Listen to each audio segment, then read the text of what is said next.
to him.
Right to him.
Like we won't stop. I'm going up on the stats like need more bucks. No more traffic, we not stuck. We going up in the sky like landing struck.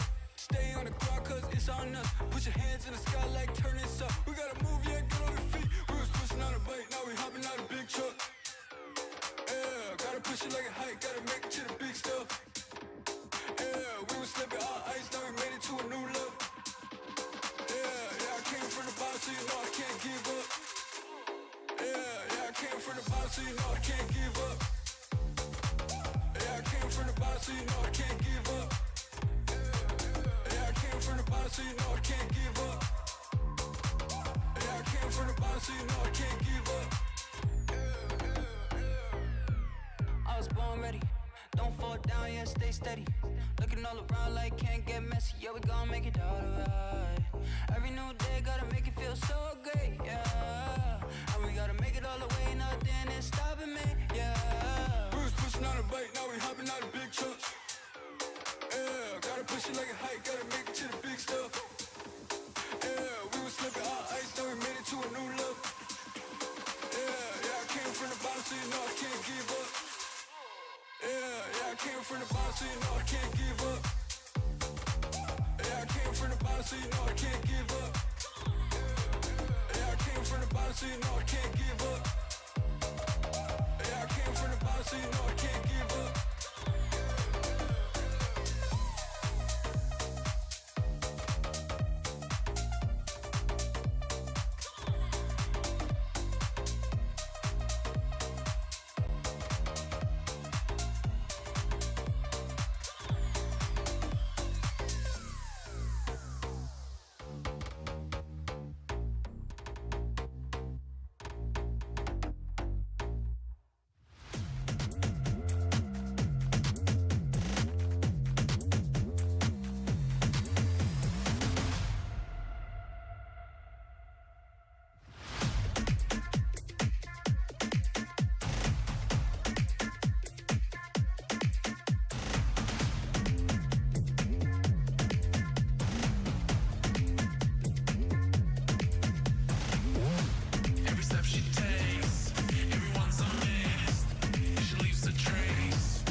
Such a pretty face.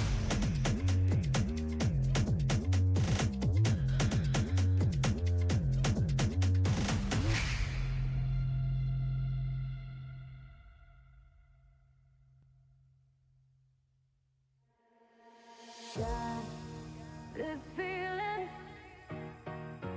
in me tonight. You baby, feeling the same way. I know you feel the same as me. I need you by my side, by my side. I felt it straight from you, honey. Stay with me together up all night. We need to let it be, let it be, let it be, let it be, let it be.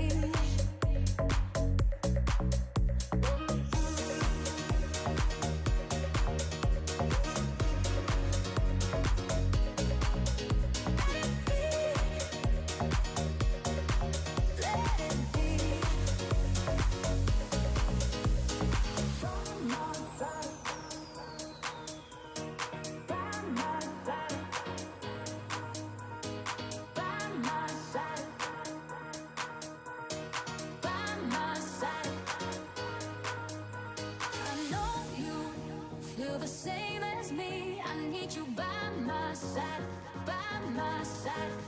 I felt it straight from you, honey. Stay with me together up all night. We need to let it be, let it be,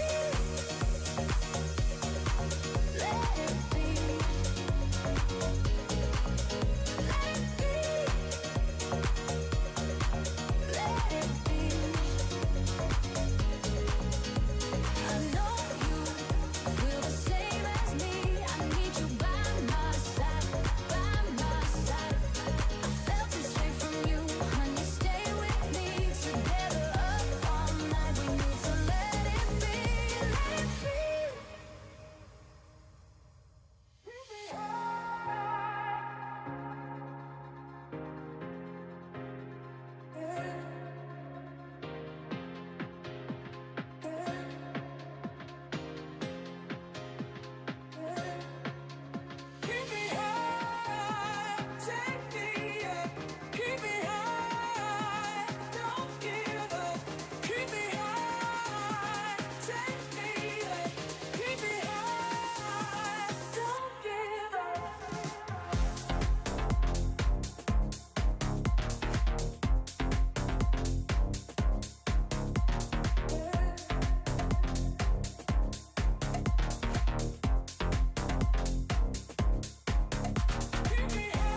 fight to him.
Fight to him.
Like we won't stop. I'm going up on the stats like need more bucks. No more traffic, we not stuck. We going up in the sky like landing struck. Stay on the ground cause it's on us. Put your hands in the sky like turn it up. We gotta move, yeah, get on your feet. We was pushing on a bike, now we hopping out a big truck. Yeah, gotta push it like a hike, gotta make it to the big stuff. Yeah, we was slipping our ice, now we made it to a new look. Yeah, I came from the bottom so you know I can't give up. Yeah, I came from the bottom so you know I can't give up. Yeah, I came from the bottom so you know I can't give up. Yeah, I came from the bottom so you know I can't give up. Yeah, I came from the bottom so you know I can't give up. I was born ready, don't fall down, yeah, stay steady. Looking all around like can't get messy, yeah, we gon' make it alright. Every new day gotta make it feel so great, yeah. And we gotta make it all the way, nothing is stopping me, yeah. We was pushing on a bike, now we hopping out a big truck. Yeah, gotta push it like a hike, gotta make it to the big stuff. Yeah, we was slipping our ice, now we made it to a new look. Yeah, I came from the bottom so you know I can't give up. Yeah, I came from the bottom so you know I can't give up. Yeah, I came from the bottom so you know I can't give up.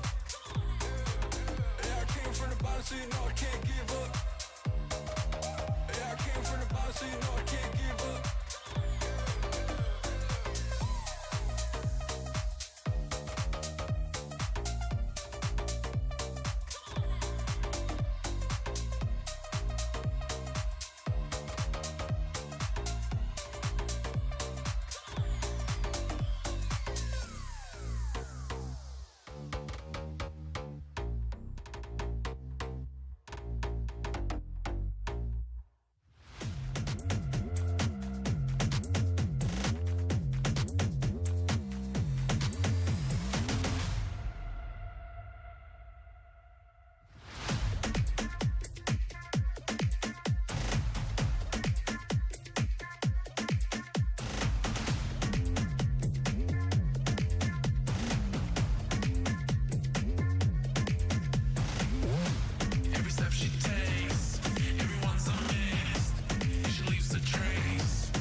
Such a pretty face.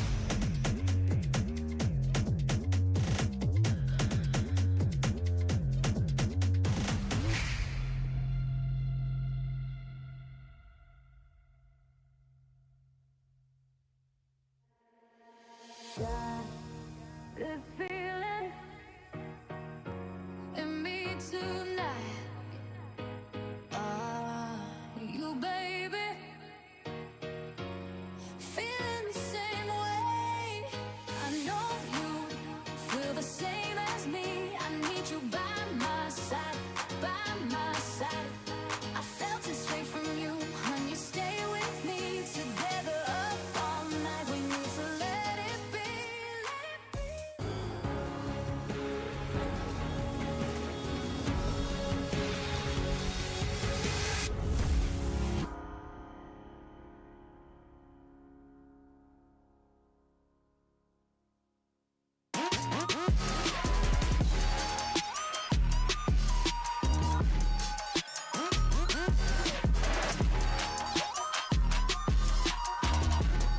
极限操作就用野蛮部落。单排上分，喝东鹏特饮；组团开黑，喝东鹏特饮；巅峰对决，喝东鹏特饮；累了困了，喝东鹏特饮。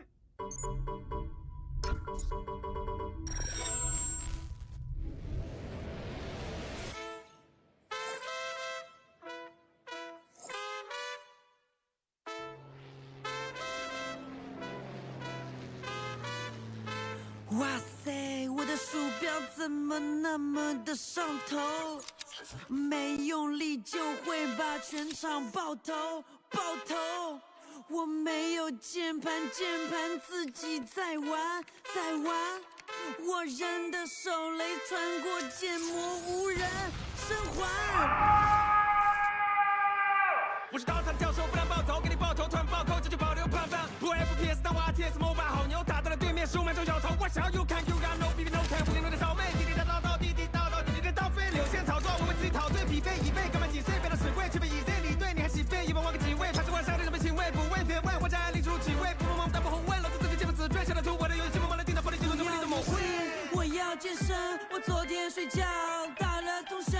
我骑车柳天说点击酒店，大到来生活天天头晕目眩，厕所美制人的每次我为力的怼，这叫匪四，最后他都没有我位置要变成大嘻哈，我要去 ins 玩街霸。小时开了，我呆了，闹掰了，碰面火腿肠和冰红茶都拆了，坏了，路基线炸了，我好卡呀，有人他妈在搜查呀。我很心烦，我的操作太性感，电竞的人都把我当下心肝。去菜狗，去了带头，外面新的摸摸抬头，压力怪是我的抬头，带飞宇宙，收了什么关口，吃不完的烧肉，纯靠我太熟。有种来考我，我做长你，我要硬汉，这是真正的强行。杀我，杀我，杀我，杀我，杀我，杀我，杀我，杀我，杀我，杀我，杀我，杀我，杀我，杀我，杀我，杀我，杀我，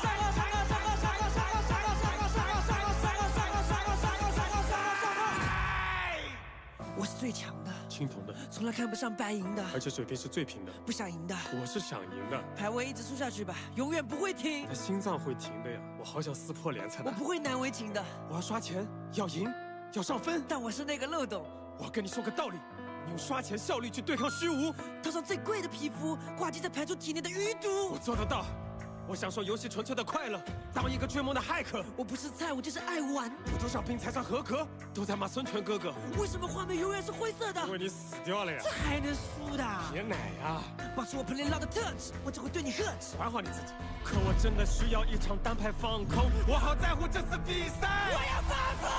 我用键盘打碎了屏幕，哥们才不是败者。虽然击杀知道的3个，至少数据颠倒的帅了。我虽然败，但我败得非常非常非常不快乐。是个拼命的 C 位英雄。那你们出门装先买了，练着疯了，动作就疯了。老周的胃肠就特产不口渴，只怕是要我这种没病的人去跟队里的稿子们进行一个重合。我用物理代表网吧，肌肉弹跳，非洲狂跳，飞来欠飞的网飞，当成记忆管我当下。我不懂离了 gay 还有那种活法，我是复数的差异，让拉也能永远有敌的1号位。谁都不能拿走我的 S5杀，不要接触外面和其找水。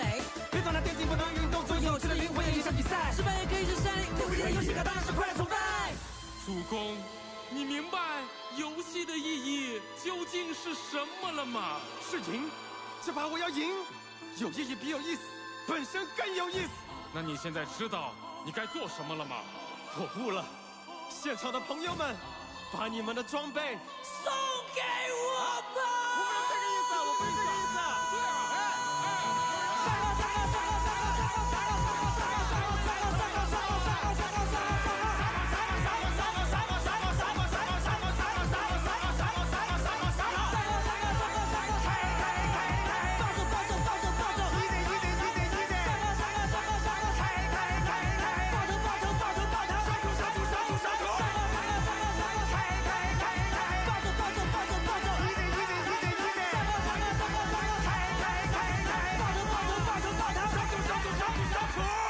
收徒。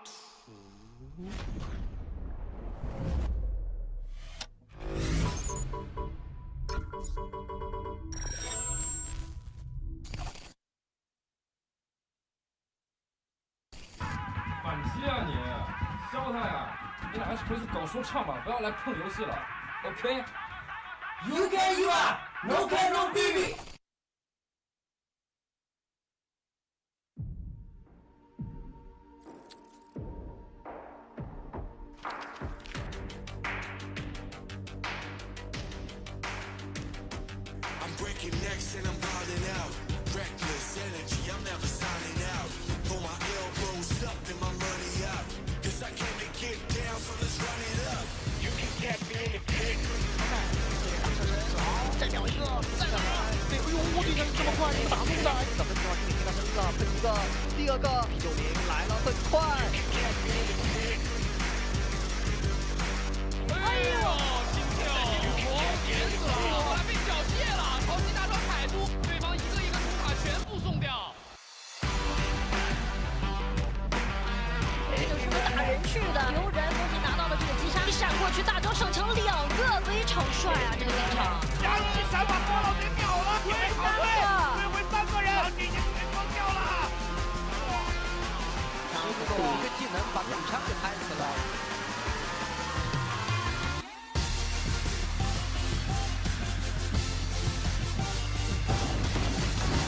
新界的 AY 的第3个也有露露，4杀入手。看一下怎么去操作，直接拧进田里吗？有，先把2楼打掉，再打一个。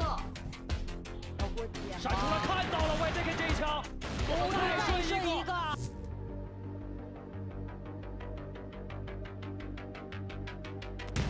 Alright, here we go.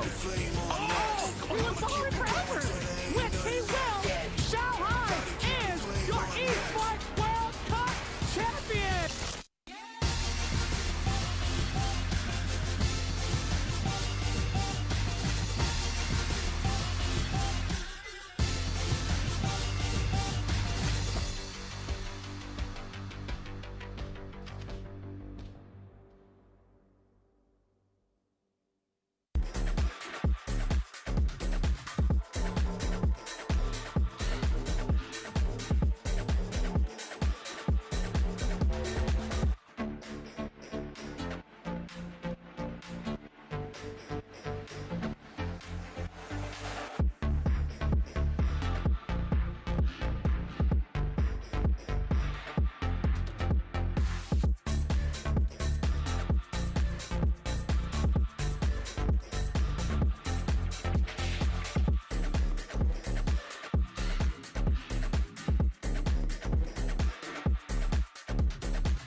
안녕하세요, DRX 마코입니다. 이번에 쇼클림 한번 촬영해 보겠습니다. 부시 가면 부스 까만 法霸赢的。法把赢了， 비에카와 别看我。谁还有对劲？ 쉐이하이오 두이지진 当心眼睛。 당신 얀징 当训验证。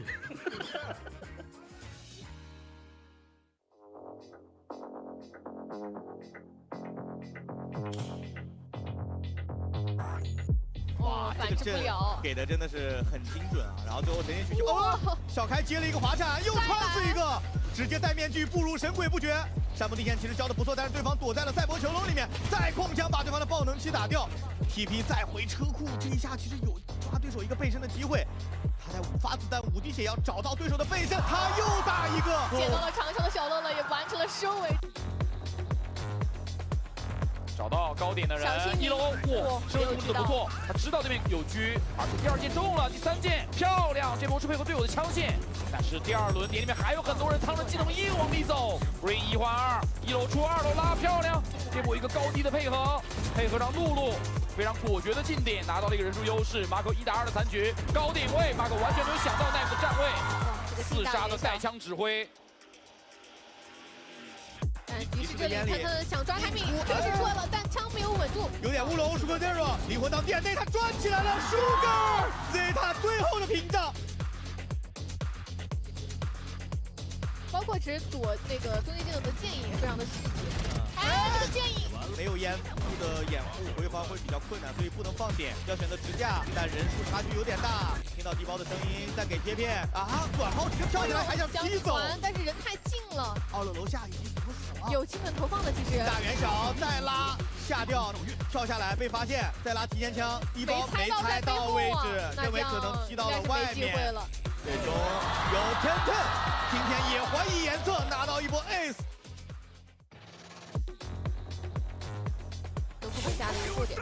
这个卷地直接给啊，这个卷地接得很近，所以补枪速度很快。但 XDL 好像吃着这一颗把峰峰给秒了，近距离已经出来了，暗眼推的效果其实也不错。但小乐乐今天的准头非常棒。群之间照到点后，小乐乐点位。哇，这波侧身位还好，小乐乐反应够快，及时补上枪已经4杀了。而且爆能器没安装啊，就在 TE 的脸上。最终小乐乐拿到了本次 ACL 的第一个 ace。What is going on, everybody? There we go. Now the mic is turned on. Anyway, welcome back to day 2 of the ACL. I'm Achilles here with Komodo once again, and today is going to be another exciting match. Another day of matches here of Valorant. It's going to be insane. We've got PRX going up against XLG to start off the day. I think that this has been a very heavily anticipated matchup. I think people are going to want to see this potentially again in Toronto as well, because these are two very hyped up teams. XLG have been looking phenomenal in their run during stage 1. PRX as well. The hype train is rolled into the station. They managed to make it to another international event, but they also are here at this one today. Yeah, got a little bit derailed at the end there as they took the 3rd spot from Pacific. But hey, maybe we're going to be jumping back on the hype train to see how they go here, because from what I've seen so far, the community is very split on which way they actually think that series is going to go. But of course, that's not going to be the only series. We have another one, and this fun format actually now gets into the swing of things with the bounty ability now coming online. That is correct. Our second series is going to be, of course, China v China. We've got BLG going up against Trace. Trace was able to find their victory versus Zeta yesterday in 2-1 fashion. Billy, unfortunately, though, a 0-2 loss at the hands of DRX. Unfortunately, they just can't quite get their revenge versus them, but, you know, an opportunity to go ahead and best Trace and continue to prove that they are, you know, one of the strongest teams right now in the Chinese region. But we'll have to see, because Trace, you know, bringing in a couple of different players for the series yesterday. Looking pretty quite good, yeah. Midi as well as Shalulu looking both quite strong for the squad, so who knows? Trace might be able to get that win. Yeah, it might be a pretty fun game. Well, I hope it's going to be a fun game, and it might be a big 3-mapper like we saw in yesterday's games. There was a 3-mapper, but it's kind of not the close, you know, contentious one in there. The scores, I mean, we highlighted it yesterday. Didn't really tell the whole story. Yeah. But yeah, on paper, it's a bit of a blowout in the sweep. It's like 13-7, 13-9, and then a 13-5, something like that to get through that one yesterday. 7-9-5, you got that one. Okay, yeah, there you go. So, yeah, it was not exactly what we wanted to see. Wanted to see a bit more contention as well from the side of Zeta Division. But clearly, I think there's going to be some growing pains as they try to sort out the roles that they're going to be established on moving forward into Stage 2. But plenty of time for Zeta to go ahead and make those improvements and get depth, you know, as well acquainted, with the Sentinel and the Viper role as humanly possible. But for Trace, it means that they stick around, means that they get an opportunity to once again play in front of that home crowd over the VCT arena, and then also rack up some prize money. So it's going to be good for them. But this series off the top sounds like, at least on paper, and I hope that we're not building it up too much for you guys as well as for ourselves, but it feels like this is going to be potentially the best series of the tournament. Maybe. Other than maybe like an XLG versus DRX or a PRX versus DRX, because those always deliver. But right now, as the bracket had just been laid out, it feels like this is the matchup.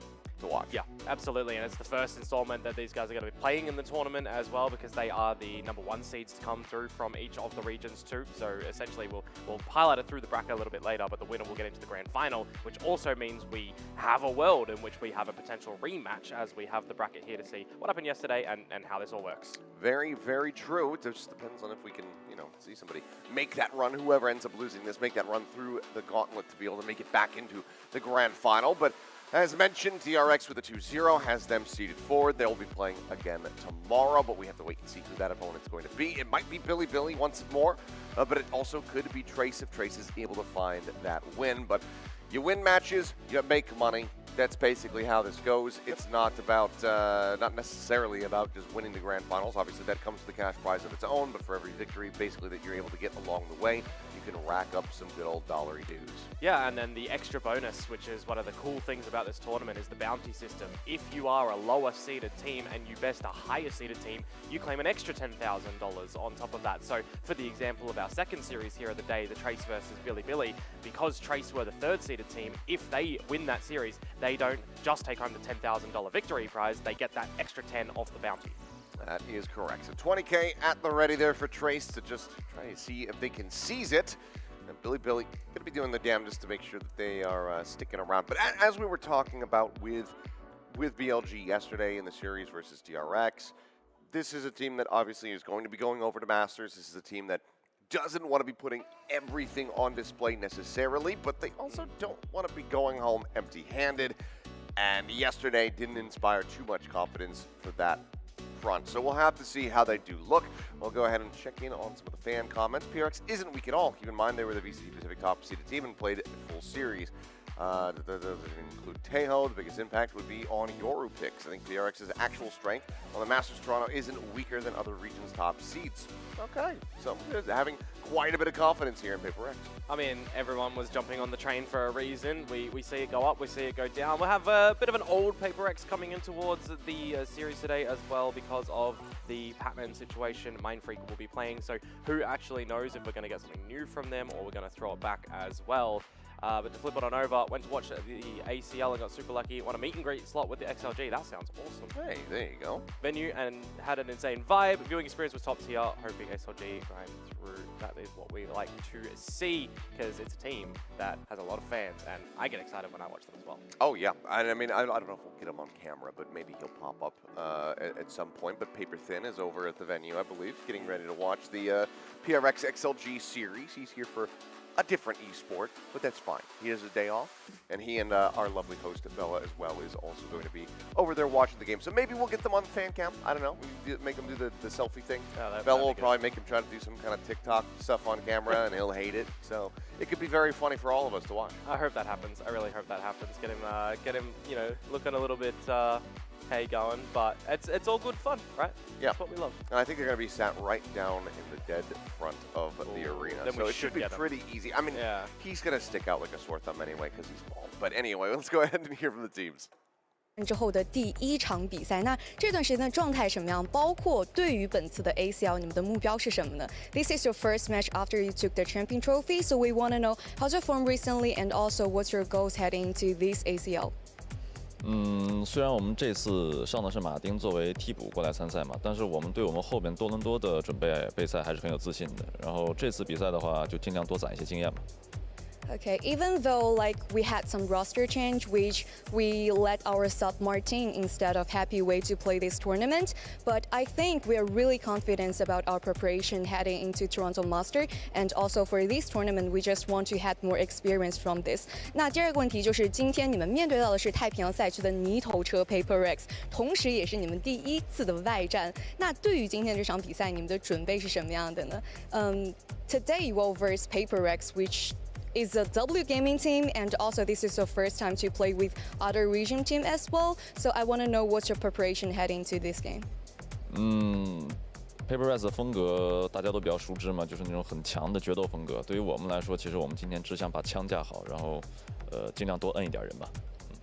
Okay, I think PaperX playstyle is really familiar to everyone, to every fans as well, because they have a really aggressive playstyle. So for today's match, we just want to hold our gun and maybe have a better aim than them. 加油!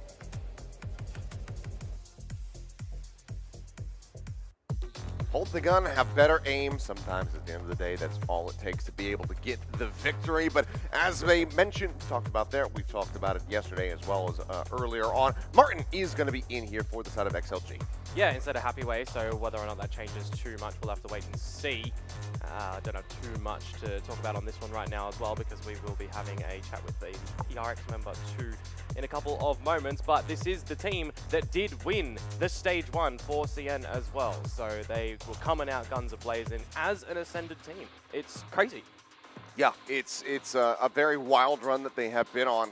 G2-esque as far as coming in, kind of being able to take over and dominate the region. I mean, EDG not being at Toronto already insane, yep. But them just losing the stage. It's the first time that it's ever happened. XLG have just been slotting in so incredibly well, and a big part of that has been Raga, because this guy is a monster. Yeah, he's going to be very, very scary, and I know a lot of people are going to be ripe and ready to see the head-to-head from Raga and something, if it is going to be something playing primary duelist. 欢迎来到赛前采访，站在我身边的是来自 PRX 的 Forsaken 选手。那第一个问题想问到的就是，大家都知道你是全能王吗？在赛场上几乎是要解锁所有的英雄了。那在这一次的比赛当中，会不会想要使用一下剩余的英雄呢 ？We all know that you are a almighty player, right? You nearly unlock all of the agent on stage. So we want to know, will you play the rest of them like you never played before in this tournament?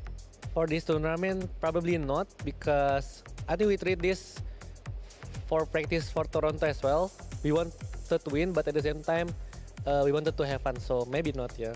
OK， 他说可能不会使用一些他之前没有玩过的英雄嘛，因为他们觉得这一次的比赛一切都是为了多伦多大师赛来做铺垫的。他们很想赢，也很想享受舞台，但是很可能还是不会使用啊。那第二个问题是，今天交手到的是 XLG， 他们无疑是 CN 赛区一个冉冉升起的新兴队伍。那你有了解他们的打法风格吗？包括你又会怎样去评价他们呢 ？Today you are versus XLG. Definitely they are the new star in CN region. So do you know their playstyle? And also, how would you like to rate them? Yeah, we scrim with XLG before too, so we kind of know how they play and their playstyle. And I would rate them 7 just because all the players are really sharp. So yeah, 7 out of 10. Yeah, they are really mechanic player. OK， 他说之前其实跟 XLG 也是打过很多的训练赛的，所以说对于他们的打法风格还是非常了解的。那对于评价的话，可能是10分里面有个7分吧，觉得每一个选手他们每一个人的枪法都是非常准的，个个都是枪男。Good luck today. Thank you.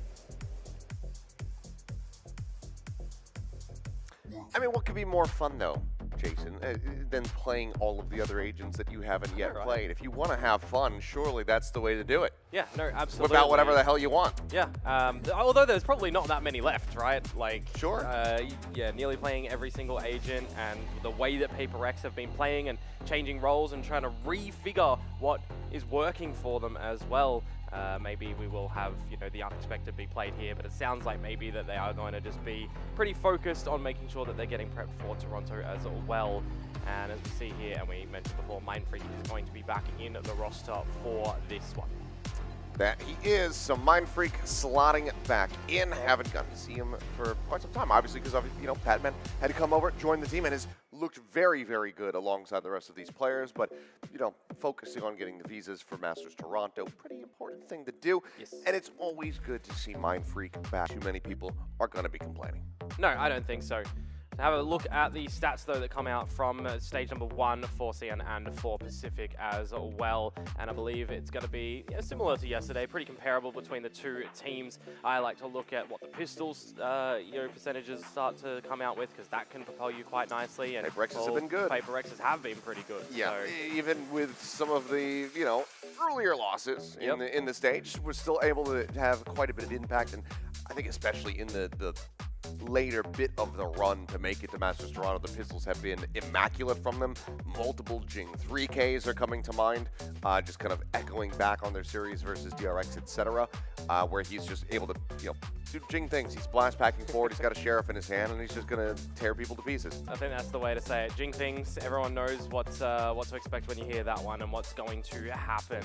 And I'm kind of excited to see what the maps are going to be provided today to see if that's going to be the case. But one of the players on the other team from XLG, Raga, he is the one that is really looking to just be explosive, do huge amounts of damage on the duelist. Yeah, I couldn't believe it. The first couple matches that I tuned in to watch XLG during the stage, I had not really known this man's game prior to that, and holy hell, it is very strong, as it turns out. He is an absolute beast of a player, but so too can Jingbi. For sure. Going through it as well. Bit different, in the agent line for what we've seen recently, Jing, with the Joman. You got the Foeman for Forsaken as well, so who knows if that's going to actually come on out. But I just throw it back towards for XLG, the Ascension run as well. Right when they had Crystal in the roster too, it was Raga and Crystal, and they were just looking destructive back then. They have a bit of a change up when they get Ascended, and they're just continuing the domination, improving and improving, like I guess you'd say Boom was when they came in towards stage number 1. But well, yeah, they unfortunately fell a bit. There was a little bit of a drop-off there at the end, but it's all right. We still have faith in Boom to be able to get back on the horse and re-improve and hit those strides, but this is a very familiar area for me as the players ready to walk up into the VCT CN arena. Yeah, very keen. Home ground territory for them. Going to have a lot of fans coming towards this game too. But on the flip side, you know that Paper X are going to have a bunch of fans as well, being one of the teams that have been around for so long. These players as well, pretty much since the beginning for a lot of them. You have to imagine a lot of them. You already got a crowd. Yeah, I mean, you can see it being basically followed into the arena. But, a lot of the players as well, in their history competing in games like CS in the past, that they've also spent quite a bit of time in China. So, they're going to have fans even from back in that era of Source and CSGO and whatnot. So, but I'm sure this is going to be so damn good. I mean, we got we're talking to Alex. He basically echoed similar sentiments to what we were hearing from Forsaken earlier on. They're here really to try to have some fun, and we know how Paper X gets when they're having fun. Yeah, that's what I'm really excited for, and I guess what sort of degree XLG are going to give in the fun department as well, if they're going to play a little bit more respectful or disrespectful, because that could just be absolutely unexpected, and you're not going to know what's going to happen. What's the over-under that somebody gets sniped in this first map? In the first map? Yeah. Oh, I think it's pretty high. I'd give it like a 68% chance. Okay, I think that's pretty good. That's pretty. I mean, that's obviously pretty strong odds that it's going to happen. I think it's very likely. I probably was going to put it around 70% as well. Yeah. So I think we're going to get silly. I think we're going to get messy. I think that we're going to W key from both teams, and I have no idea who's going to win this one, and I frankly don't care because I think it's just going to be fun. I agree. I definitely agree with you. Now, my sort of question as well is, we were highlighting it yesterday when it came to previous maps, Sunset coming back into the pool as well, which we will get the veto a little bit later on. But in my memory, back when I was, watching all these games, Paper X's Sunset, they did it a little bit differently back then when you had the Sage in play, so I would kind of like that, but might happen. We'll have to find out, but for now, we'll go ahead and send it down to the stage, and let's get the players out there in front of the audience.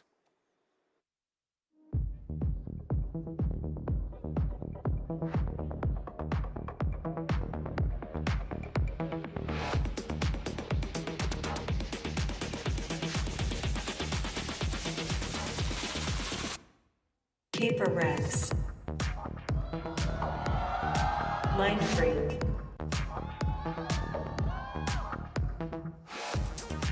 Something.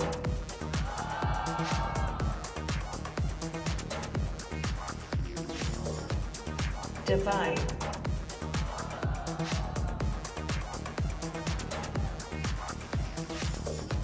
Forsaken.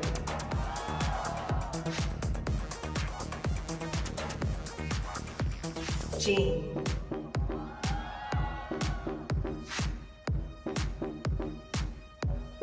Alex.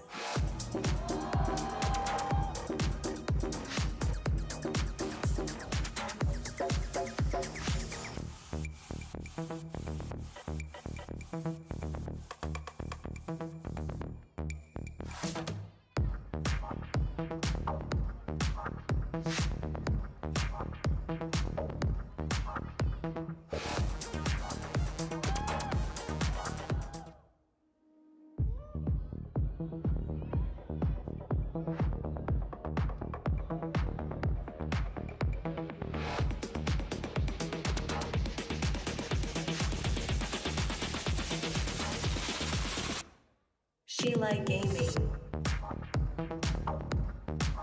Martin.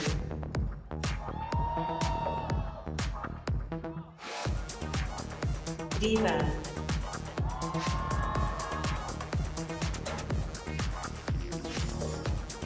Coconut.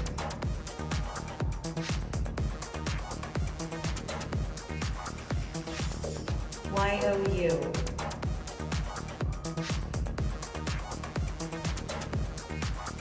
Rarga.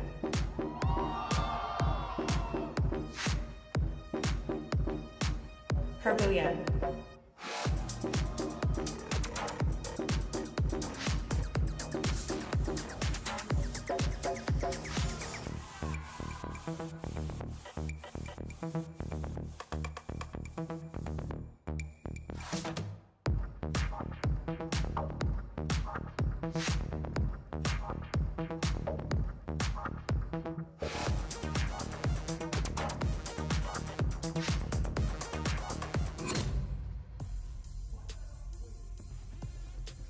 And there they are, players out on stage, ready to have battle commence.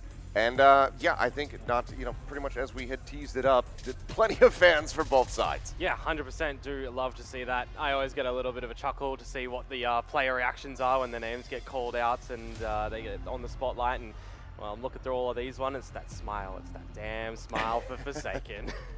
Well, taking a look here at the draft, PRX banning Haven off the rip, split match there by XLG.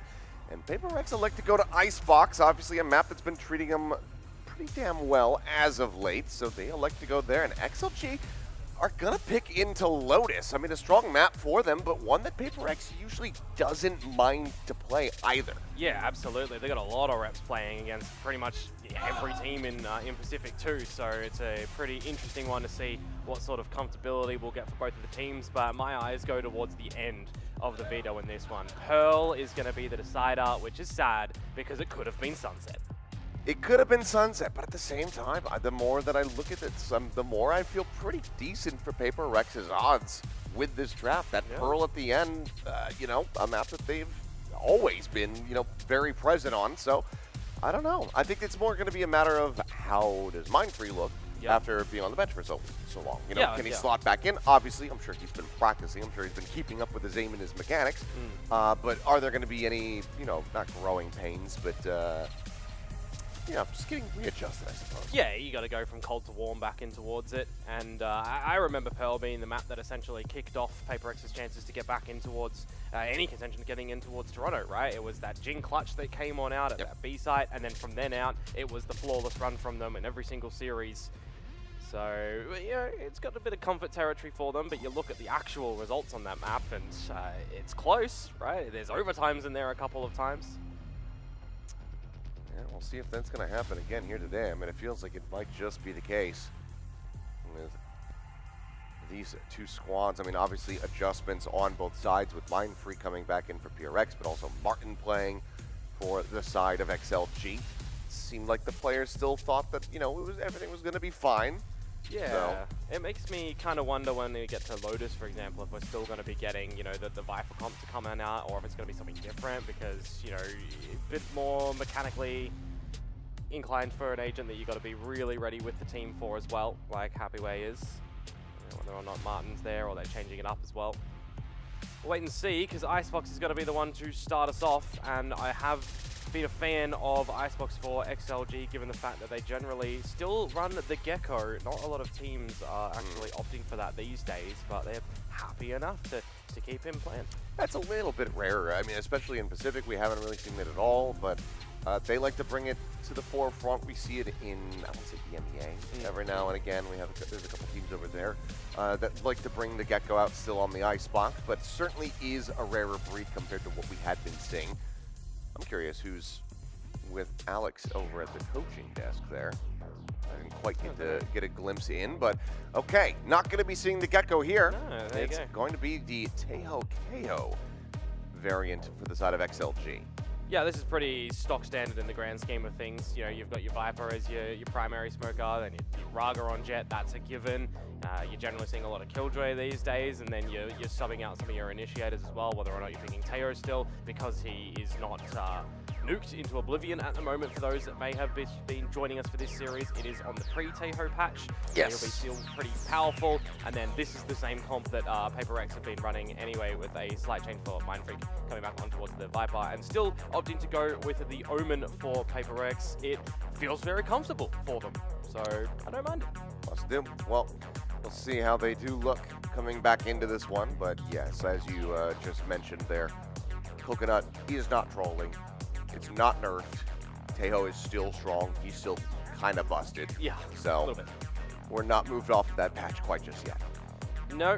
And for, you know, the agent on the screen there, Waylay, I was actually wondering, maybe we could have some fun and get back onto the Waylay. Both of these teams have played it before, but no. Forsaken looked pretty damn good on it as well when he played it. Yeah. I mean, when he played it on Icebox in particular, it looked quite strong, but looks like everything is ready to go. So here we go. Let's hop into Icebox for map number 1.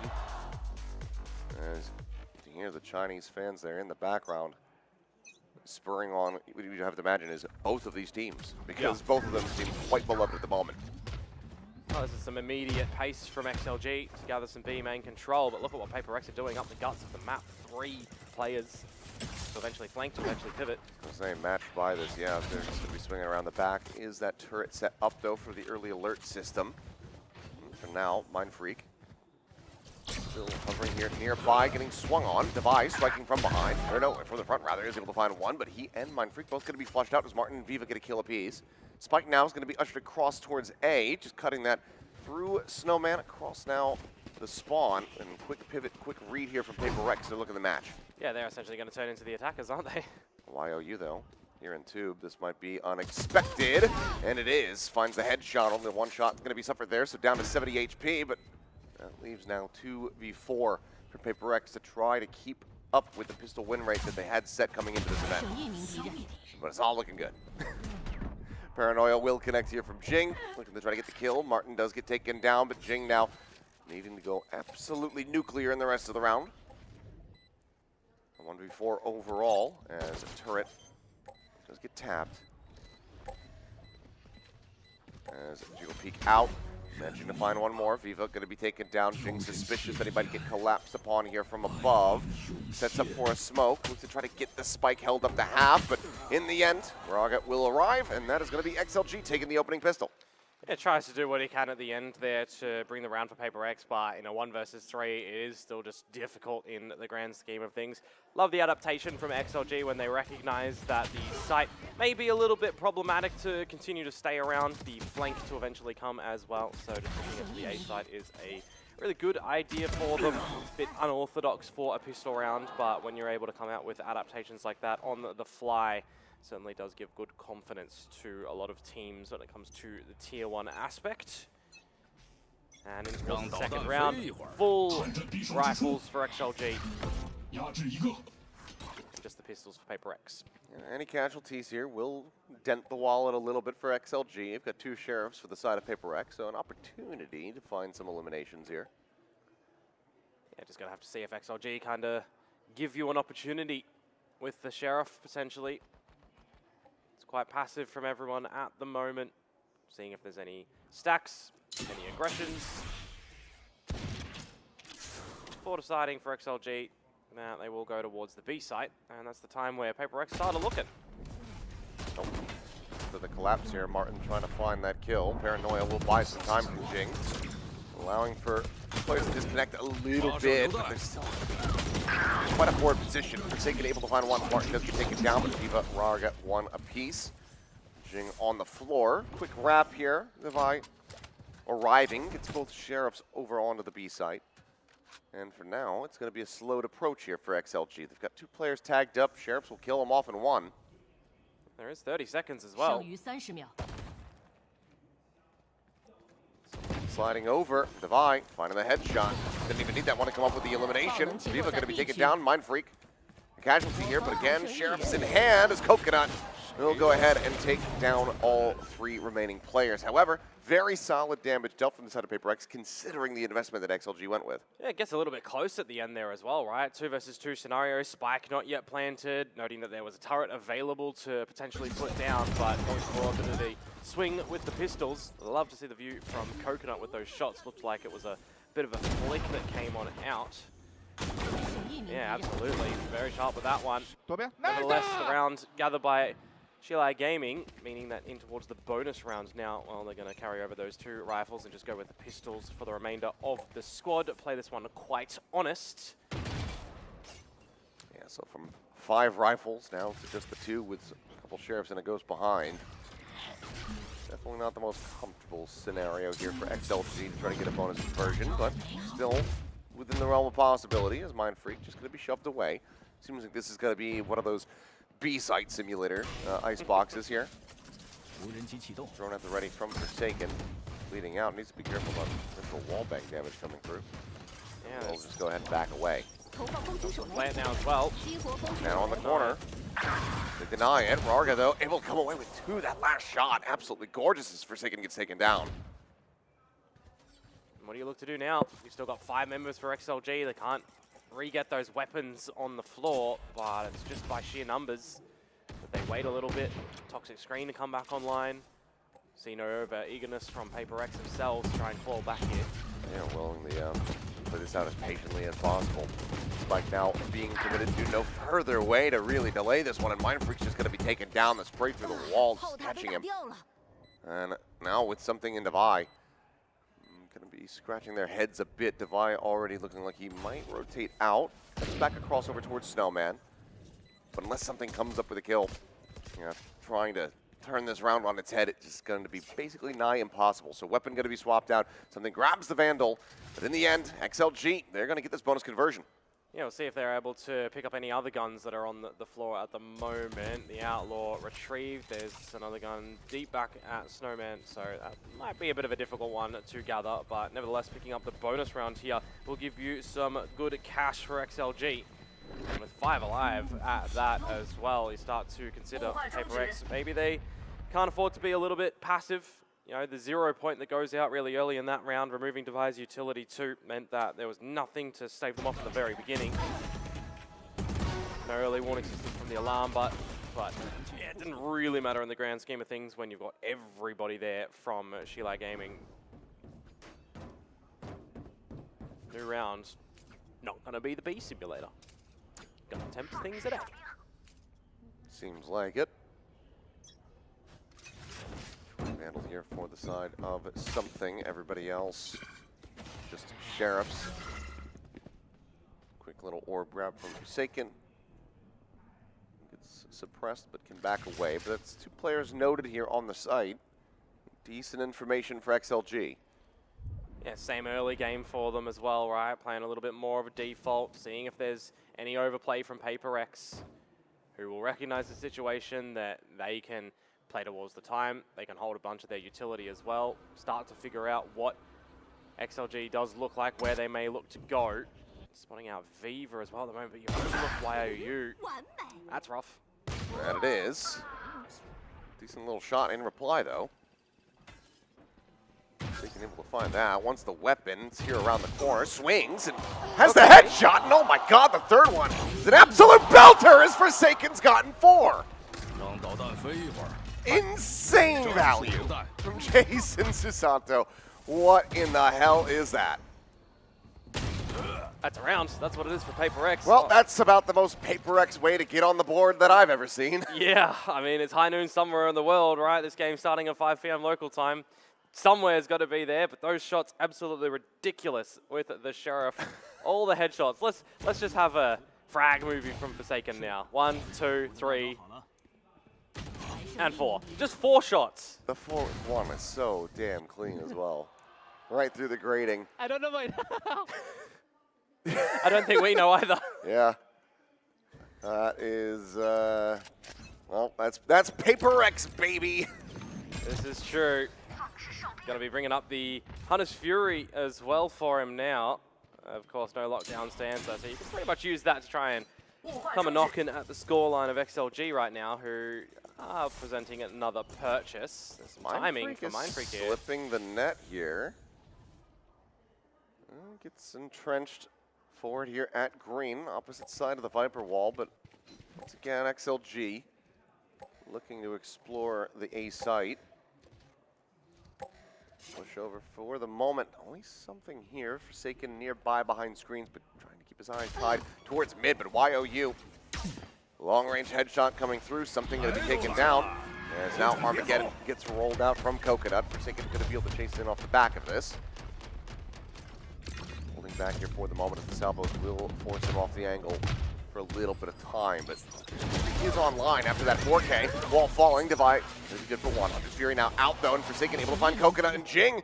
Kills off Viva and YOU, and he will even find the final headshot there on the Martin. So PRX fairly clean around here in response. They get themselves back-to-back wins, and now it's just one round separating the two teams. Yeah, good position from Mindfreak as well. And if there was a pivot back towards the B site, he would have been in the spot to do some damage, but getting the idea as well that the flank could have come out from PRX there doesn't happen at the end with all the damage that XLG are trying to send in towards the site themselves. They find the opener. It does get ripped away from them though, so that's one of those advantage conversions not going their way. It's enough though at the moment for XLG to drop a timeout. That's real early. Yeah, only 5 rounds played, still in the lead, but clearly the manner in which these last couple rounds have gotten away from them. Coach wanting to get into the players' ears here a bit.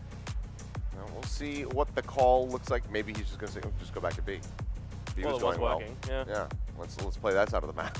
Yeah, I mean, 2 rounds that PRX have gathered as well. It's literally just been some Sheriff shots out from Forsaken and a couple of trades there, trying to pull out some utility in towards the A site with some ultimates getting the damage as well, right? So, I mean, not a lot of stability on the side of PRX and how they've started the map off, but enough of a worry potentially, or enough of an idea already of what's happening, maybe more importantly for XLG.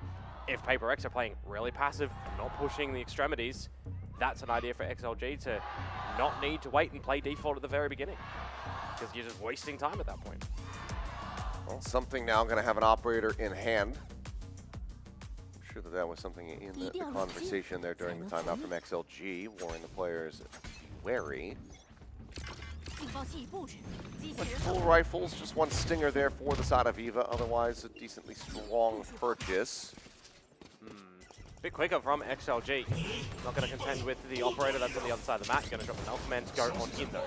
Null command in, flash up over the top. Raga, you're at 410, looking for a target. A bit of noise is made, and that flash does not pop nearly as deeply as they thought it was going to. Viva taken down as Divide, finding 2. Forsaken looking for a little bit more, cuts back. 6 bullets remaining in the mag, and on the reswing we'll be able to find YOU. Martin now needing to try to fight his way out, and it's only going to be good for one more. 3-3, the timeout not leading to a round win. That has us now tied up. Another situation as well for Mindfreak, just off screen, pushing up B long too. So if he's going to continue to gather this information early for PRX, it can be a piece of the puzzle for them to rotate a couple of more forces towards the A side if no one's there, or to quickly get it back over towards B if he falls on back. So we'll have to see what those adjustments do look like for PRX, but right now, more importantly for XLG, dropping that round means that it's down to the pistols yet again, and they're going to potentially challenge an operator here with the blades.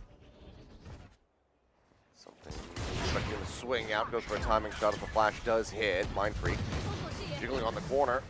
Raga was knifed though, obviously. Very risky to try to gamble against this guy, but Jing, he likes his odds. He's going to re-swing in, looking for a little bit more. Able to find a second kill, but YOU takes him down with the Sheriff. Headshot found, pushed through the wall, however. Mindfreak right here on top of him, finds it. As Divide now looking for the closeout, will be able to get it done. 2 players surviving. Close attempt here for XLG. Try to pull off their own thrifty, but in the end, PRX will now find themselves up by 1 round.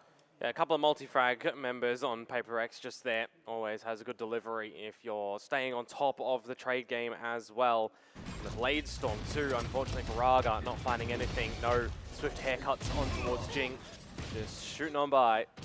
Bit of a timing there for Mindfreak. Swinging around the corner, looking for a different player. Not ready for that added pressure coming out. Either way though, gets himself on the board.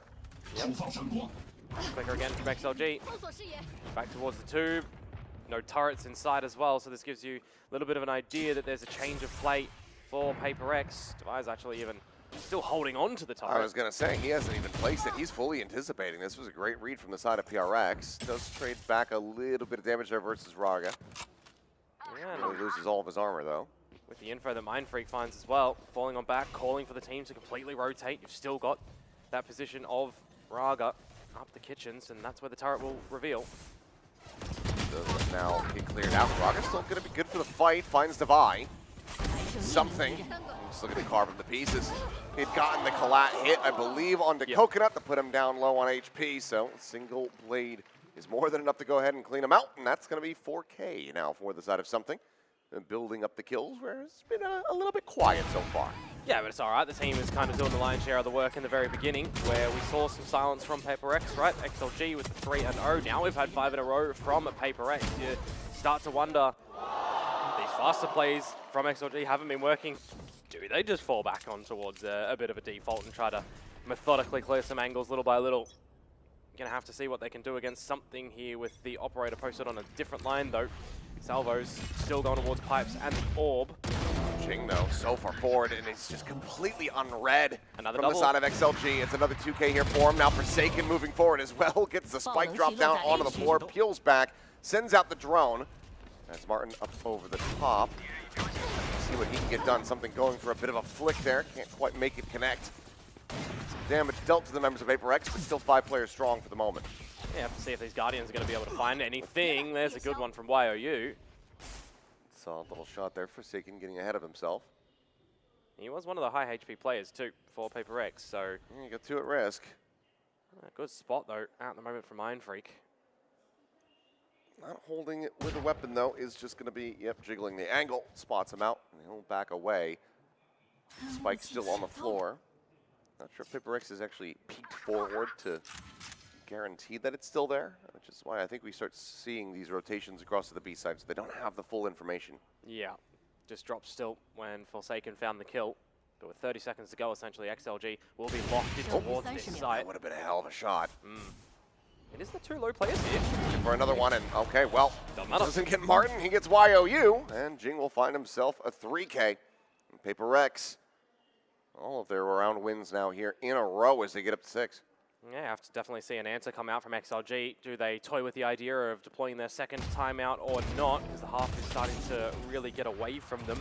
Was their decision to start on the attacking side for this map as well? Xavier is just down. Good lord. Yeah. Yeah, like you said, I mean, calling a second timeout in the same half, it always feels so bad, but when you have PRX just stringing them together like they are, you have to try to bring this train to a stop. Well, you don't call the timeout. Jing. Walking down, and okay, Martin needs to go ahead and find that just a little chunk of damage, but overall still relatively healthy. Could see lockdowns invested here as well. Something trying to go for the push, but the shot not going to connect, and Mindfreak ends up falling. Good kill from Raga. Hearing the wraparound Forsaken, turns his sights and finds Martin there in kitchen with the Hunter's Fury. Bit of a shotgun blast ultimate there, but still, this round getting away from PRX, and because of the ultimate use, this lockdown is for free. Something still chases forward, though, is going to be detained here around backside and needs some protection from Forsaken, who is not going to be able to keep him alive. Let's see if he's got a 1v3 for him, though. Obviously, we'll have heard that tailwind. Knows that Raga is going to be behind Alarm Bot, giving away the reveal. And it just feels like this should be a nigh impossible position to try to clear your way out from.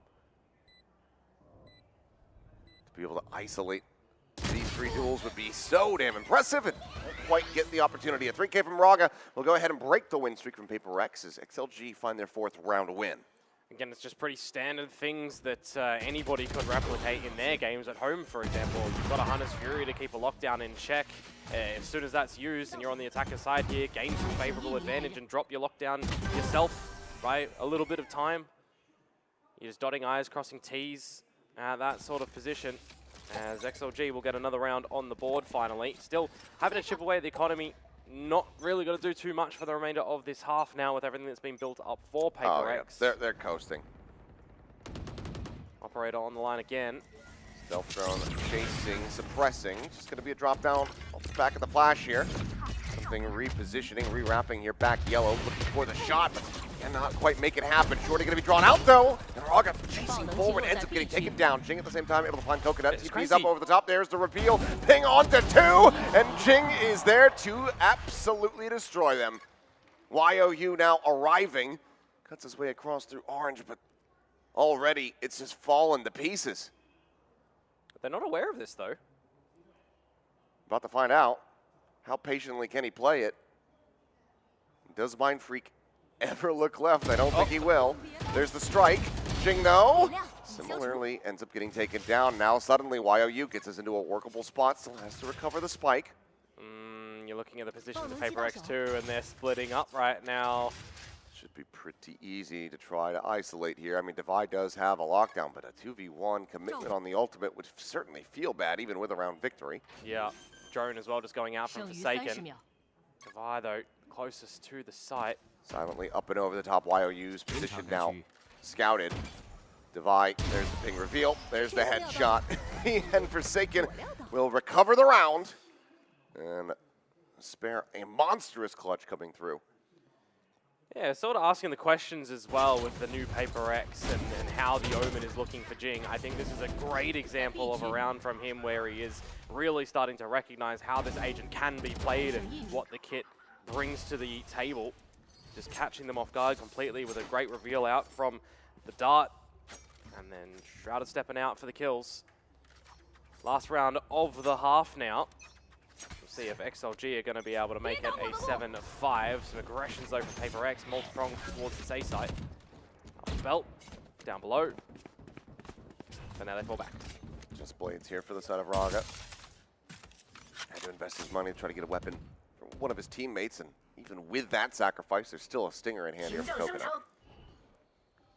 Armageddon in the back pocket, likely just trying to hold that in case Divide pulls the trigger on the lockdown, but if he lets that go early, then PRX is going to be in a good spot with their retake tools. Don't mind the idea of the retake for them as well, but then you do start to question, what if Viva gets the null command online as well? It'll keep you in check for a little bit. You've got time to really be bought with the Armageddon as well, where actually Coconut is looking to use that for the entry gain on towards the site now. Seeing nothing home though, it's not going to be needed, which is kind of neat for XLG. Scaling on up, get the ult off the plant as Viva, which shouldn't be denied unless Gets a little bit of damage across on the spray. Pit now in play here, but again, that lockdown, something that can come in for the side of PRX. See if he can try to get that Armageddon out nice and early. Something though, pushing the poison orb close left angle, tries to go for a flick, but yeah, just isn't quite ready for it, so it's an easy collect for YOU. XLG looking good to be able to find around 5, swing on the corner though, Forsaken around the back of Yellow, taking down Raga. Trade out here on the Jets, but the time is ticking away, getting further and further out of PRX's hands. It's Forsaken on the push forward. Eventually he's able to find Viva, takes him down, but now the Nano's going to be popped. More time delay is going to be coming through here for the side of XLG as now the Armageddon gets laid in over the top. The Tain is there on to Martin, but the spike will erupt. And just good time buying. XLG recovering the half as much as they possibly can. Yeah, it's really it, isn't it? Just the amount of time that they've been able to buy with the pit going down, with the Armageddon still just being held to the very end, you know, with the lockdown coming in, you recognize, oh, there's not actually enough time for this to fully explode and contain us. If we just get the timing out on the Armageddon, it'll be fine. So play a little bit further back as Coconut. Great heads-up play for XLG to have a bit of a recovery in that half, because the way that it was going, you know, it could have been something of a 9-3. Alex looking, relatively non-plus at the end of that half. I think you went, okay, 7, giving the advantage from the defending side. The start on Icebox, I'm okay with that. Yeah, for sure. It's your map pick of choice now, going on to the attacking side as well. So we'll have to see what sort of differences there are going to be for PRX and how W Gaming they are going to be in this one. Not as passive perhaps as XLG were. It's not tending to be the style, but we do go back towards the Mind Freak side of things as well for the team. So when they were playing with him previously before Patman, it was a little bit slower. Very true. Might be a little more unkempt this time around on the attack. As I'm just waiting for the waiting for Paper Thin to just pop up. waiting for it as well. Feels like it should be an inevitability, but maybe we'll have to wait a little bit longer. Maybe the second series or the second map, we'll be able to get him featured on camera. We'll put in a request to dob him in. All right, well, here we go. Side swap as XLG will move over onto the defending side. Let's see, like you said, just how W our gaming can be. It wasn't really needed in the last time PaperX played this map of Icebox against RRQ. Lion's share of efforts on the defensive side with a lot of retake scenarios as well. But changing it up onto the attacking side, we'll see what it actually really looks like, right? There's going to have to be a lot of mid-rounding from them, I feel like. And recognizing where XLG are going to start to look to push. They do play this a little bit different generally with where they like to put their Viper as well. And that's continuing over with Martin substituting in towards the role. Slow and steady for PaperX up through B main. Meanwhile, XLG off to the distance doing a full little pistol execute to gain the full control of the A site. Seeing nothing is there. Gonna have to rotate over towards B soon. YOU having to backpedal away, gets revealed out by the drone. Blind on the paranoia. Martin watching from behind. Now cuts across over towards Snowman, but no real way to interrupt this. So Spike is going to be in play very quickly, and YOU looking for a transfer there off the Ghost. Does manage to find a bit of damage as something gets taken down to 70 HP, but PaperX very quickly get that Spike in play. Yeah, very long flank to come through from XLG here. Time is ticking. Freak watching here along the back, knows that there's going to be at least a flank, but pulls off of the angle for now. Gets tucked into the cubby, but that eventually leaves the rest of the players here at risk as Martin is able to find something seemingly through the wall. Swing out now, Raga striking, gets the headshot, tap onto Forsaken as well. And that is going to be the defuse coming in. XLG plenty of time as they now go 2 for 2 in the pistols. And not worried at the end. They're happy enough to let Raga silently creep up in the flank. Meanwhile, some distractions from the remainder of the squad as well. Just Martin catching something as the top of the screen goes on up. But yeah, 4 alive at the end. A pretty convincing retake to come through from XLG, despite the time starting to get a little bit worrisome. And then ultimately scratching his head a little bit, saying, "Why did we stop watching this angle?" Yeah, for sure. Another hefty investment, but yeah, I mean, like you said, force buy coming in for the side of PaperX. Well, they got to try and do something here as well when you consider that XLG found the pistol and the second round and the bonus in the first half. And they're trailing. Strafe across, that should have been Raga spotted as well, so goes ahead and repositions with this Outlaw. Looking to do some damage, and that's going to be taken dead off the rip. Divide down 5 HP as well for the tag. Just there around the corner. He's also at 10 HP. They're just getting absolutely torn asunder. 2 casualties, some damage, but in the end, because of the force, it's not nearly enough. And that's where it gets a little bit problematic too, because with the tied up scoreline now, it's where you would expect the lead to potentially be conceded. Unless we cast our minds back to yesterday and have these very wild thrifties and half wires and stuff working. This time it didn't for PaperX. No, not at all. Might just be the cause of a timeout call here for the side of PRX. Let's see if that is the case, or if Alex will wait a little bit longer, try to see if they can still play anti-bonus here. And it looks like that is going to be the call. So it's going to be full share of purchases here for the side of PaperX. Only 2 players with armor, and even then, it's half. So, yeah, the Outlaw going to continue to absolutely rip.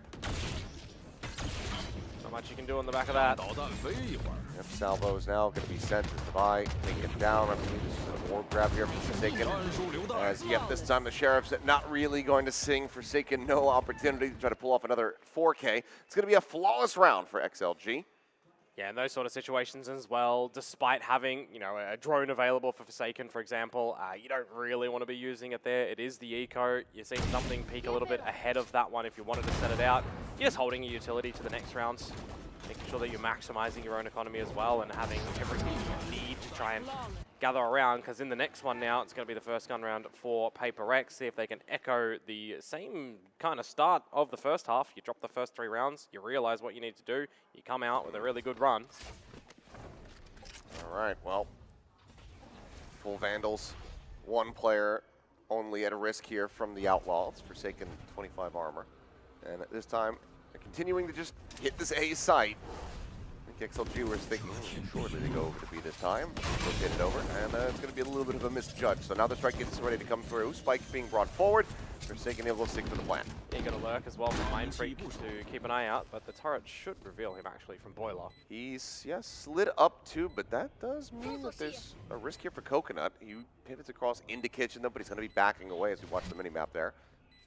Goes through the defender's spawn, so not going to be taken down. Full flash there onto something. Managed to stay alive, and YOU eats an immense amount of damage. That big reveal comes out. Something into line one. Viva going to be taken down. Forsaken with 2. And just like that, flood attempt quickly as the tide stemmed. PRX finding some stability here with weapons in hand as they tie us up at 8-8. And I'm noticing a lot of improvements actually in the game plan in this round from PRX too.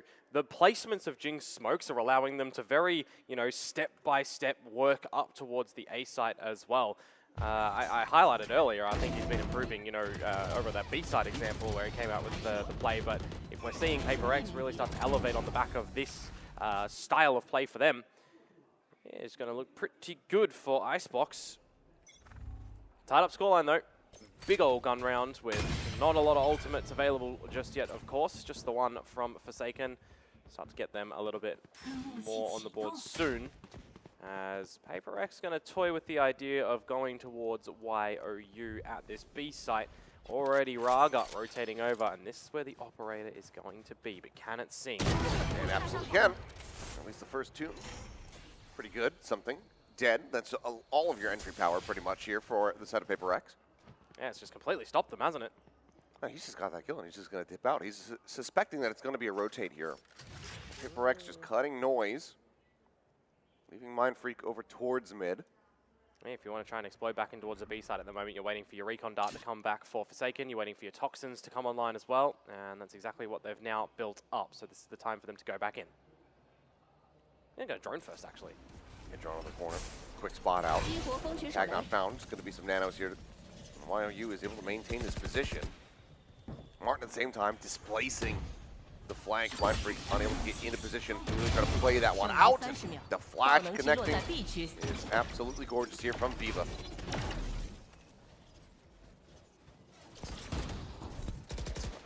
Another one there is Devi trying to get something done here, but right now XLG in a strong position to make this be a flawless round. And Devi getting taken down, that is a round done and dusted, so Jinx is going to have to try to TP out and hold on to his weapon at the end of the day. Yeah, all pretty readable kills to come through from XLG there as well. Great assistance, great timing. The space that PRX are giving them there as well means that the comms, you would assume, can be quite clear for XLG to just adjust what they need to do. On the back of the first operator pick, you see no aggressions. That's actually disgusting. Martin didn't even see him. He's just sprayed in the orb. Yeah. Just reading the timing. It's very nicely done here from XLG. Yeah, one at a time. Every kill kind of disconnected. PRX, you're asking a little bit earlier. Will we see a timeout come out? It's going to be now. Yeah, pulling the trigger on it. Well, they have once again lost the lead. Still tight-knit, but the manner in which these round losses have come through certainly going to be the more concerning factor here for PRX and Alex. Yeah, absolutely. You are going in towards a fresh round with new ideas as well, so hopefully you're able to come out with something a little bit better. Though with the timeout that came out from XLG previously, it was PRX to come out with the better plan. Avoya needs to make sure that the team is going to be able to pull this one through, to hold a lead, to try and close out the map as well from this point out, because if you start to consider getting deep in this map now, it means you have to be balancing out your economy. You want to have your refreshing ults go around as well. Will Forsaken be using the Hunter's Fury? Keep anything in check like the lockdowns at the moment, because YOU is nowhere near it. So you can potentially use that for the kills, of course, not just to deny ults. Operator still in the hand of Raga. So as the timeout subsides, it's going to be a pretty similar setup for the defenses of XLG. I'm assuming that they're going to go for their little normal clearing of A with the utility, and that's exactly what they are going to do, get Raga ahead of the curve with the operator, and see nothing home, then you can start to cheat a bit of a rotate quicker to this B site because Paper X are scaling pretty fast. They are, and no tags on the 0 point, still leaving the offense trench on that position. Surprising. Something eating a little bit, though, making plenty of noise as he downs over top of the Nano Swarms. Armageddon picked up as well for Coconut. See if they try to bait that out with a tap of the spike. But they slowed down the scaling, so now everyone from XLG is in position, basically. There's the tap. This is still going to be a little bit of a risk here. Devi swinging around the corner. Behind one as YOU gets taken down. Raga good for one with the blades before falling. As Coconut and Martin now being the try. Fight their way back into this round. A 1v2 here for the Viper of XLG. Forced away here for the moment. The spike now going to be recovered. Wide plan out on this corner here. Very back of the plantable space. Something on the jiggle peak, able to spot him out here. The back of Kitchen. Yeah, eventually a smoke will come back online for Jing as well. Can actually play for the one-way.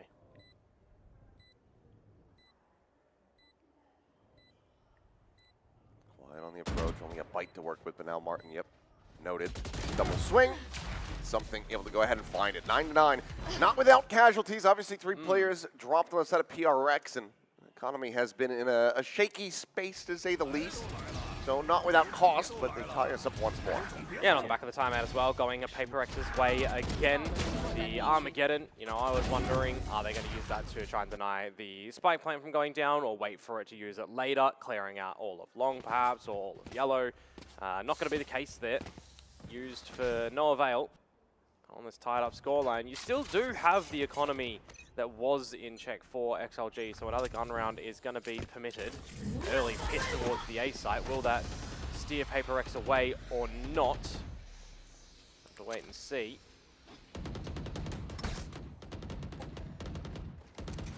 On the tag, otherwise maybe the Hunter's Fury would have come out. Adaptations as well for XLG. With the different wall towards the B site now, courtesy of the pit going down at the A. Retake ability could be strong for them. Well, they expect Raga on this spot, however. Not with the operator, just the Vandal. Tailwind popped. Yeah, a bit of a fake here with that Cloudburst throw. Getting out wide, now getting the spot. They managed to make Raga burn the Tailwind. Seeing 2 players as well there, does that give you an idea for XLG to budge over towards the B site or not? When you think it might be a bit of a re-split hit. Good smoke. And a flash to start to scale up towards the pallet. Stopping his way through here. Coconut able to find one, though. Ignores the jet, now peeks back in, and something cannot get it done. Devi going to be noted here from below, and Martin able to find him. As all the while, Forsaken was busy trying to utilize this Hunter's Fury, but to no avail. Nothing found. And XLG, barring an ace clutch here from Forsaken, they're going to get themselves to double digits and regain the lead. And not a single point of damage delivered to XLG in this round as well. Very crispy shots to come out from Coconut. Good read from XLG as well. You know, these are the sort of situations where if you are playing very passive as an attacking team, you do afford the defenders to have a good little answer, good little positions, rotations when they to and fro around the map. Where are they pushing? Getting all the information at B, for example, in this round, recognizing that mid is vulnerable. Have some eyes looking to that location. You've still got the protection of that pit towards the A side as well. There's some pretty good defenses in a round from XLG. Assuming that Forsaken survived, but chance that he might have actually gotten taken down there at the very end of the round was peaking. But, okay. Solid guys. Yep. So he's able to hold on to that. So a bit of a hero purchase here for the side of Jing. Knives for something. Otherwise, Sheriffs are the remaining players. Try to pull off a thrifty to get themselves back into this one. Will Raga be expecting this one? Shots are flying and damage is being received. Divide down to 45. Now Paper X want to go a little bit quicker to stave him off, to force him back into submission a little bit. Meanwhile, Mind Freak starting to peek and prod towards the B site. Facing off back the drone. Displaced here though by the salvos. And something is just getting battered right now. He flashed up, dips back into them. Eats 2 pulses. Swing on the corner though, and that headshot is absolutely instantaneous. Coconut. No idea what in the hell had taken him down. Another flash connecting here on something, and this time will not be as fortunate on the back end. Ends up falling as Viva collects 2 kills. Forsaken playing backside, able to find one. Jing, it screens, comes up with another 2 eliminations for himself. And suddenly, Martin, last one standing. PRX 1 kill away from pulling off the Thrifty. Martin for the clutch, but is not going to get the opportunity to go for the transfer. PRX, they tie us up once again. Yeah, what a round to answer back with in this one as well, right? Lesser weaponry, hero rifles to come out there. Very valid purchase to come through from Jing in the end there. The shots from something, though. I will flip it on over the other way. The flashes from Viva in this game so far have been absolutely insane. Yeah, he is just blinding people up left, right, and center. Nice. But tied up 10 apiece. And keep going this way as well. This map is just going to go on forever. No one having their economy broken just yet, too, in the backwards and forwards affair. Only 8 assists for Viva, I think, is what I saw there. But I mean, it feels like every flash has got kills. I think it's just because, like, yeah, not every time has there been an elimination, but he is hitting them. A shot right there as well, so they go 1 for 1. Roger going to take it down, though, and now Martin, once again, just noting this lurk. TP into the defender spawn for Jing is suspected, but something. It's a little bit of a distraction, finding Martin, but YOU, similarly, still has his eyes trained over and is able to flush out the Omen in the end. And this is where you get a little bit of suspicion as well for what's happening over towards the B site. Early Killjoy utility popped. Not going to be spotting out YOU with the drone, you would assume, unless it goes all the way back to the snowman, which it actually will. Yep. Well, lets them know. Lockdown is available and something can't hold the flank. Forsaken now all alone versus 3, finds the first. Low on ammo though. So look to reposition. Doesn't want to go for the reload, doesn't want to make any noise. It's not planning for him here. Not at all. But from 1, spots out Viva, but Viva gets the jump. That's going to be XLG once again, just continuing to swing things back and forth. The last 6 rounds have just been alternating. Yeah, and eventually you're going to see ultimates build up really rapid as well, but it's more the economy game at the moment. Very ambitious from Jing to TP all the way in towards the spawn. You know, when you have a dark cover there as well, you're pretty much going to be guaranteed that that's where he's going to be going there. So we'll see what the verdict is going to be for PRX into this round, and the money not built up enough, but they're going to at least try to get something situated, give themselves another chance like they did in the round prior with the 2 Vandals going into that one. Jing, see what he can do here, trading out the team potentially, as it's going to be a bit more of the split variety for them. Clear on the turret. Devi over the top, something here on the floor. Try to see if they can find any catch here at A. PRX at the moment, though, getting grouped up, about to attack into the stack from XLG. Oh, timing on the drone. Pretty well read. We'll spot out at least one. As drone over the top, revealing Raga in the forward spot. Has to reposition. Fragment at the ready. Send Viva looking to try to continue to slow this. Just disrespecting the smoke. Forsaken storms through, and Raga ends up getting taken down. Up and over the top goes something, and have they done it again is the question. Viva still able to find one. Forsaken will get dropped. Player spotted around the back, but now Viva bleeding out on the floor. YOU is dead, and that leaves Martin needing to try to clutch versus 3. Weapons recovered. A wide swing attempt with the Stinger at range. Not going to lead to too much of anything there, but Devi plays off the back of it, and PRX continue to find these thrifties. And continue to keep going backwards and forwards as well in this one. No one can get anything consecutive on this second half, bar the 3 to begin. Stingers roaring out for PRX in this round. The Vandal as well for Jing before he gets a little bit too overzealous, pushing an opportunity. May very well have been given to Martin at the end there, but it does get ripped away. 11 apiece. Full rounds of regulation phase needed for this first map of the #1 seeds in this ACL tournament.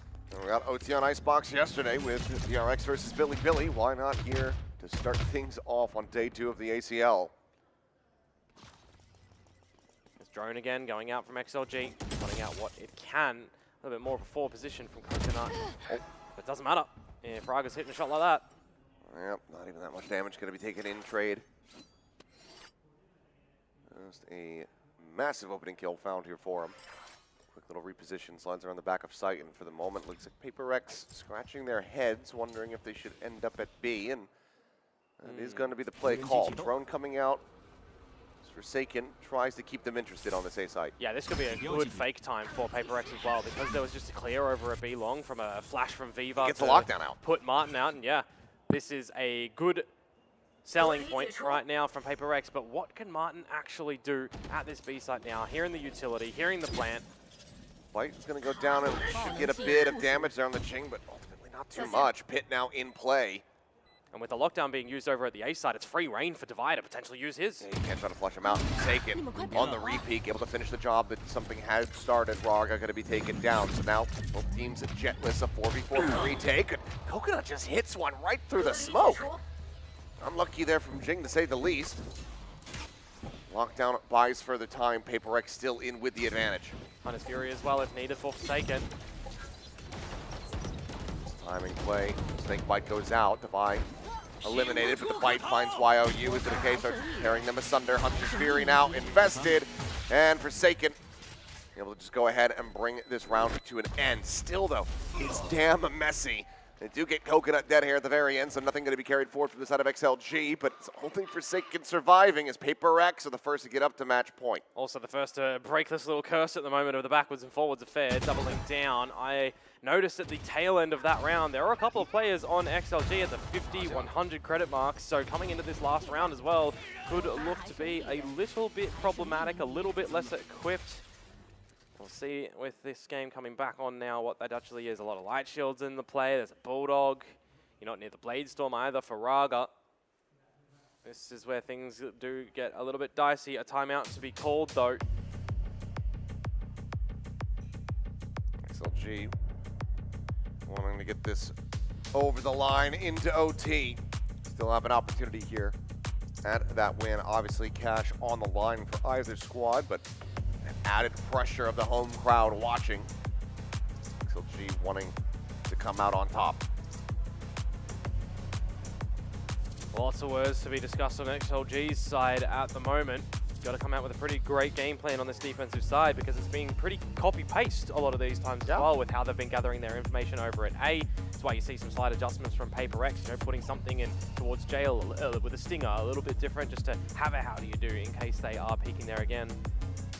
So whether or not we get a bit more of a calculated early game strategy here from XLG to catch PaperX off guard, I feel like they've got to do something and not just play the same sort of style at the moment because it's been a little bit more favorable for PaperX in those times. So let us see. Same little retake wall over towards the B site. Last time this one was here, there was a pit towards A. So they're going to have to get a little bit more forward for the information game over there. Meanwhile, PaperX very, very quickly over towards B. And Raga collecting two. Something coming behind one, but Viva with the stinger.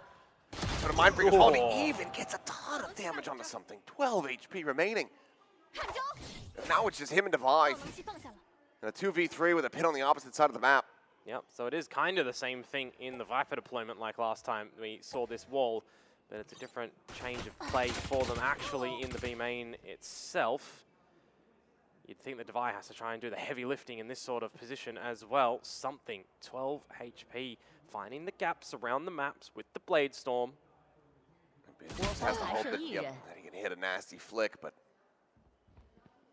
Coconut does deny that completely. As Divide 1v3, otherwise OT. Pushes, finds the first, is able to isolate, tries to reset, doesn't manage to make it happen. 6 HP remaining here on the Killjoy. 7 bullets in the mag. The pit dropped.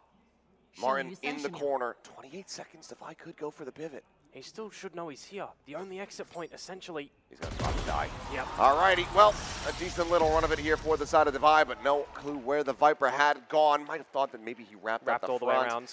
Either way, that means that we are tied up 12-12, and we're headed to overtime. Yeah, a much-needed round, a much-needed decision from XLG in that round, as I was saying, because it did feel a little bit flat from them on the defensive side time and time again, especially when it came to those little lesser-equipped rounds from PaperX too. But at the very tail end of that round, there's one little overlooked position. We'll push us into the overtime. And now it can be anyone's game yet again. You're not going to have to worry about economic problems. Everyone can have the buy. Not going to be seeing an operator, though, purchased up in this one. The time being paused should mean a timeout. Now we'll wait for the music to see which one it is. I'm hoping it's the tactical variety because you do... Would be... Okay. Yeah, good. I was going to say, it's surprising to see it called before any rounds used here in OT. But wanting to be able to get this win, I suppose, off the rip, get it done from the attacker side. Yeah, you definitely do understand that as well. You know, we didn't have too much overtime in yesterday's game between Billy and DRX. It was just the 2 OT wins from DRX to close out the map very quickly, closing out the series as well. Given that the first map was one of the faster variety ones here. Yeah, just a casual. To say very little about it. There's a bit of brutality at the hands there of DRX. But XLG, let's see if this timeout is going to get them that opening win, if they can look to try to do to PRX what DRX did to BLG and get that 14-12, get into OT, and quickly get out. It looks like it's going to be a bit of a B-main prowl at the moment from PRX. Get something ripe and ready up there, go for a quick flank. You got a couple of numbers as well. So we'll see mainly for XLG with these positions, it's generally... that's on the floor too! No. That's a mistake. Well, I don't think that was a part of the timeout call. No. All right, well, scaling into mid. In theory, a lot more dangerous and precarious. And it's now being watched by 2 players. Yeah, that plays a little bit different on your game plan in this sort of round if you're going for a bit of a slower play. First engagements, though, something finally going to win one. It's been a little bit. Yeah, YOU. Taken down here. Solid opening kill as Mind Freak. Ooh.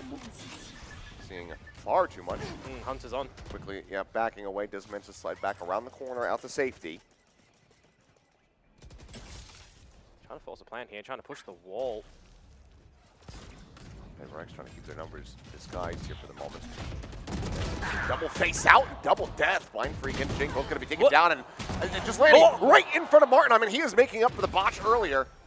Doesn't matter if he doesn't have the poison arm, it would seem. He just rips them apart in a round that looks very good for PRX on all fronts at the start. Ends up getting out of their grasp. Yeah, it just feels like from our view right there, everyone's crosshair on XLG was kind of at the right place at the right time. And even getting gifted, you know, a falling frag, holding the right angles. That's a bit unfortunate for something. And that extra shot from Martin is pretty disgusting.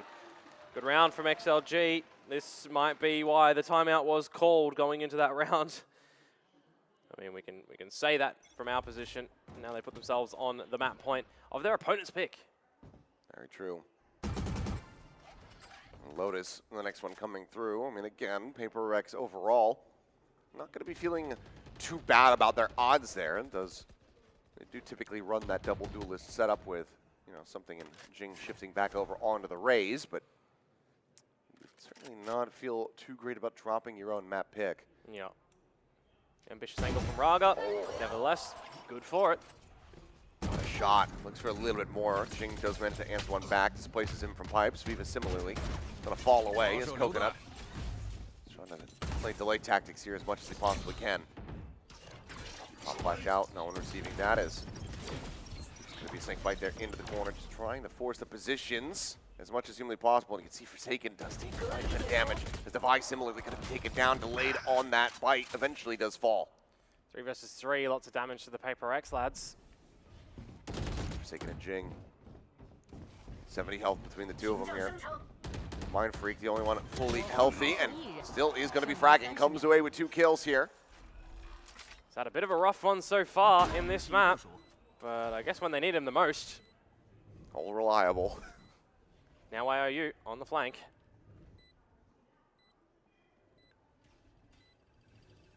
It seems like this has been read somewhat.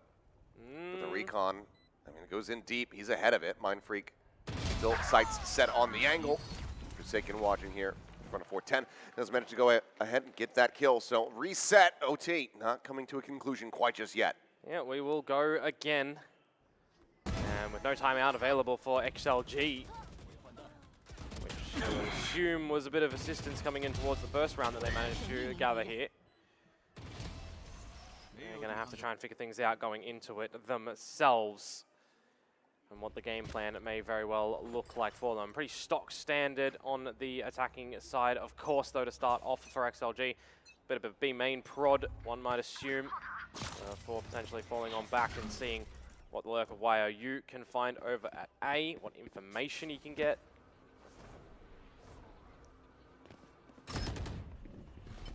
Just the spot out on the one, and something is just going in for the hunt here, but he's going to get punished. He does find a good amount of damage. YOU going to fall down to 30 HP, and at the same time, Raga does get taken down, so in the end, a solid trade here for the side of Paper X. You gotta be careful playing this angle though. We have seen a lot of good flashes from Viva towards here. And a good upset Mind Freak. A minute to go. Pivot from XLG towards the A side of things would make you contend with Jing by his lonesome self essentially, because Forsaken has the task to at least watch over mid at the moment, but coming back on over. It doesn't have a drone. Already has been used here. Recon still little ways away from being back online, it would seem. Just going to double up. Double up. Attempted the high-low here.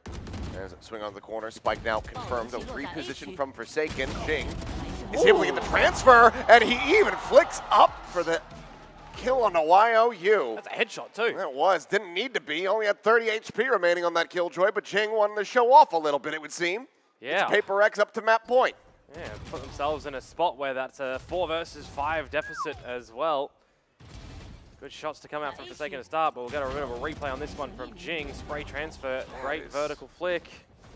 Very crisp, very swift. Jing, lobbied leader here at 27 kills.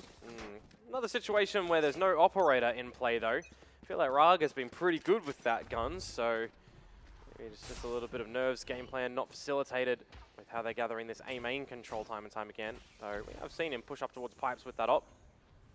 More favoring the rest of the utilities. Shields as well. They start to scope things out over at the A site with the drone. Forsaken just going to be dodging that one at the moment. Very slow pace from Paper X on this attacking side for this round. Coconut holding close. Forsaken wary about an aggressive push forward here. Yeah, 1 minute to go. Eventually Paper X are going to have to make a decision where they want to end up. Either stay towards A with this drone, where we have seen a fake sold, remember. So you wouldn't assume that XLG are just going to read in towards this one real quick. Dark cover goes deep as well. Still a lot of numbers for XLG over towards this A site means that YOU has to be very aware of what's going to happen in his territory. I'm just going to give it up. Yep, util going to be popped.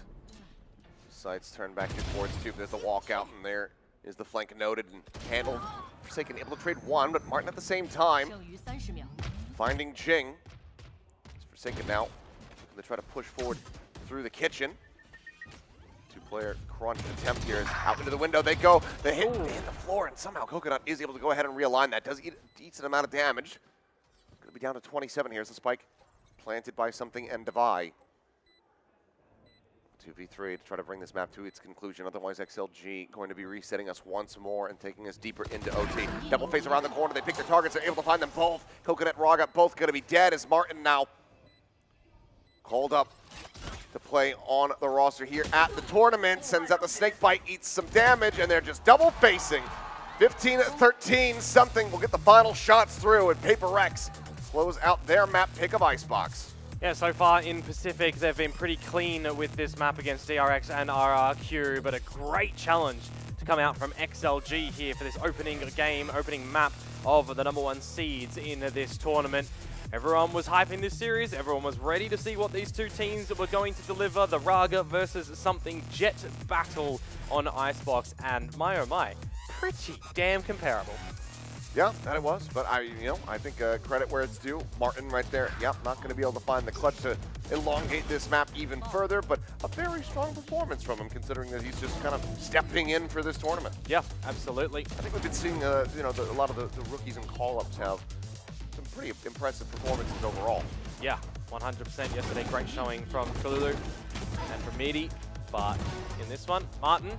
See what legs he's still got to walk on in towards Lotus as well, because that is going to be the next map of the series. There's the choice from XLG, so you would assume that they're pretty comfortable with how they do play that map, but my mind still goes over to the side of Paper X as well. They are happy enough to always go towards that in a series.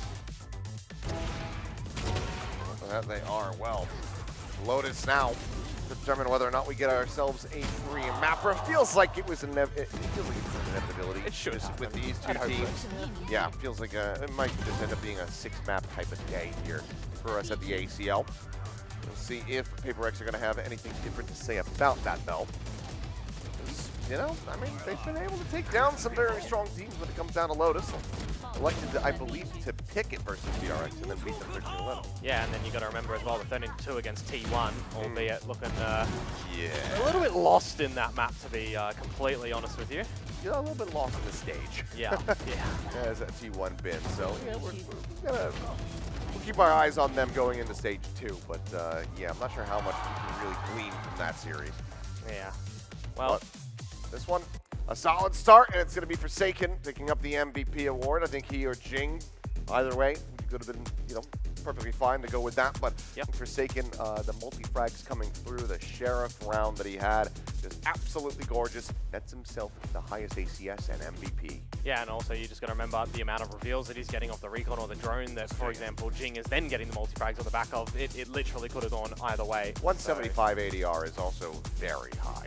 Yep. I mean, yeah, Silva does have shock darts, but you only have 2 of them per round. And the fact that you're still racking up, you know, basically a kill and a half's worth of damage every single round is super impressive there from him. Something I want to highlight, by the way, we were talking about it earlier, assists. Viva with 16 assists. It's no secret that a KO is my favorite agent, but when you see a player that utilizes KO to perfection, it is just absolutely destructive. It's what they can come out with, so fair effort. I'm sure some people are going to have a nice little giggle about it, and they're going to make fun of Mind Freak coming in, dropping 70 ACS. The man's been off the stage for so very long, and in the end, he clutched up when they needed him to. He got those 2 kills on that A site, he bailed them out, and even though he dropped, you know, 70 ACS, only got 5 kills across the 28 rounds of play. He got the win. Yeah, and to be fair as well, his role in this map was to lurk, essentially. Lurking up towards B, lurking up towards mid, always red. Does become hard if you're tasked to just do that by yourself without any utility assistance. Yeah, well, XLG going to be kicking themselves a little bit. You can see that 16 first kills there for them. Not able to convert quite as much, but comes down to those clutches that we were just talking about, you know, being able to find those huge ones. Yeah, sure, the map itself doesn't track that clutches happen, but we saw them. We know it did. I witnessed it. I synced it. Did you will it? I will. No, not really. I was just watching. I don't really will anything. No? No. But can you will the third map? That, yeah, probably. Probably that one. Yeah, we would probably will that one. But yeah, typically when you're starting to will things on broadcast, it backfires, and that's when you get pauses and that kind of stuff. So I try not to mess with Fate too much. Try to let it go with the flow. Speaking of the flow, we're going to flow into a break, and then when we come back, we'll be getting on to Lotus, which is XLG's pick, so don't go anywhere. He's there. I take him. I blind him. He's blind. Yeah. Smoke up, Eren. Yeah. Smoke up, Eren. Smoke up now. Smoke up now. He's not blind, right? Nice kill bit. Aku kill away. 120 kills, right? Ada aku. Careful, I'm good. I'm scanning the main now. Scanning now. Go. Stay. Smoke off. 2 here, boy. Deco only. No, K was yeah. Maybe 2. They can be orange somehow.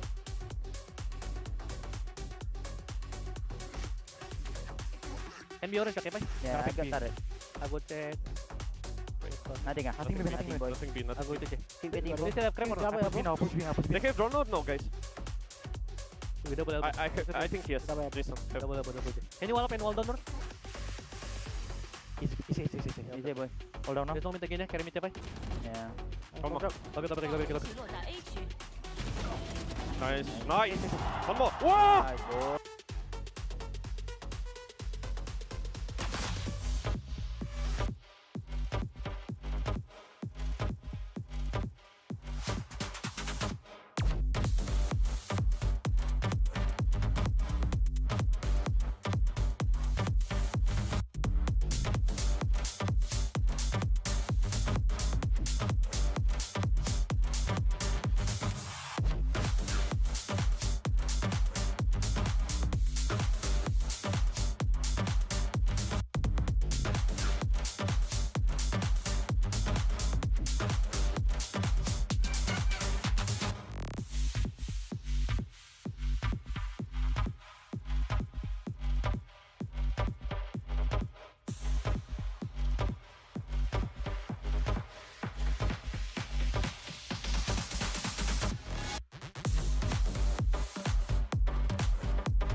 And we are back. It is now time to go into our second map here in our first series of day 2 of the ACL. I'm Achilles, that's Komodo. If you're just joining us, PRX were able to take their map pick of Icebox by fairly narrow margins. A very contentious map of Icebox, which we were kind of expecting. Ends up going to overtime. PRX take it down 15-13. Yeah, not clean at the end, but a couple of really cool, decisive rounds from both of the teams that get you excited, which is exactly what we want coming in towards this series. We want 3 maps. We want good Valorant, as we've seen and heard. It might be a 6-map day, and if we continue like this one for this series, it could be a 6-map day, all of overtime. One.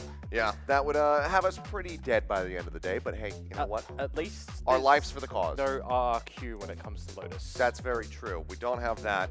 We don't have them loaded up and ready to go. We don't get to see them until Toronto, but yeah, Lotus is going to be our second map. This one is the pick of XLG, but again, as we're kind of talking about, it's one that PRX is more than happy to play on. Yeah, absolutely, and it comes down to how ready these teams are and how prepared they are for this in the actual veto as well, right? You got a slight little caveat over on the side of XLG, having to play with Martin on the substitute role, which, you know, he had some really good things happening over on map number 1 as well. A couple of things that were a little bit funny to witness, but we'll forget about them because he delivered where required.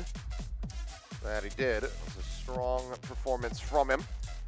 Curious to see, with 1 map behind now, how Mindfreak finds himself, if he's going to be getting a bit more comfortable back here on the stage. Fire in the hole. Expecting to see that raise here once again from Jing. And I think it's a pretty safe bet. Yeah, I would assume so. I mean, they can definitely still play their normal comp where you've got the Raze Yoru as the duelists. You've got the Omen Vice and the Fade as well. You know, substituting out Patman back for Mindfreak here.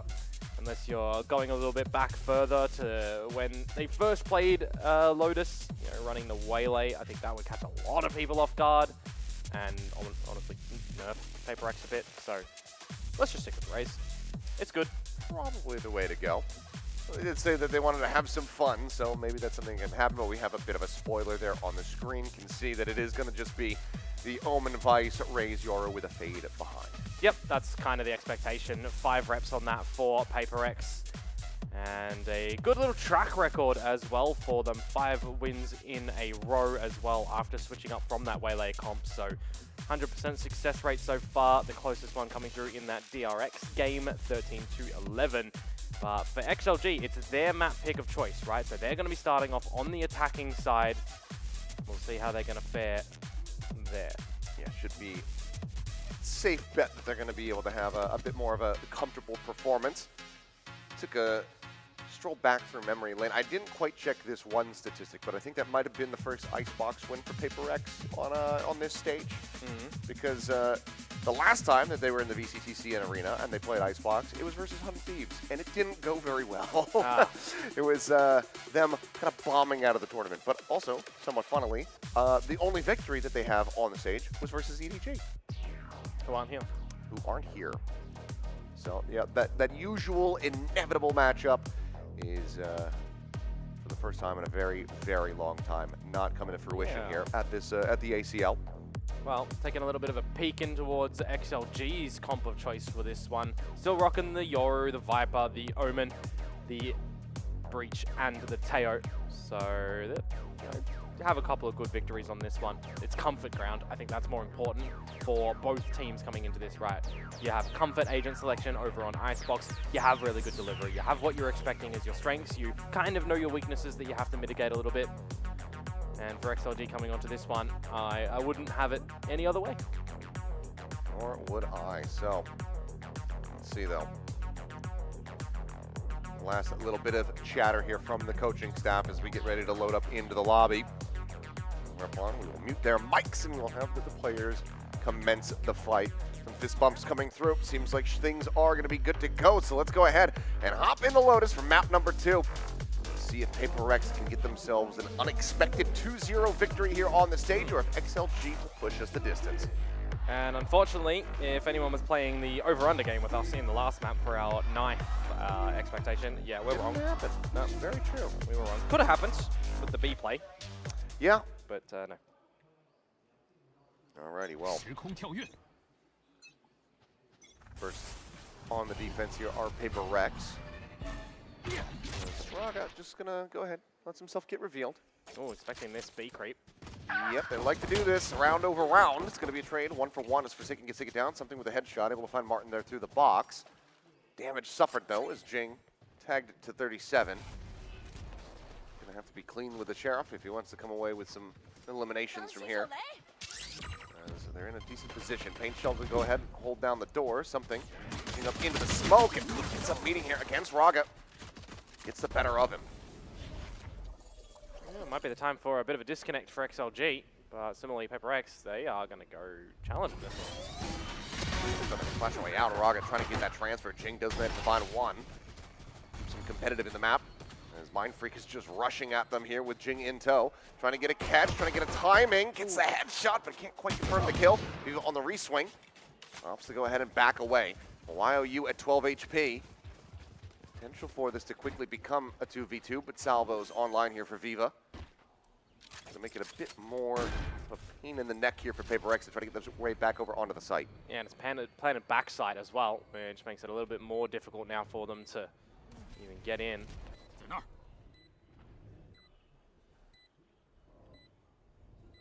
Sat here at drop, no other util to work with. After the defuse, gets the salvos out. Mind Freak able to find one. YOU finished off. Viva, sights turn, finds Jing. Mind Freak now. Last one standing, has to clutch it out, and he will make it happen. Welcome back to the stage, Aaron Leonhardt. That is going to be the free K clutch as he gets PRX their first pistol of this series. Yeah, you would hope that that one shakes off a couple of the nerves and stage jitters, right? And performance creeps on the first map there. You know, he has that one round where it's absolutely required, but coming away with a clutch in this round, we would like to see that be coming out for him. Great one-way, playing back on towards his opponent. Not scared to go for the fights as well. We were asking a little bit earlier about the crowd noise as well, going for both teams too. Something to think about. They had a great amount of rounds to cheer for on map number 1. Oh yeah. But pistol round on the way of PRX. Force up for them, not so much for XLG, despite getting a plant early. Warning call on the Prowler as well. Seeing the gate crash, Forsaken. Eyes on that one. Forsaken, clean headshot, looking for a little bit more, and he's got him lined up. Quick 3K here for the fade. 2 casualties, but Martin now all alone with just a frenzy in hand. Pushed out of the smoke and Divide with the Singer. Wins that fight 10 times out of 10, pretty much. So 3 players surviving. PRX, a very fast round, but one that they come out victorious in. Yeah, we'll see what the bonus round is going to look like now as well, because they've got some pretty decent weaponry going in towards that one, but more importantly, it's for XLG to start to get in towards this map as well, because something that they didn't have to worry about in the previous map was dropping the pistol rounds, dropping the second rounds, and albeit the bonus as well, because we had the force up from PRX in the second half. So despite losing the map 15-13, they actually had, you know, 6 rounds to start. Well, 6 rounds on the map in the early stages of each half. Double blast pack forward here, taking some control over rubble. PRX, 4 players set up on that A site, and that leaves Devi all alone towards C. Stealth drone coming his way. Jiggle peak spot should have caught at least 2 players. Something quickly does re-wrap over to this side, though, to help the gate crash. As the rest of PRX shifting over in case there's this B site pivot. You got the deep shear on the side as well. Paranoia. They're trying to clear that close side. Devi, however, up into the smoke is in behind 2 before getting taken down. Trades are going to be looking good as Forsaken taps the door, rushes in, finds Martin, but now Coconut gets himself into a 1v1. Mind Freak on the opposite side, looking to once again be the hero to get PRX over the line here. The bonus conversion would be a massive cause for concern already, though. This much damage dealt is still very good for PRX. There's the spot out, and there is the kill. Mind Freak unscathed, unkilled for 0-6. Gets himself a weapon upgrade. Says, no, I like this one a little bit better. And we'll have the defuse. Yeah, a little bit overdone for Jing there, giving an opportunity for the 1-versus-1 clutch. But when it comes down to that angles and going around the site, expectations on where you think the opponent might go, where you want to navigate around, worked a little better for Mind Freak at the end. Good trap plays to come out from PRX as well. Not really too much trap plays, but more good players in the right spots. I like the adjustments of how Devi is is still going on the Vice on this map as well.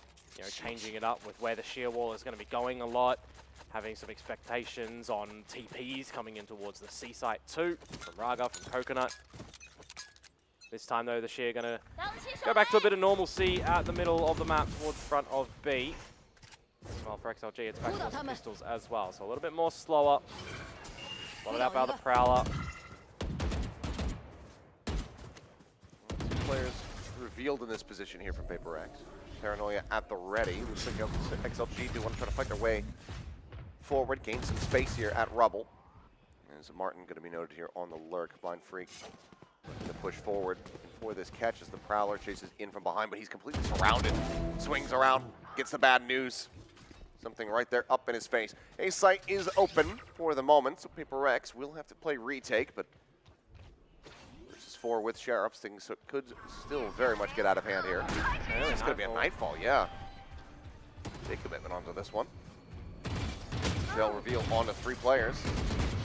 As Jing breaks his way forward in towards Tree. Viva going to be taken down. A nice shot from Coconut. Does manage to find something. Full flash into Mind Freak's face, but Jing still finding even more value until YOU says otherwise. Clean up. 2 kills going to be found here as they break down the Duelists, but cannot get the thrifty win. PRX now 4-0. Yeah, you're going to kind of be happy for PRX. They're shifting into a retake scenario anyways when they recognize that it is going to be a lesser buy going into that one. They're going for their own mound control too. You know, a map like this, you're taking mound control, you're taking rubble control, nearly 9 times out of 10.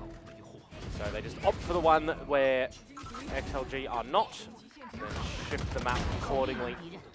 Going for a pretty clean retake. Maybe one would consider that the Nightfall wasn't a necessary investment. You can always make an argument for both sides as well. But with the 4-0 scenario currently the PRX have found themselves in, that is the time for a timeout for XLG. Because whilst they don't face elimination in this series, of course, they themselves would want to get into the grand final on home soil territory. They want to get the money as well. And get some good reps in for Toronto. It'll be their first, well, the grand finals, different venue. Never mind. I was going to say first grand final on this stage. They were in Beijing for the playoffs. So, but that doesn't work anymore. So never mind. Well, but yeah, back-to-back grand final victories across tournaments. It would be a bold move to just try to fall down to the lower bracket and then win out so that we can just get more money along the way. I mean, that's something we were joking about off broadcast yesterday about, you know, doing something like that. But it is technically doable. Like, you don't want to do that, but still very risky. Yeah. Well, the timeout will expire, which means now we get to go back in towards this game and see if XLG are going to be finding their footing on the attacking side.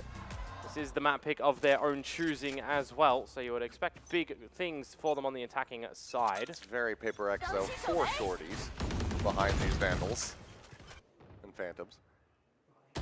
Well, swing on the corner. Mind Freak struck down. So the kill here found from Martin as Showstopper. Right there on top of the Viper. Able to find that elimination. Jing putting the ult to good use, finding some revenge here for his element. Just trading out with one of these smokes. Deep flash. Jing clearly not getting word from something that was going to be coming through or what the exact timing was because he gets fully blinded up. Forsaken, previously tagged, now eliminated. Raga able to find things here at A site.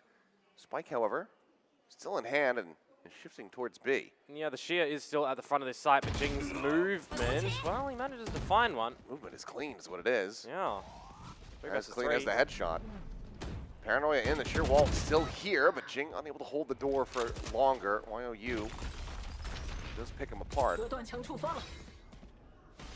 now popped, push out here from Divide, looking for a bit of a timing. Does manage to find one. Spike dropped for a brief little moment. And something now, all alone, looking to try to clutch this. Yeah, where do they expect him to be coming from at the moment? No utility. Probably not going to be using the drift you'd expect. Feeling a bit of an oversend on that run. Raga is going to be good for it. Holds the angle, gets himself a 3K, and gets XLG online. Yeah, on the back of their timeout as well. So definitely the necessary situation to see for them. Conversion, get on the board, I guess, as early as possible. Despite the beginning stages.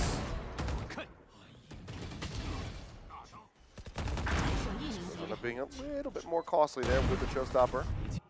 used in the round. So you do still have your ults being built up. You know, 4 rounds in a row of loss or win.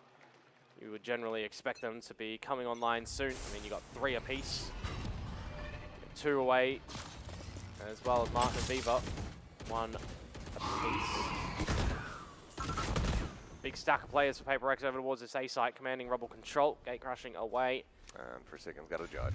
Yeah, I mean, we saw this yesterday. Yep. Didn't work so well for 10-10. No. As, well, Raga's TP'd past him, so I don't think the judge has been scouted at all. I don't think he's been able to give his teammates the word on this one, so Forsaken just goes bounding forward, is able to find one before getting traded back out as Martin collects the kill. Raga at the same time dead, exiting, Mind Freak holding Rubble. Knows exactly where the enemy Omen is, but can't quite get away. I think he thought it was out of range of that paranoia. Ends up getting blinded at the end of it all there. Nothing more for Coconut to get done. So no back-to-back round wins. XLG letting Paper X get even further away, now 5-1. Yeah, it's a bit of a rough one for them now.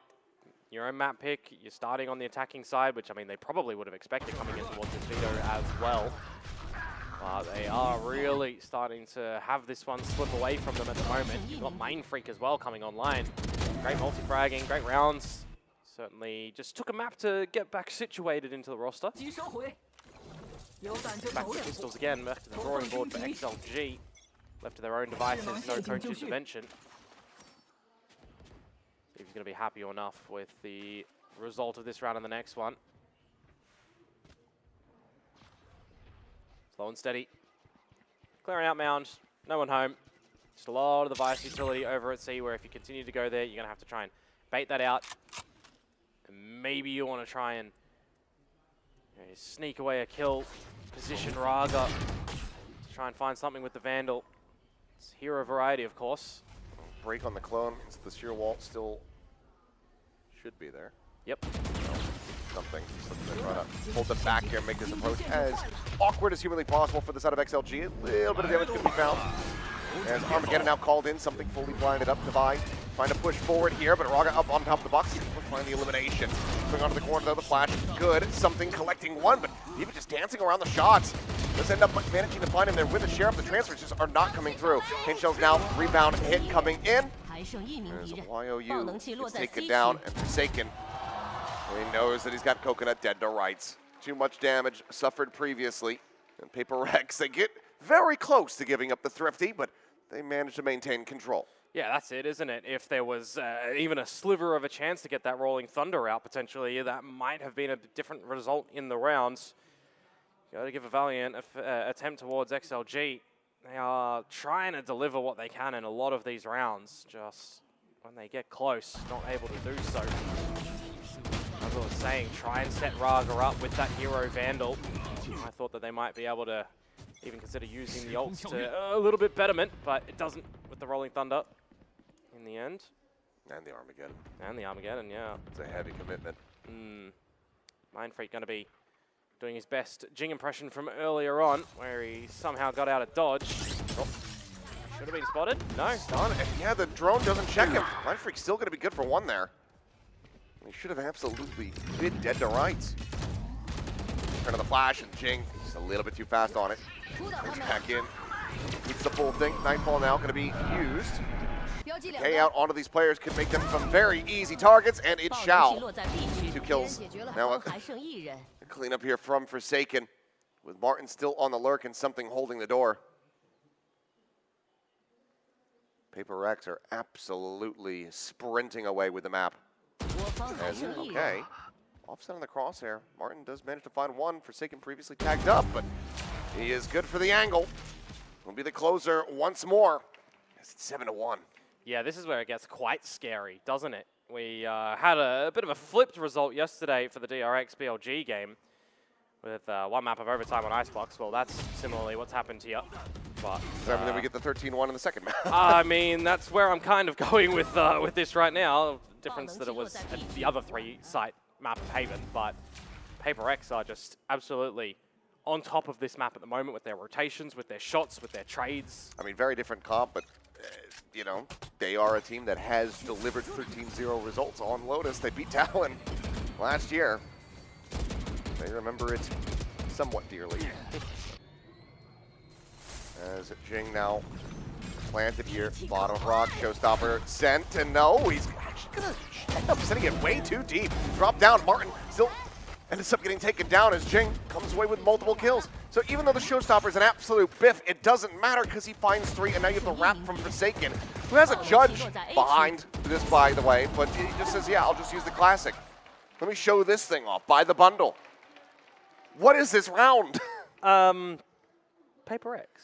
That's literally what it is. It's Yeah, Paper X. yeah. There's just no other way to claim that one. Got to do some mental gymnastics to try and figure out what it is, I reckon. Just one of the silliest rounds possible. I mean, Jing should have been dead, even against the weaker buy. Like, look at him. He goes down to 7 HP at one point because of the decay. And still just sends it in the end and scopes in. Yeah. ADS is pretty much point blank. Forsaken shaking his head. And unfortunately here for Gilai's coach, what are you meant to do when Paper X is Paper Xing? Well, you call a timeout. That's what you do. So second timeout going to be used here in the first half. What does Havoya have to showcase now? He's been in all of his timeouts so far and all of the cameras real close towards the screen, getting really energized, really electric. This time it's the laid-back approach. Feel like it's the why me, why now approach. But XLG, they've got to come out with something very different, right? They're playing slow, they're getting stopped from going aggressive. They're just backwards and forwards between these buys and non-buys. Whenever they're going in their buys as well, scoping out where device shear is, where device utility is, but more importantly, some of the times they're not even getting the chance to just pass go. Paper X are taking the control, figuring things out early like this map generally sees for a defensive-sided team.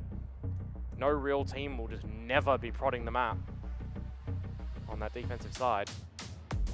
8-1. See if this is the time for XLG to start to come back and recover this half at all possible. Made for back rubble once again. Slow approach as Boombot goes forward, does explode, and Jing ends up being the casualty. Not too much damage suffered there from Coconut. As Forsaken just going for some timings here, looking for the blind spray, but Blind Freak now going to be noted. Stealth drone able to find him, and Forsaken cannot hit the transfer, so it's going to be Raga dead. Oh my god, Viva's just strafing in and just instantly one-tap something. Ridiculous, and out of eye. It's about to get timinged. Yep. Dies. And XLG find themselves a second round win. There we go, on the back of the timeout. So good conversion yet again. 100% conversion on timeouts. Yeah, well, for this map at least, they did drop the one in the first map, the original timeout. But hey, this one now, you have to take your timeouts, right? You have to feel like you got that coach investment needed because you were down 8-1, now you're down 8-2. Even if you recover this one 8-4, right? Any slip-ups in the next half, you're just you're just hoping for Paper X to call something. Yeah, we've seen a lot of check NPC moments in this so far, but that one's just hell. It's like the double take. I seen him, I move away. No, I gotta go back. That is. That's a very disgusting shot, to say the least. Quick dimensional drift forward here into the C site. Shows that it's pretty cleared out. Divine will get noted around the back. There's the stun. Raga looking for the kill. He's worried about a swing, though, so he actually doesn't go for the angle. Divine's starting to scale forward, but Coconut has reinforced the position. Eats a bit of damage, but is able to find that elimination at the end. Now the pin's going to be in play. The Nightfall going to be crashing across. That connects onto damn near everyone here. Shorty in hand. Trying to breach this position is going to prove to be quite difficult. This Forsaken will fall. Audio still going to be lost. That Boombot splashes onto 3 players. Jing playing off the back of it, does manage to find YOU. Still though, very difficult spot to try to retake. Viva at risk here from the side. Something collecting the kill. The time starting to dwindle. Coconut and Martin trying to close this one out, but the spike has not been taken up to half. The pit is going to be enough to overwhelm them. As Martin with a shorty will go ahead and cut down something. So one player surviving, Jing just sprinting away, looking for the save as the economy from Paper X has been broken down, and XLG will get their first consecutive round win. I do like the idea from Paper X in that round with the Nightfall as well. When you see all of the opponents going towards the holes, if you're moving their audio, you can quickly get on towards the spike and hope that, you know, they didn't hear it. Shots to start to come out though in the pit. I'm not 100% sure if the Nightfall did hit all of the members of XLG. Because yeah, if you do miss any, well, they still have the audio issue then, right? So I think Raga and Coconut were far enough away, so I think it was a connection on a 3. There you go. Might have clipped him at the back, but hard to say. Either way, though, chance to make this an 8-4 half for the side of XLG. Still not going to be feeling great considering that they started on the attacking side, but they need as many round wins as they can possibly get. For now, though, they've got Coconut pinned into a corner. He's going to have to TP out, but he's knocked down to 46 health. Double face, tucked back in behind the mount here for Jing. Refaces out. More damage to be found, but kills eluding as Raga does manage to find the headshot. Time to be bought, but nevertheless, Forsaken's just going to get peppered through the smoke. Little by little, PRX crumbling in this round. For XLG to set themselves up with the 8-4 half. Very well poised for it. And even if they're suspicious about anybody else being on the site, which of course Devi is, this Rolling Thunder can make it a very easy take here for XLG. He's going to re-drone in. And that is going to be a point-blank hit. Devi has to bound away back through Waterfall. Jing trying to work forward, or Mindfreak rather trying to work forward. I'm used to seeing him on Omen now. He does manage to get towards the back of sight, but cannot stay alive, and now he is all alone. It would be a 1v5, and he'll just get the 1. So 8-4. XLG picking up the last 3 rounds in a row. Yeah, on the back of that timeout as well. That was the kind of point in time that we're saying, 8-4 at best is something that they definitely need to come away with on this map. And now you'll be playing in the halftime. See what your mind does go towards. This round would be a good start for them as well. After dropping the first one in this map. Finding both in the other. Narrow margins as well. Yep. Dropping that pistol. We'll see though. Feels like if PRX are able to find that for themselves, it's likely just going to be a swift conclusion here to the map, given that they now move over onto the attacking side. And I mean, it's double duelist. Yep. It's Jing and something. You have to be worried about that if you're cheering for XLG here. I'm just waiting to see if we're going to get Paper thin. Paper thin. Do the rain or what? I don't think he would do it. Surely he would. He's a bit of a curmudgeon. Yeah, I can't deny that. 8-4. PRX though, losing the last 3 in a row. Does that have any momentum shock towards them? You generally assume not. It's nothing too harmful, given that the scoreline still has a lot of cushioning. Of course, Jing's mother, always here. Always there to cheer for her son.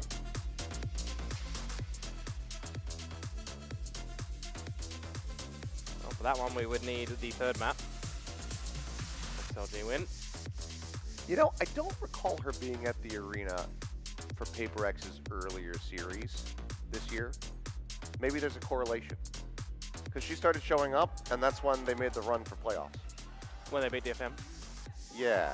I think that, like, well, that one, maybe not.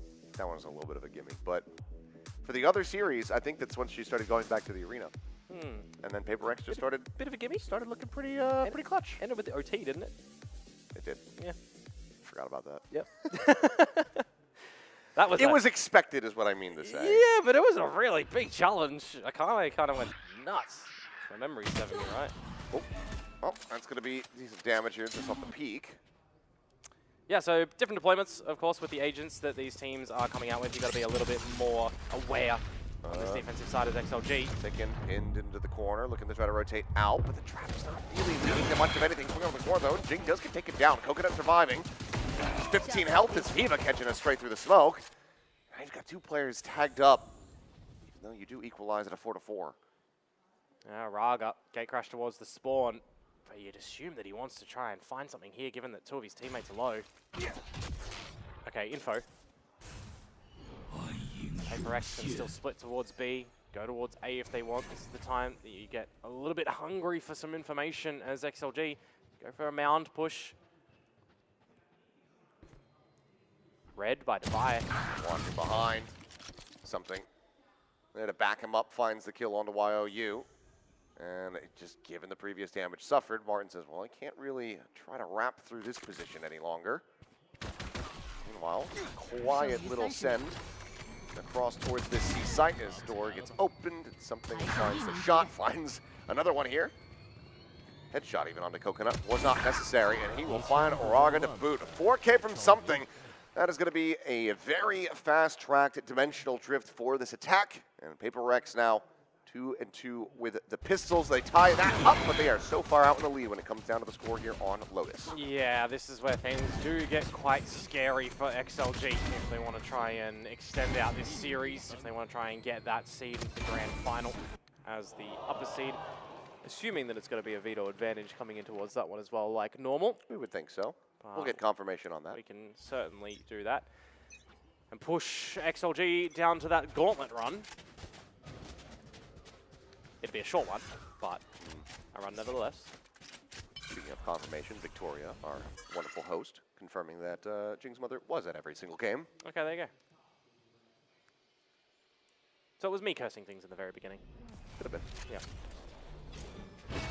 Here we go, though, into the C site. See if we can save this. Well, Jing goes in. He doesn't look back, but it doesn't matter because something checks the corner.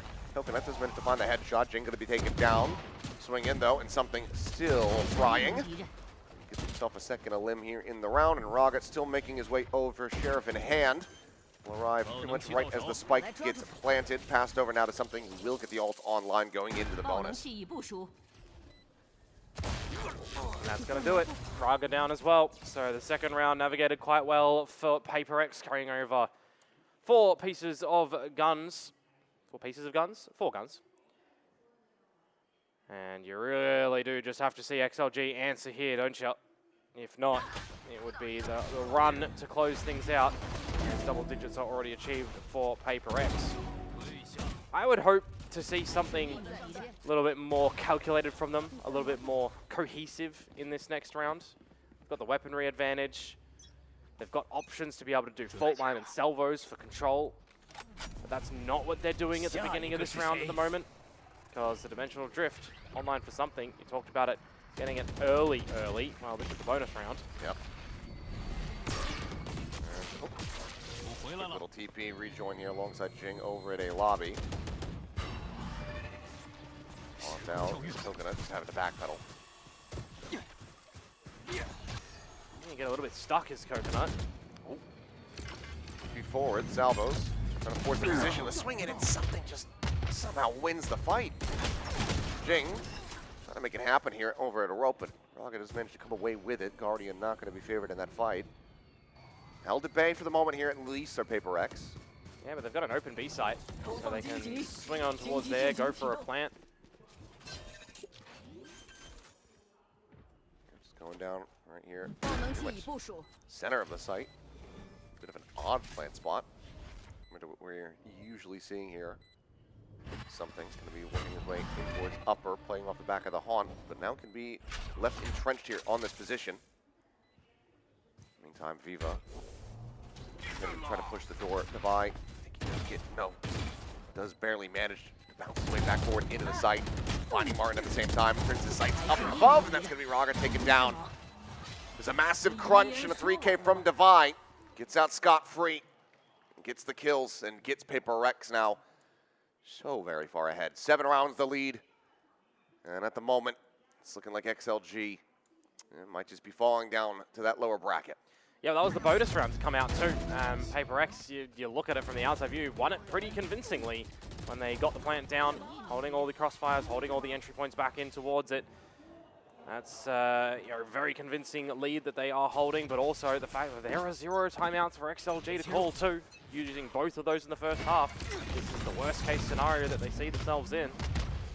They are at the right spot though, to try and get some cheeky damage. Yeah, the stack is well aligned. Raga able to find 2 before getting apart. Devi does find it. There doesn't find himself dead as Sheriff shots start hitting. XLG very good to go ahead and convert this Thrifty as Mind Freak now down to 6 HP. Can't quite line him up, so a very fast Thrifty. XLG will at long last get themselves around victory here in the second half. Yeah, Raga finding a couple of good shots in the very beginning of this round as well. Necessary, I feel. Hasn't been finding the power that he did in the last map. But this one, those 2, very, very swift. And just a case of having the right numbers at the right spot as well. A lot of bodies, pepper shots, use some good utility. Make things a little bit more trickier for PRX, but it doesn't really toy with their economy all the more for this specific round here. Gifting something over his chance for the operator. Players out here at mound, something just waiting for the angle. It would have been a crisp headshot, but not quite able to make it connect. So Jing just gonna stick around in case they can get it. But he baited forward here aggressively. There's a Bucky and a Judge for PRX. Yep, this is a very PRX round. 5 different weapons. See what they're going to be able to do. Bit of a prog smoke out towards C. Just waiting. Get the operator back on the line as well. Can't find him. Does get Raga.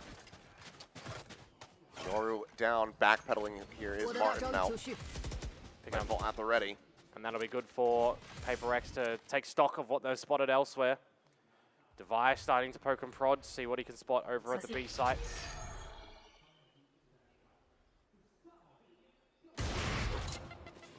Quick attack. Bucky still in hand. Jing trying to go bouncing forward here onto the B side, ends up getting cut down as Viva finding a nice shot. Coconut similarly. Part Forsaken, that leaves the spike now stranded within the B site. Multiple eyes on this here from the side of XLG. PRX trying to just botch their opportunity to get this up to match point. I'm a little bit surprised they didn't just set up for the Nightfall and go in together as a team. Yeah. Well, with 8 seconds remaining, looks like it's just going to be a save. Something will do a bit more damage here to XLG, but Coconut's got plenty of money. So isn't going to be sweating too much about that. So 3 players safe. XLG find themselves a 6th round victory. Yeah, you'll be happy if this one kind of runs out of time as a defender squad as well. You need to be balancing out your own economy too. So taking 3 in towards the next round you are all right with. That's always difficult to track, but you made it somewhat easy with the squatting. PRX with 3 guns being taken to the next round too. You would assume that they're just going to force up behind it, which they do. One away from the showstopper as well. A Nightfall combination with that one certainly can open up a site in its entirety. Might just be an aggro play to try to get this work here for Jing. Swing out, and he wins the fight as Raga gets taken down. Martin similarly cleared by Mind Freak. Something looking for the peak and finds YOU trying to go on a bit of an exploration mission. Falls to the wayside. Something getting slowed up there. Good shots from Viva. Keeps him locked in position. Is able to put the operator down on the floor, but this round is still very much out of hand. That being said, Coconut fights back. Mind Freak dead. And Jing is playing here up over the top of the box. Finds Viva. And that is now PRX up to 12, up to match point. Yep, 6 map points to be able to come out with here as well. All it's going to take is 1, and the ultimates will come online eventually. That can always assist in that one. Looking a bit better on this map compared to XLG, right in the momentum. Victory in the first map of their own in the overtime fashion. We'll see what XLG are going to be able to muster up in towards this next round. It's going to be okay. 6 opportunities here for PRX. 6 rounds needed for XLG if they want to give us another overtime, but right now it just feels like it's a bit off kilter. That's a good start though. Mind Freak stunned up, picked apart. Coconut able to find that one. Jing lingering here within the smoke, but Raga just a little bit faster, and Forsaken dead as he pushes through the one-way. Seems I guess XLG still a bit more fight in him. Not going to go quietly into the night. Yeah, going for the same mound control essentially. Right position again, but executed this time. And gifted the spike as well. You would assume that this is just going to be one of those very long save calls or explorations from PRX if they can get any chip damage onto the economy of XLG, which Martin jumping down the wrong spot. It'll be a freebie. Something ready to tap the door, but surely you're just dead to rights as soon as that happens. You have 3 players on the opposite side. The YOU ready to swing and ready to send a fault line at you. I'm not even sure if the gate crash would be fast enough to try to escape. Either way, just trying to draw the attention here. Playing off the clone, but yep, there you go. Gill's going to be found onto something. Device similarly dead, pushing forward into the smoke. XLG hanging around for a little bit longer. Yeah, but 6 is a pretty difficult one to contend with, so making it 5 now. Still have to be weather in a couple of these rifle rounds. Some aggressions from Paper X this time, a little bit more individual as well with all of the duels that do come in and come out. So back onto the drawing board for them as well in a actual, I'd like to call this an eco, but there's, you know, there's slight investment from Jing and from something. Understandable. This is real cheeky. Supposed to be. Oh. Dead. Blind is there, but Viva covering fire keeps YOU alive. Just end up falling. Sheriff shots. Oh no. Rough around the edges to say the least. It's going to be a flawless. As XLG, they might just be making this happen. It's all right. You laugh that one off. It's your eco round. You've got your guns coming back in the next one. It's all good. It happens to the best of us.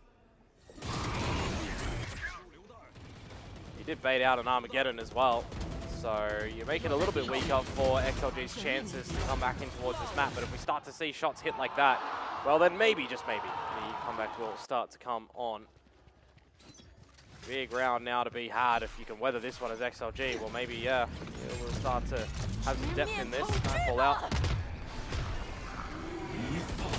Showstopper drawn out. That's going to be a double stack. Jing, explosive way to try to bring this map to its conclusion. 3K technically on for the ace, and he is going to find the 4th. Raga dead. Martin noted, still alive. And Jing in pole position will be able to find it. Closes it out in style. Jing bringing this one to a swift end. 13-8 here on Lotus. Paper X, they get the bounty. They get themselves into the grand final, and they get the 2-0. Yeah, not the way I thought this series would go. Not at all. In its entirety, right? We're thinking a 3-mapper. We're thinking very, very close. We had the delivery over on the map number 1 of Icebox for those that might have missed out on that one. But here in Lotus, we had the idea that it's a map that Paper X do not shy away from. Happy to always play it, sometimes to pick it if they need, but today's delivery on this map, very swift, essentially. Yeah, well, for XLG, take their bow here in front of the home crowd. Unfortunately, not with a victory behind them, but they're not done yet. Obviously, elimination was not on the line here for this series. Still opportunity to try to run it back. Potentially even finding themselves a rematch in that grand final, but it's a ways away. It's a ways away. Still more days to be played through. Still that gauntlet. You have to try to ride. Where their opponent's going to be though, we still have to wait and see. Yeah, now we know that we've got what, Trace versus Billy and then DRX the winner will go DRX, and then the winner will go into the G-Line. So still, yeah, a ways to go. But for Paper X, second ever match victory here on the VCT Arena stage. Once again, getting a win over one of the Chinese teams here on their home turf. Yeah, and if we consider a little bit more forward in time as well for Toronto, this is a match that a lot of people were also expecting to be exciting if it eventuated. Well, maybe we'll see differences given by the fact that we don't know what the rosters are going to look like specifically for Toronto as well. Big happy way to be back in for XLG. Patman situation unknown. But for what it's worth at the moment, Icebox, very good for both teams. Lotus, a little bit to be desired for XLG. Room to improve, room to go back to a couple of strengths, a couple of realizations, and Martin as well, right? When you're called into a substitute position to come in towards this series too, playing on the Viper role, gotta be pretty switched on. So that's good. It was also not so good. Yeah, well, bullied a bit. Bullied a bit. I mean, you know, that first map though, at least we got that contention. We got to see a little bit of spark from XLG here at the end to be able to pick up those last few rounds, because the 13-4 scoreline was looking a bit brutal there for them. For Paper X, I'm sure feeling pretty joyous being able to come over here, pick up the match victory, get some money behind here for the team. Pushing. Ulti now. Ocean blind. Fire 2. They blind. Hobby, Hobby. Wait. I'm flanking boys. Grapple. Hey, can come back TP. Bueno. TP away. Bueno. Yeah, okay. Run. Mantap son, Mais bang, mais. Oh, help me. Run. Nasa go fight, go get mais. Nice.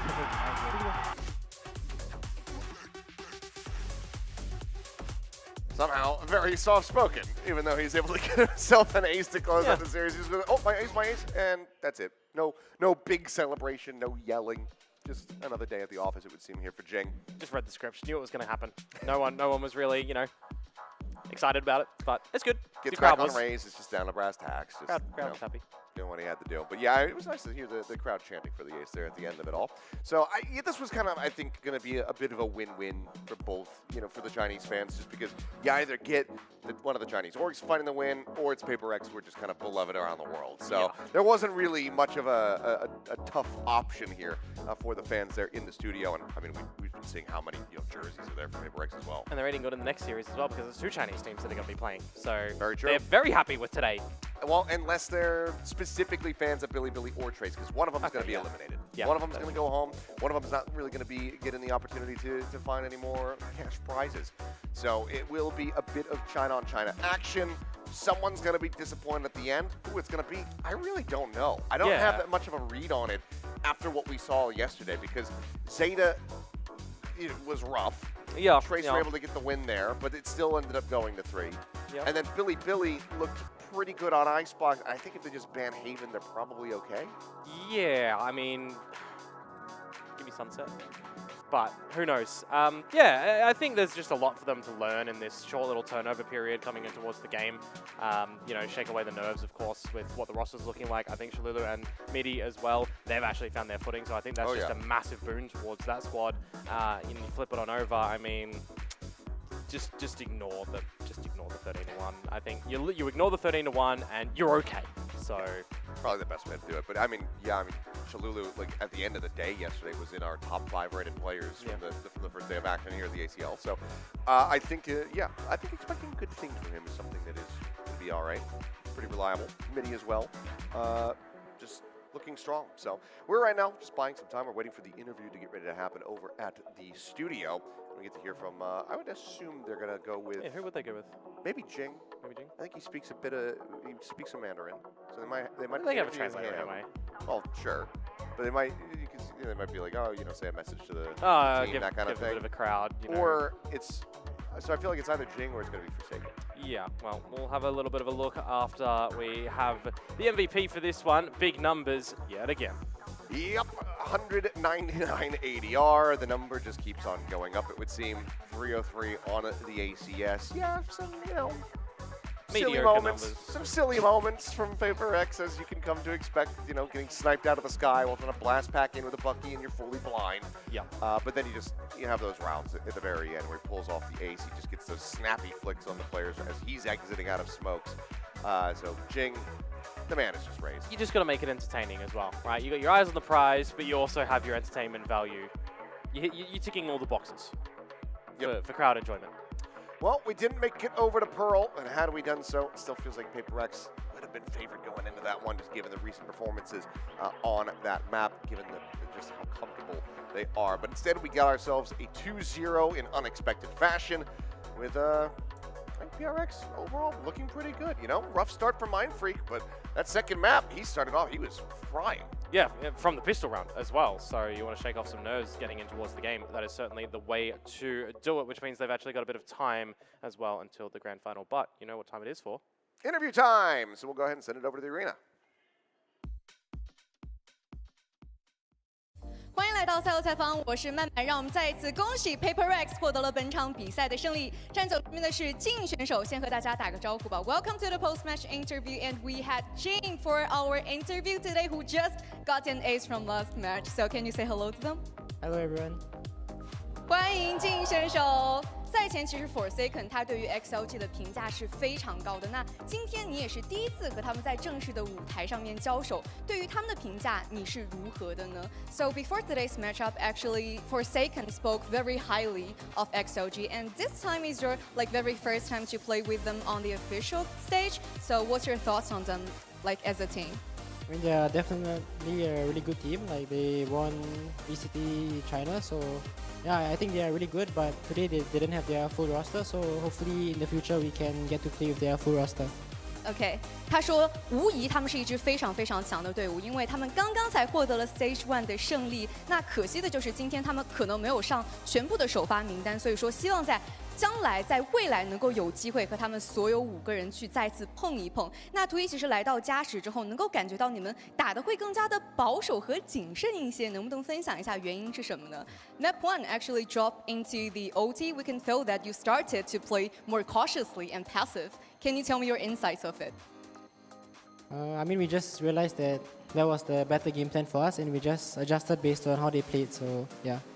OK， 他说其实他们也只是意识到了可能打得稍微的保守一些和谨慎一些，对于他们来说是当前局势当中最好的一种选择，所以说他们也是非常临时、非常及时的去做出了相应的调整。那这也是你第2次来到无畏竞技场打比赛了，这一次有没有感受到来自观众的热情呢 ？This is your second time to play the match in this venue, so do you feel the same energy and support from the crowd this time as well? Yeah, for sure. I mean, every time we go to China, like the fans are always very supportive of us, so for sure. OK， 他说，当然了，我感受到大家的热情和支持了，因为不管什么时候我们来到中国打比赛的时候，我们永远都能够感受到来自中国粉丝的热情。大家也再一次给Jin一点掌声好吗？那接下来你的好朋友 Neff 马上就要开始他的去留战了。有没有什么话想要对他说呢 ？So soonly, your bestie Neff will start to play his elimination match. Any words to him? I mean, good luck to him. Hopefully, he wins and we'll meet in grand finals. OK， 他说祝他好运，非常希望我们能够在总决赛的舞台上再相遇。感谢Jin ，Thank you. Thanks for today's interview. 那大家不要走开，我们接下来还有更加精彩的比赛在等待着大家。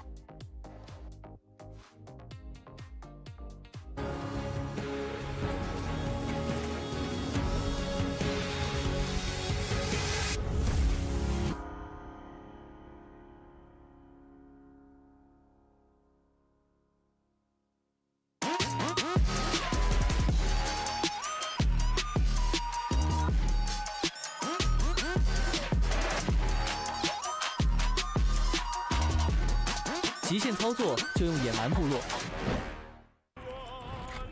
单排上分喝东鹏特饮，组团开黑喝东鹏特饮，巅峰对决喝东鹏特饮，累了困了喝东鹏特饮。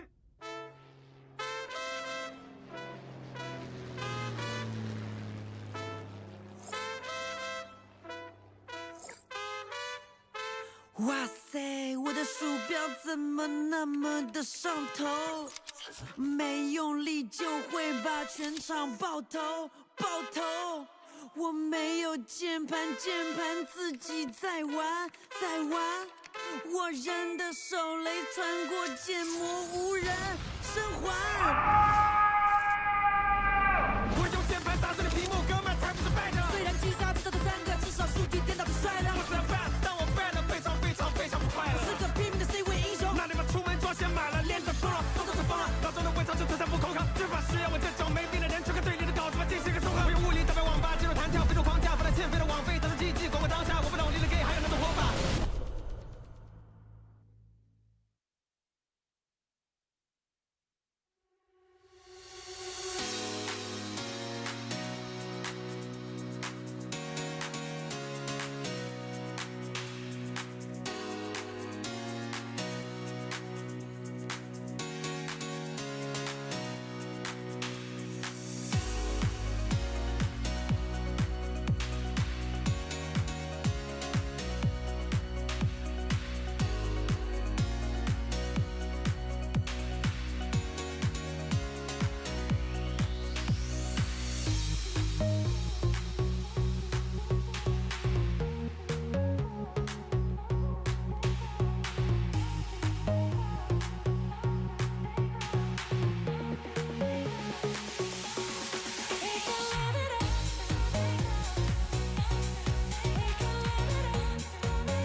right to him.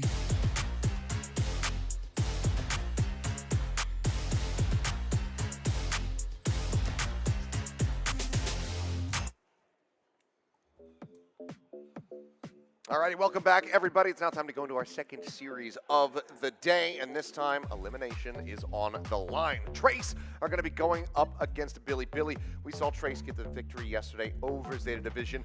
There was some back and forth, there was some messy rounds, but in the end, overall, the wins that Trace got were pretty clean. Yeah, absolutely, and I mean, you really don't remember the first, installment for the Zeta game there, but for the other stuff, it's all good. And then on the flip side, you can kind of say that it's a similar story for Billy as well. So who really knows where this one is going to go? It's not a positive to draw from that series, which if I'm thinking about it right now, we were expecting a big 6-map day. We're expecting your really hot and contentious plays over on the first series. We got that in map number 1. We didn't in map number 2. Yeah. For this series, I'm actually kind of just dwelling on this one now, thinking, is this one going to be as close as we potentially think from the step up that we got from Trace yesterday and Billy looking a little bit flatter? It is difficult to say. It's hard to try to get a read on this one. It feels like this is probably going to be a bit scrappier of a set because obviously both of these teams going to be more familiar with one another, given that they're both just Chinese teams that have been around the block and have been to international competition in the past as well. So I think that this is going to be a bit more contentious, but our reads have kind of been off so far. They have. So who really knows? Yeah, that's actually been something. We haven't put predictions on any series just yet. What would you put on this one? Oh, I would probably still just put Billy for this one. Okay. Just because they're gonna be a Toronto rep. Trace has had their struggles, and I think that even though they have the substitutes looking quite good with Chalulu as well as Midi, I just feel like given the familiarity, Billy's going to have a decent read. The question is going to be, how does Kai look for Billy? Yes. Because first map, I mean, granted, no one was really having too strong of a game in that Haven, but yeah, I don't know. I think Kai also had a really rough start versus Zeta Division, and if he's going to come out and have that kind of soft start, I still just really favor Billy off the rip. Okay, yeah, that's fair. It's just what kind of form is he going to be in? Yeah, that is the big question, and I think when it comes to the maps as well, hopefully we're getting something that's a little bit more comfortable for them, because it did look, a little bit worrisome when you look towards the Haven, and Zeta Division are coming out with a really good defensive side. Their attacking side feeling a little bit flat. Yeah. So apart from that, Right now, BLG's biggest issue is Levius, who played the Sentinel getting hard targeted. Second problem is K-Knight and Risha's inconsistency in performance. Well, I mean, harsh words coming out here from the fans, but obviously wanting to hold their teams to a higher quality, a higher standard, especially given that they are going to be going over to play international competition. It's like TE's firepower has stepped up lately, and I think again, we saw that by the end of the series, but it's about, do you get that soft start? Because I felt like even in the 13-1, we were getting some moments from Wisey, playing on that Jet. So I think that, or playing on the Yoru on the Haven, I should say. And then when he moved over to the Jet, he was absolutely frying. So, if Kai is not going to have a big start, then I feel like Wisey can just run away with the game. Yeah, no, I definitely agree with that one as well. And I think we even saw the moments from Neff as well, where in history he's been a little bit inconsistent. So coming up with the goods there, I think is going to be a good bonus for them. I'm thinking about that fan comment as well, and I kind of agree with them. As harsh as it is, sometimes you need to hit the outlying truth, and you can try to come back in towards that. That's why we have really good performance coaches and everything. They can sit down with players and try to work things out. All right, well, we're going to go ahead and get ready to hear from our teams and get some 记得 thoughts. K9 选手昨天也是4战 DRX， 但是还是比较可惜，没有能够打破魔咒的。尤其是图2真的是非常的接近啊！回去之后做了什么样的调整和复盘呢 ？It was really pity that you lost by DRX, and especially it's your 4th time to play with them. So what kind of adjustment you made last night? 因为时间比较短暂嘛，今天就要打比赛了，所以我们昨天就做了一些简单的复盘，还有处理一些简单的问题吧，然后更多的是为今天比赛做准备。because we don't have enough time to do that much kind of adjustment. We just like fix some really simple mistakes and everything is prepared for today's matchup. 那第二个问题，今天也是一场去留战嘛，同时也是 CN 的内战啊。但是今天面对到 TE 的话，他们是有人员上的变动的。你觉得他们的打法风格和之前会有什么样的出入呢 ？Today is a silver war in CN region and UO vs Trace Esports. So they have some like roster changes. What kind of like play style they kind of change compared to before? 我觉得他们上2个新人吧，我觉得他们打法风格可能和之前会有比较大的出入吧，所以我们还是做好我们自己。Because they have 2 rookie players, so I feel like their playstyle is like way different than before. So yeah, I think we just need to do our own stuff, and today hopefully we can win today's match. 那今天比赛加油！加油！ Not that much time to try to turn around and improve from last night. Back-to-back days is what you end up getting when you do suffer those losses. But we'll see if Billy are going to be as prepared and as confident as they seem here from the interview. Yeah, for sure. And I mean, you know, it's now every day essentially back-to-back for all these teams remaining, except for PRX, who have slopped themselves into the grand final too. So we'll see what is going to happen for the likes of Billy here and for Trace too. I think it is going to be exciting to see what the veto will come out with, to see if we do have any of these rocky starts or any of these really great starts depending. Alrighty, well, I think we're going to get ready to hear from the opposite side, get the thoughts on Trace, and I'm curious to see which player we hear from. I'd like to actually hear from one of the rookies and kind of get their take on how it was playing yesterday on the big stage here with those players. 先走身边的是来自 TE 的峰选手，昨天3场比赛看下来，你的数据是平均在第1的位置，打出了非常多个关键枪。那今天这场去留战，大家都很好奇你的状态保持得怎么样。Yesterday your performance was in the lead, and today is a crucial game for you guys. So I want to know how's your status right now. Hello， 大家好，我是 TE 的峰啊。然后今天的状态，我觉得自己保持得非常好，然后今天也会拿下这场胜利。Hey guys, I'm Feng from Trace Esports, and I think I might pop enough in today's matchup, and I think we might take down today's match. 那今天的赛制其实是以下犯上的话，你们就能够获得双倍的奖金。昨天看完 BLG 的比赛，你觉得需要在什么方面去加强一下，来获得今天这场比赛的胜利呢 ？Depending on the format, actually, if you take down today's matchup, you can get double prize. And after like watching BLG yesterday's game, what kind of like perspective you think you need to strengthen in case to win today's matchup? 主要还是打好我们自己的，然后限制一下对面的王浩哲吧，然后打得挺好的。Yeah, I think we just need to do on our own stuff, and maybe we should put more like attention on our rival YZ, because yeah, he's a really powerful player. 那今天比赛加油！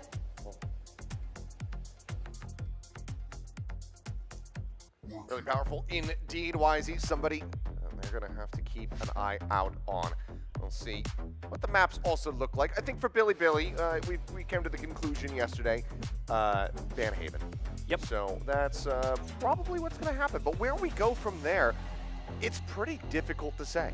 Yeah, absolutely. Again, I've got a little bit of internal bias right now, wanting to see Sunset for the day. So maybe we'll get that as a pick. Maybe we'll get that as a decider. Who really knows? I think you're going to be on the money with the Haven ban, I would assume.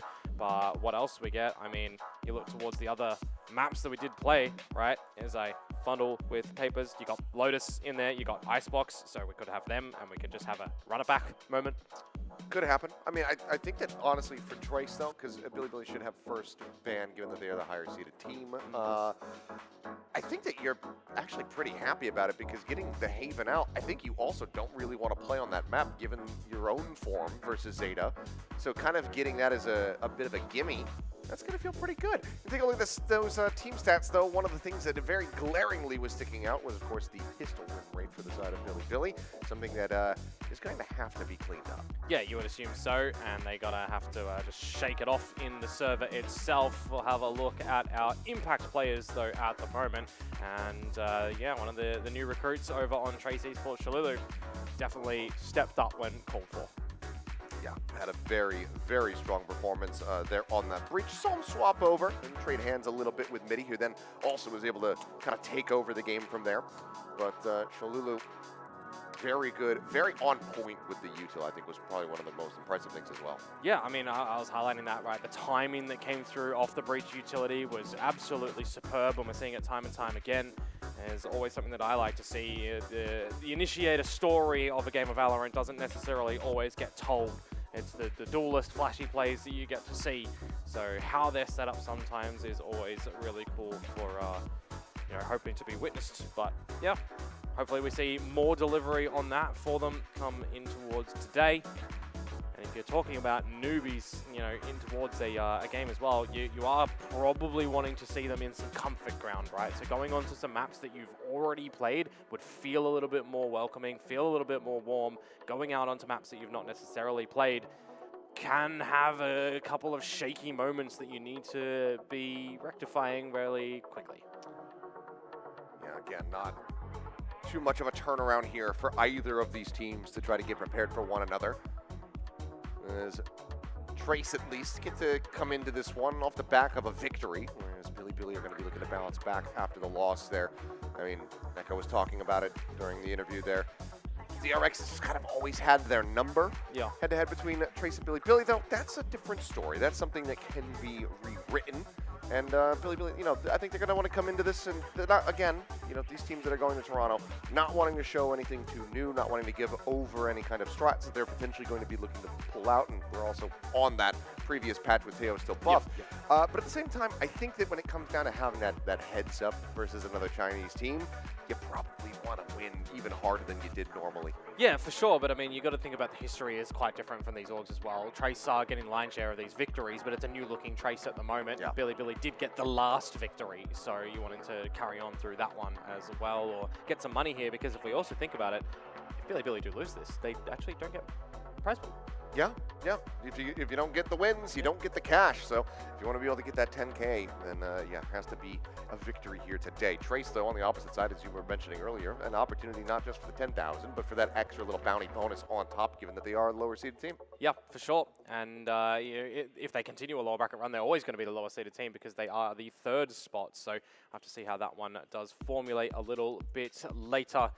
I'm just waiting to see these teams get situated on the stage, and then we can say hello to our returning soldiers in the server and then figure out what maps we are going to get. Yeah, map draft, that is definitely what I'm looking forward to the most, because again, Haven ban, and then I have no Probably idea. Expected, yeah. Yeah, you could go for the icebox. Maybe that just gets taken out of the equation as well. Does Ascent get floated? Is that Sunset finally going to come through? I mean, my mind kind of goes towards, if you are wanting to hide some things for Toronto, you're probably banning Sunset on the side of Billy. True. Or you just want to get some crack on it. Yeah, obviously it is potentially going to be very different comps unless you go for a tailless composition off the rip. But I feel like just given his strength, you probably want it, and it feels like Sunset lends itself pretty nicely to Teo setups. Yeah, so I definitely agree. A lot of good angles to clear, just being able to get that concuss bounced in, swinging out, towards like alley on A site, that kind of stuff. B main. So I think he'll see some use. I would agree. I would definitely agree, but whether or not we get Sunset, who knows? Maybe we don't even get it throughout the whole tournament, because that's very real as well. Reminds me of when, like Fracture first came out, or when Abyss first came out. We were kind of waiting a little bit for teams to pick it, and then they finally do and recognize, oh, the map's actually not so bad.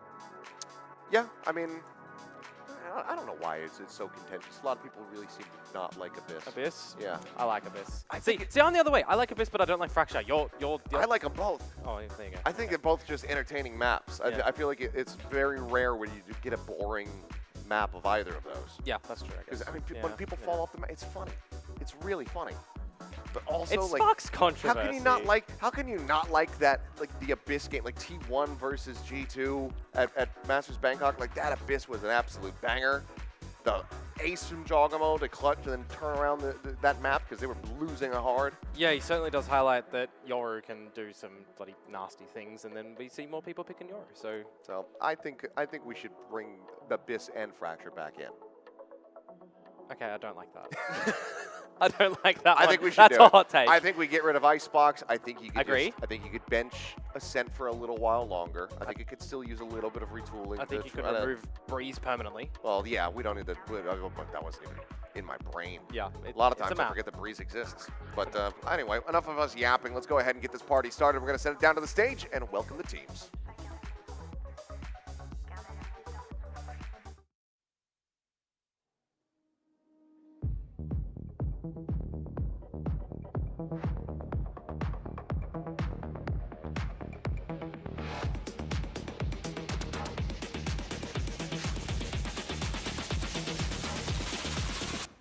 Billy Gaming, Rushia,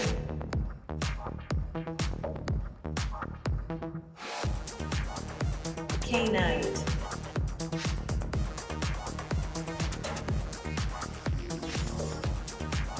Neff,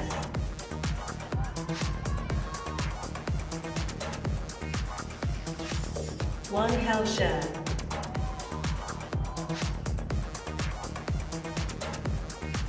Hughes,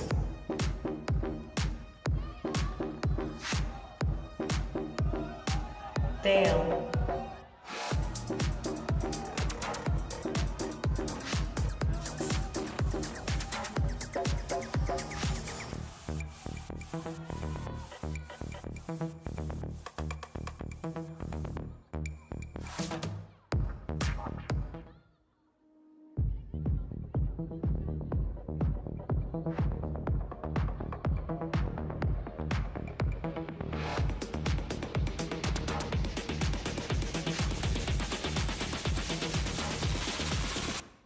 Tracy Sports, Phone,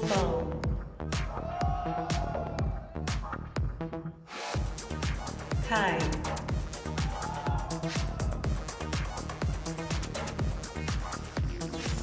Lao King,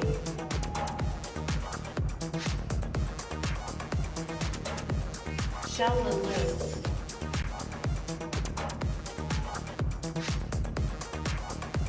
Midi,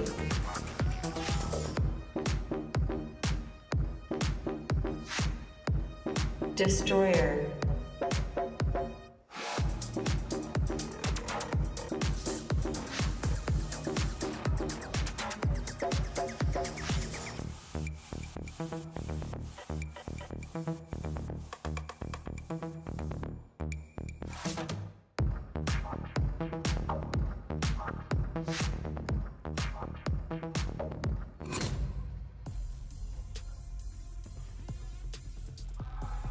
Some firm handshakes there between the coaching staff. Again, these players obviously so well acquainted with one another, going to be very familiar with each other's game, but it's about winning. It's all the same. Need to be able to get the victory here. Otherwise, that is you being eliminated and cash out of reach. I mean, you can even see it from the banter across the stage from a couple of the players just there, how familiar they are. This should be a pretty fun series for these guys. The weight, you know, is kind of off their shoulders in terms of Masters events and everything. Right now it's for the cash, it's for the improvement as well, and in my mind for the rookies to really situate themselves even more so in these rosters. So I have to see how confident and comfortable, Midi, for example, here is going to be in it, but we get the veto, and yes! Okay! Oh, we get Sunset maybe! It has been floated, but yes, crucially, it is a maybe. It's floated as the final map here of the set, so if we do in fact go to 3, as it feels like we probably will, and we might just be seeing that Sunset here for the first time at the ACL, the first time in a damn long while, now that it is back in the pool. But we will be starting on Pearl,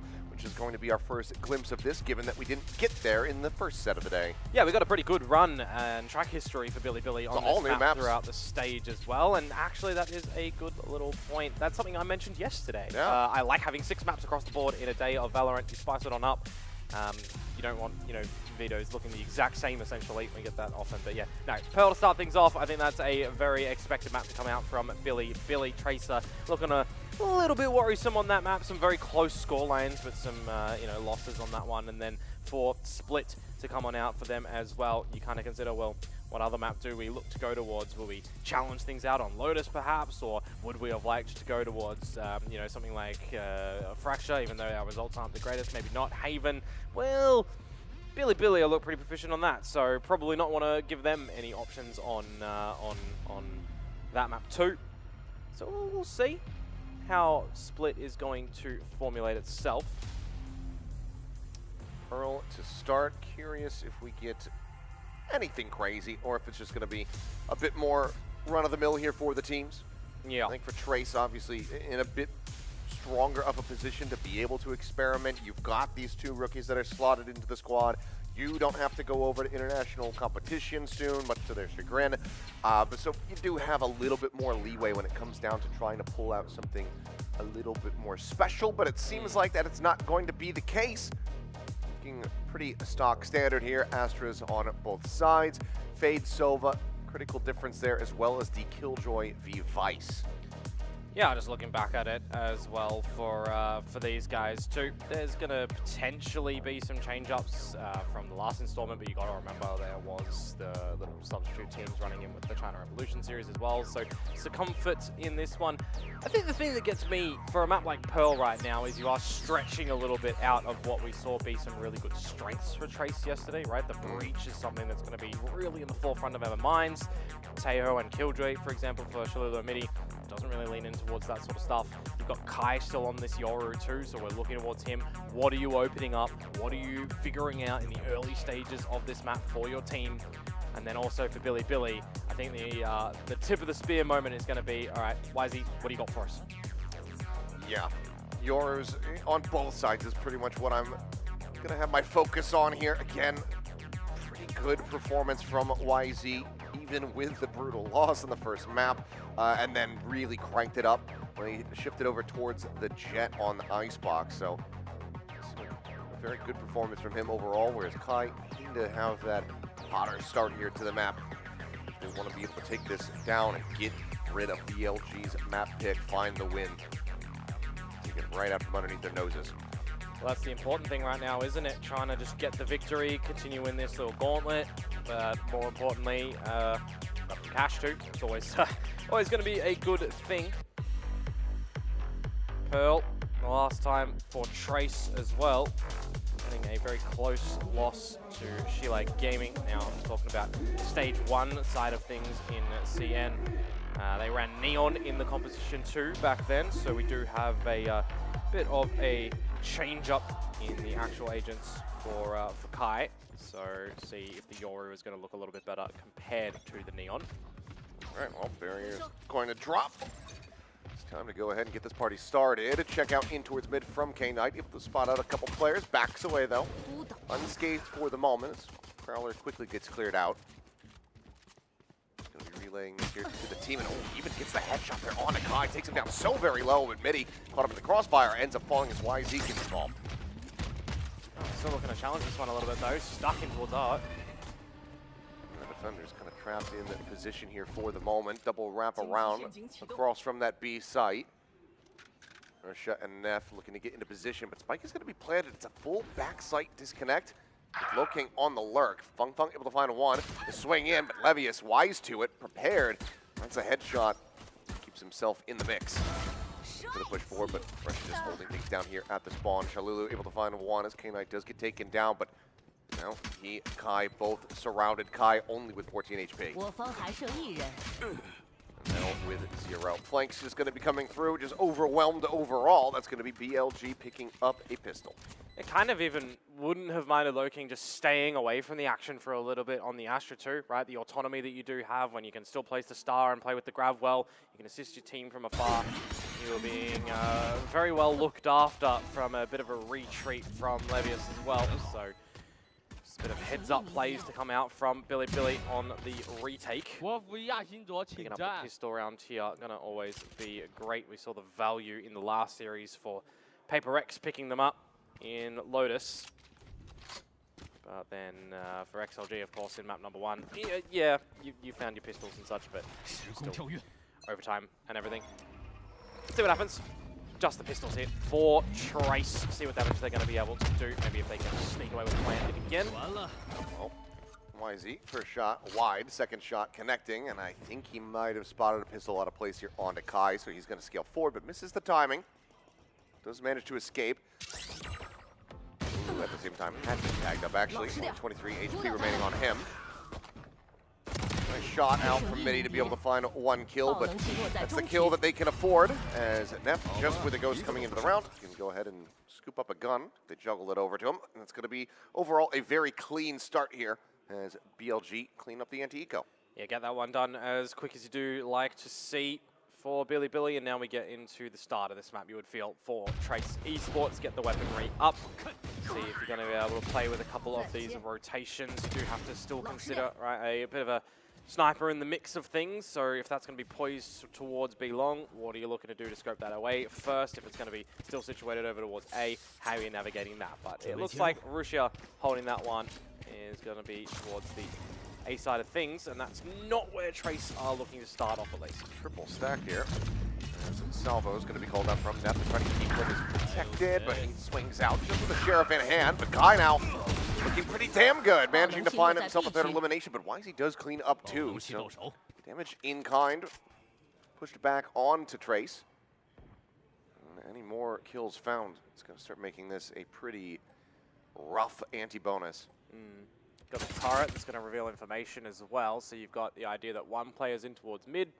You haven't seen Russia just yet, but the navigations from Trace altogether, you would just assume that they can get into the A site free of charge. Kai 2 away from the dimensional drift as well. Being able to get that online pretty soon would be very nice as well.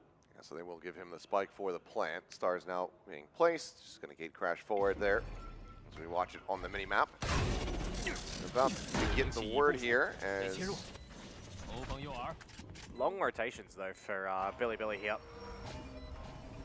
They did take the Vandals too, so see if they go for a proper retake or if they just look for some exit damage now.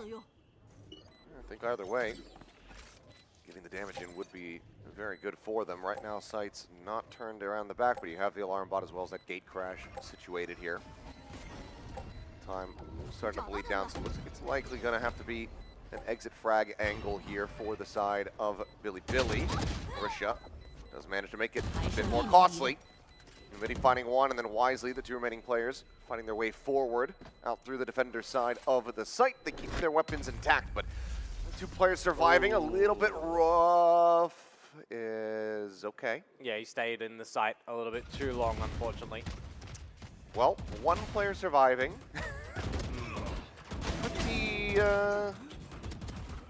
It's pretty bad, honestly. It's a bit concerning. Yeah, it's a bit concerning, not gonna lie. But at least you got a round on the board, courtesy of Kai doing some great damage out with the kerfuffle at the beginning. And with the single remaining rifle from the last round coming on over, this is what Trace have managed to formulate. A bit of a forcer. Workable. We'll just be Sheriff in hand here for Midi. Two Guardians. Outlaw on the opposite side, though, and you've got 3 players at risk. We're just going to be snatched up Wisey. Taking some space, looking to try to shove them back over here around A. One off that dimensional drift now, which Kai, as you mentioned, does have online. Standard things on the map of Pearl as well towards the A site. Defenders grabbing some control when there's a tail in play. Situating Wisey on a good line, so forcing out the drone from Feng. Knows what's up. Tiny taps the damage there on the Levius on the Jiggle Peak. Kai still trying to drum up some interest here, find a breakthrough. As Seas will connect, gets himself lined back here behind the pillar as Kalulu able to find Levius, and now K-Knight going to be taken down. Kai's patience rewarded. Trace, yep, they want to make this as clean as possible, so Dimensional Drift will be committed into the round. Yeah, see if you can even take away a couple of guns here. 5 versus 3, situate yourself on the plant, get in your post-plant positions too. Nothing to really try to interrupt with here. Still looking, despite being low on HP. Still safe to go ahead and get the plant in. Neff trying to clear the angle, does so. Snappy with that headshot. Is able to find it. Stun now. Cross looking going to be taken down. Neff on with a second kill. Looking for a little bit more here as Feng makes his position known. And Neff is just going to absolutely maul them. 4 players dead. Midi now sprinting over to try to get into position. But it's not really planted for him. Armageddon does get sent out. And well, last one standing is Wisey. has managed to pull off the spike to get the defuse. Billy keeping themselves in the lead, with Neff pulling off some huge heroics. Yeah, that's, what, 3 versus 5 when the spike plant goes down as well in a safe position. So that makes it a little bit of a problematic spot when you consider that Midi has gone around a marathon. You know, the shear wall going down meant that he could get through the street, but not opting to actually meet with the team on the site, try to get a real late flank happening. It just doesn't work out for Trace. Yeah, pretty much the only silver lining is that to get the Armageddon out of the way, so you don't have to worry about that when you have your lockdown at the ready. Yeah. But unfortunately, 3v5 is going to sting more than that little boon. Never do is okay. Gives the font reveal. K-Knight not wanting to suffer a death again at the hand of this Sheriff wielding Killjoy. This time is able to come away with the kill for himself. Full flash here on the Levius. Pressured as the Stinger closing the gap, able to find it. K-Knight, however, coming alive, managing to find a 3rd kill. Can trade it out. Weapon can be scooped up. But lingering here within the smoke. Gets the stun, gets the spot out on the shoulder, and will get the fadeaway shot. And no real attempts at some damage mitigations as well. Not losing too much for Billy. Not toying with the economy, keeping themselves in check. You had the C's actually, they got the catch at the beginning onto Loking as well, so they're just kind of making sure that they are not giving him an opportunity to find anything. I think it was the C's, the Haunt, the Gravity Well as well. Really challenging stuff. Name of the game today, it would seem, Achilles, early timeouts. Teams are wanting to have some really early discussions to not let this one explode away from them. I mean, it makes sense given we've just been seeing the early streaks being built up here from the likes of PRX previously, and now Billy 4-1. Trace wanting to try to get realigned because it was a pretty brutal way to start things off given that you're on the attack here at Pearl. Yeah, and I mean, the one round that you did win so far, it's of the bonus variety. You only salvaged 1 weapon in towards the next round where you didn't really have too much coming out as well.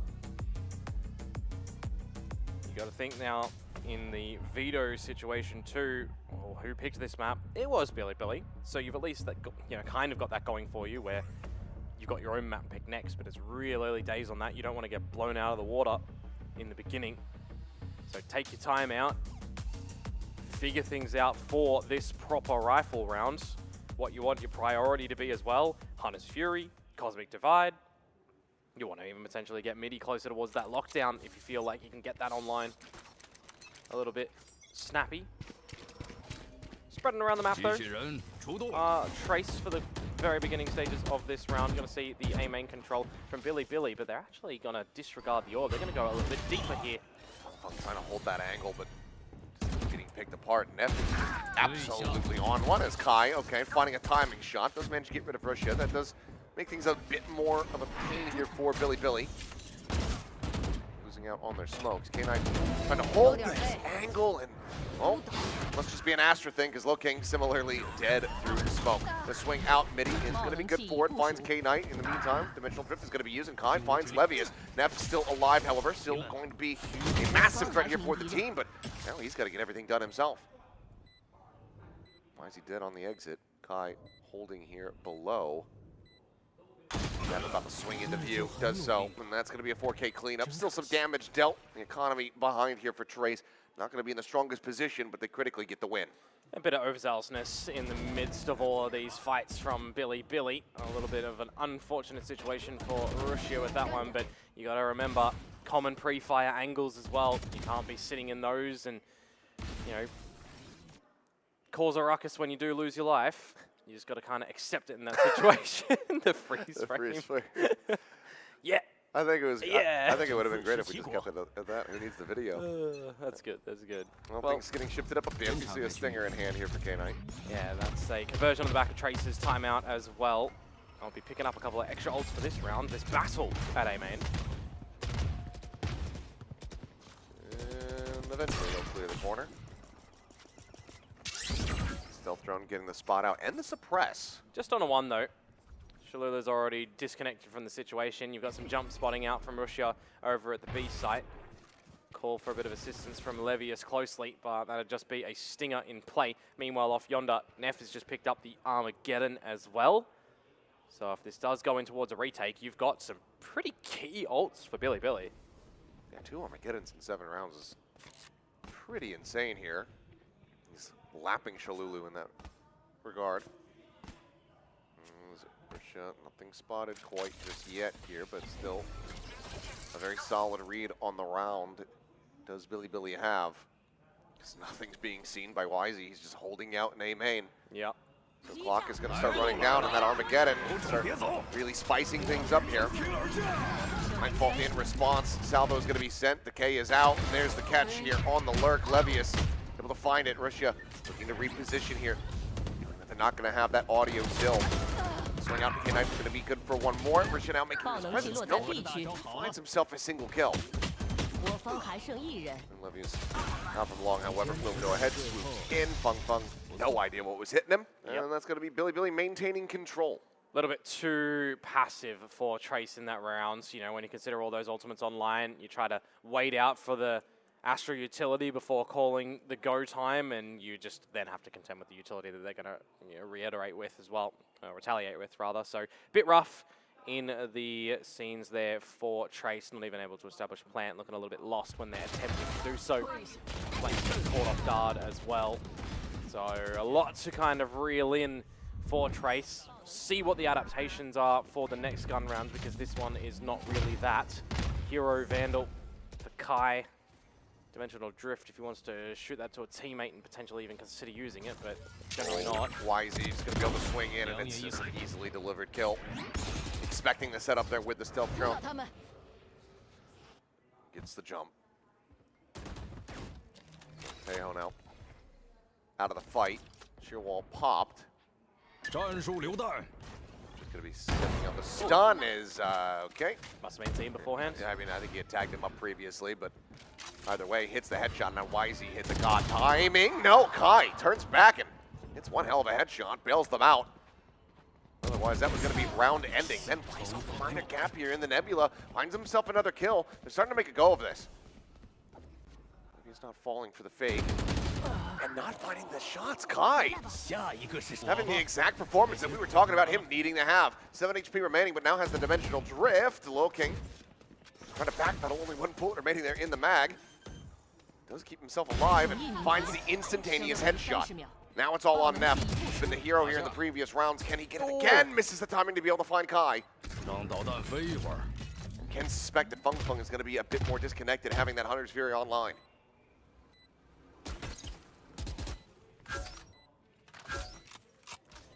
Drone used. He's going to be a little bit closer by. But how's he meant to try to get this one over the line? Swing in, the double take. Finds the headshot. Feng starting to rush forward. Shock dart right here. Cleans up the shields. As the recon gets sent out, it's going to be swapped to the Classic. No real opportunity here. The time is going to be gone. The round is there for the side of Trace. Costly again. Barely scraping their way past that finish line, but they do get themselves a 3rd win. And that's really important as well, right? Because you're going between gun buys and your eco buys. You've not really found a round where you didn't have the coach investment. Your first one was on the bonus rounds. So the fact that you do come away cheekily with this one here, courtesy of Kai doing the lion's share of the work as well, and then the teammates being able to finish it up. Do absolutely love to see that one for them. And it'll actually break the economy of Billy as well, forcing them to take a bit of a knee. Also changing up their positions. Neff no longer towards the A side of things, going to be backing up B. It's going to have to be Nebula set up to just cross back through Hall. Keeping himself safe here for the moment. Well, I mean, Spike still sat here at B. It's a 3-player push-up from Trace over towards an empty A site because it's a 3-player push from Billy in the mid. Got to cut some corners when you're on the lesser buy, but you spot that nobody's home. You reposition towards the correct site, though. Did they expect Trace to be this far forward? Probably not. It's about to be a rude awakening here. As, swing out, kill found. Flash into the face, but he that one is trying to pop flash their way forward, but Now the ping reveal, grabs well. Gonna try to lock them in position here. Some damage taken. Time bought. Everyone else from Billy now arriving. Levius at risk of getting backstabbed. Yeah, it seems he is aware of it though, looking at the right spot. Fight, no. Kai is just instantaneous, absolutely on it today. Peeks in the backside, finds himself another. YZ at the same time though, able to find two as Feng Feng and Midi do get taken down, so some damage going to be found here. But surely the ace clutch with the Sheriff, I mean, he's got them both at 49. There's the double face out. You just can't draw down fast enough. Solid little effort from YZ, but Trace now starting to find their footing. Just one round separating. Yeah, looking good, but that was against the little eco rounds to come on through, so they'll have to best a proper gun round in the next one, and there's even a couple of ults to consider that they need to either draw out early or remove from the equation by dispatching of the bodies. No timeout for Billy here. Happy enough to just let them continue doing what they're doing. Probably pretty happy to just have 5 on the defensive side. You know what? I mean, true. You are running the device, so you are, yeah. Probably want to get at least a little bit more than that, but... Well, these are the sort of rounds where if you've got the Steel Garden and the Dimensional Drift, retakes are not too uncommon. If you're going to be able to at least throw out the Steel Garden, sometimes we do see them held and held and held. Oh, that's ill-advised. He's done that so many times, now he pays the price. Yeah, great little setup there, 2 players getting the tags. Should take it down, so no opportunity now for the ult to come through. And K-Knight similarly just wanted to try to clear out the turret. Drift across the way, and Neff does manage to readjust to find that first kill, but cannot get the second. Just going to be a smattering of damage there onto Midi. As it's now a 4v2. And given the position here from YZ, I think it's just going to be a call to save. Yeah, he just getting crashed away. Again, I mean, Levius has set the Steel Garden, but now he's dead. I don't think that one's it, G. I think that even if you are satisfied with 5 rounds on the defending side here, I think that Bile likely going to be calling a timeout after this one, just because, yeah, repeated misplays, repeated tendencies with the jiggle peaks, with the commitment on the ult here. Seems like things are starting to get a bit too scattered. The players a bit too frazzled for Billy. Individual as well, right? Yeah. Roshia peeking by himself, K-Knight peeking by himself.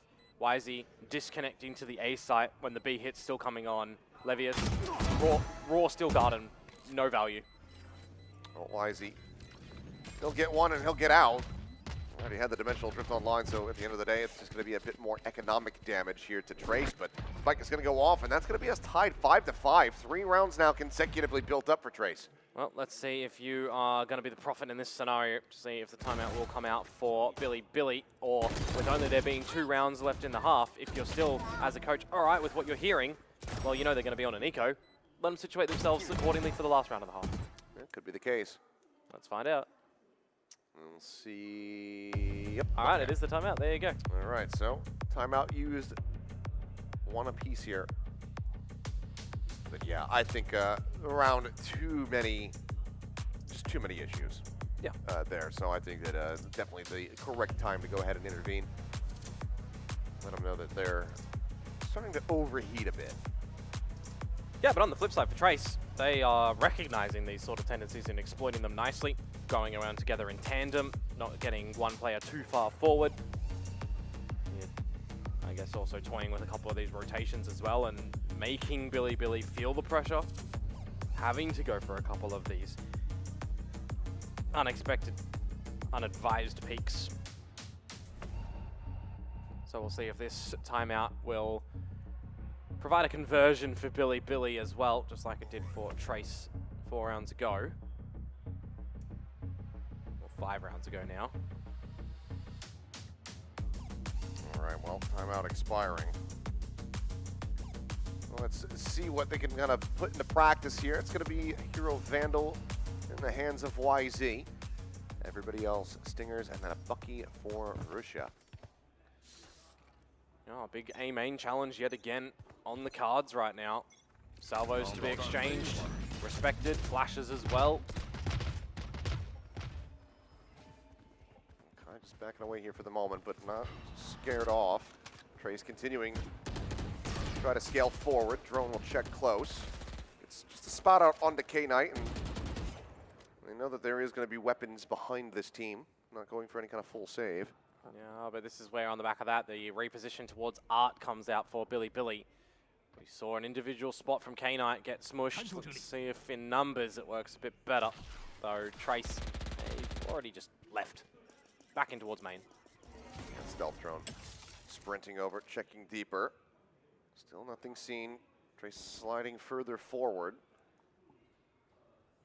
Got a bit of a trap play from them as well in Art, but with the stealth drone from Neff at the right timing, it's going to draw a bit of this utility to go back on the floor at this A choke point. Lockdown invested here from Midi. Really wanted to make this work on this A side. Shock dart into the corner. Right there at YZ, but the full flash connects. YZ swinging. One's going to be taken down, but Levius traded out.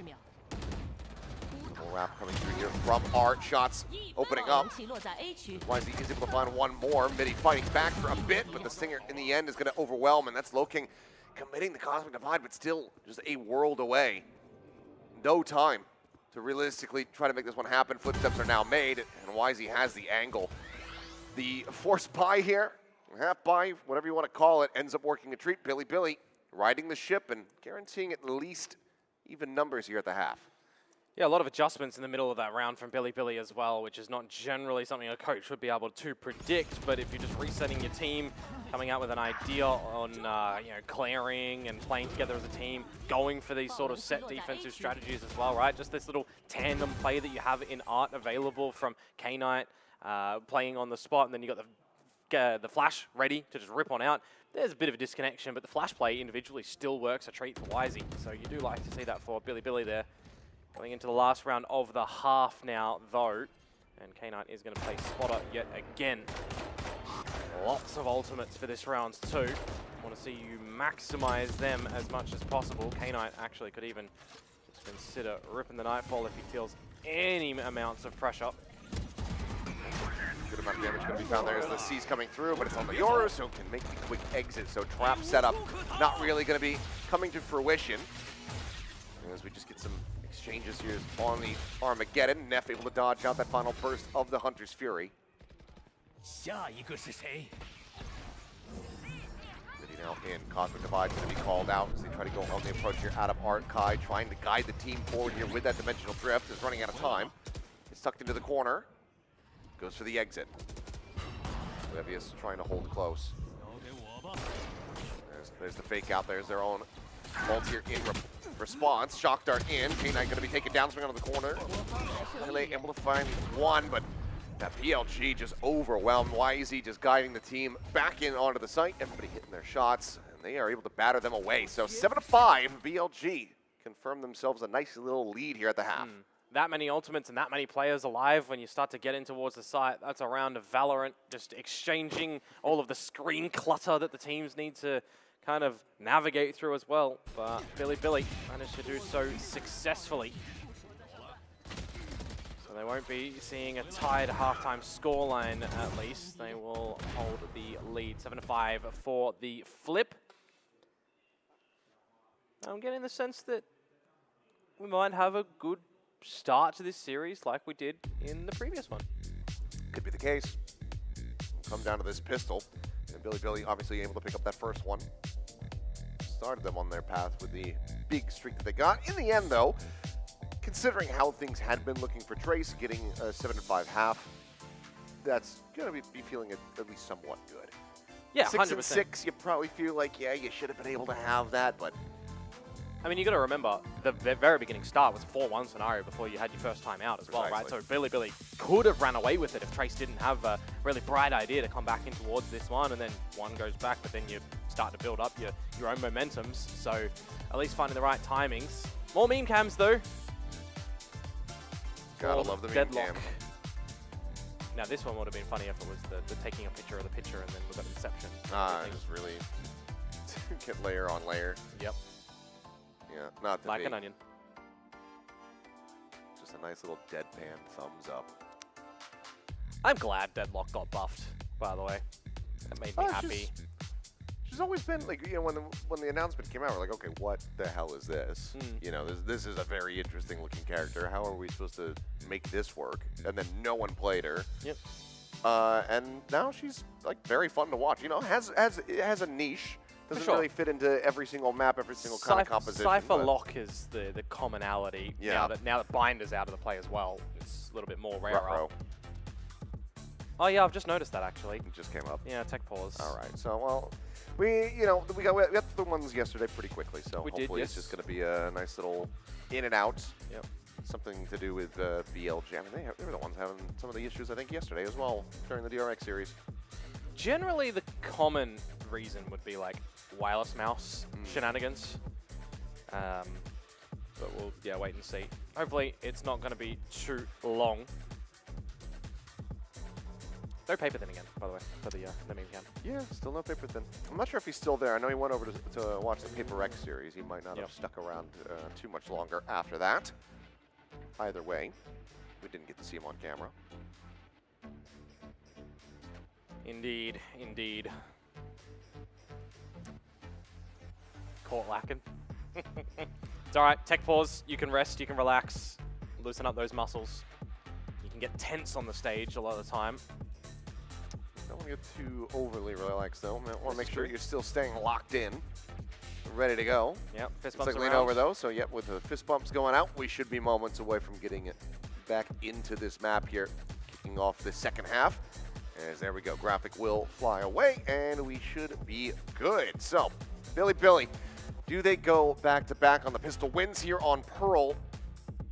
Get that opening step towards closing out their map pick here. Will Trace be able to run this back? Certainly is possible. 2 rounds separating, not the greatest gap here. But damn if YZ and Neff aren't having one hell of a game. Yeah, the duelists certainly looking to deliver the goods in this one, as opposed to you know, what we've seen sometimes in our highlights. Right, it's generally the duelists. We had a cheeky Marco in there for the controller role, but generally trying to set up the duelists yesterday. A great affair from the initiators. But let's get into this pistol round, shall we, on the switch up. Trace already getting a bit of the information over the A side of things. Going to look a bit different too with how they're playing their Sentinel pieces. Normal shield over there, but it's the B site. Levy's trying to activate the flank here. It's getting taken down, and Kai going to be spotted out, killed through the smoke. Previously got tagged up, now Risha flooding forward here. Going to find a kill, but also takes quite a bit of damage. He and YZ both tagged up, but Fung down to 40. This should be BLG. Good for the pistol. You'd think so. As we can see some pretty snappy shots. Well-placed shock dart. Would be able to kill off one. There's the reveal. And shock dart now layered in, but not quite able to find it, but flushes him out into the open. Chalulu is able to go ahead and find the headshot at range. Time is just not really on their side. Yep, there's the salvos. The round is over. Yep, pretty much. Already having a recognition on the side of Billy as well, right? Plans it open instead of safe. That got the better of Trace a little bit on their attacking side. So just situating yourselves with advantageous positions, strength in sheer numbers. Always got to be heads up with that one. More through the smoke kills as well. Oh, that's Valorant. I like the idea from Trace. But what's the call? For Trace now finding yourself a 3-round deficit. Looks like not going to be any kind of forced buy. One Sheriff here for Kai. Otherwise, everybody else saving. Full investment, though, for the side of BLG. 2 Stingers and some Bulldogs. So any kills found by Trace, obviously, going to be getting some economic damage in. As YZ, he is expecting this push out. Plays off the back of the Prowler quite nicely. Oh, good flank. Really quick. Yeah. Players pushing up onto that angle, but it looks like the rest of BLG just want to go ahead and storm their way forward into the site. Ryan spraying through that smoke, but he's going to get tagged up. The flash now coming through, and YZ able to mow them down on for an ace, but won't be able to get it. Neff will go ahead and clean it up. 2 players dead. Some damage is dealt. Do they find the other Bulldogs? I don't think they did. Over towards Art, so we'll have to wait and see. But if not, some good damage to come through from Trace. But on the worry factor. That's both pistols being dropped and both second rounds. So of this game so far, 4 rounds for Billy there. Try and see what the maximizations look like for Trace now with these rifles, because they opted for the save, right? They want to get as many rifle rounds as possible, as early as possible. So just the 2 Stingers and the Bulldog saved here. Yep. 1 Vandal 2 now for YZ still. Didn't have enough time to run back over towards where Biddy had died. Full clear here on A main. Some damage suffered there by Chalulu, having to backpedal. Repeats around the back site. Orb going to be snatched up. YZ now 1 away from having the Dimensional Drift online. And you got Kai, meanwhile, off yonder, peeking up towards B-Long as well with the gate crash to get out of dodge if needed. So the 1-1-3, pretty common when it comes towards a map like Pearl on this defense's side.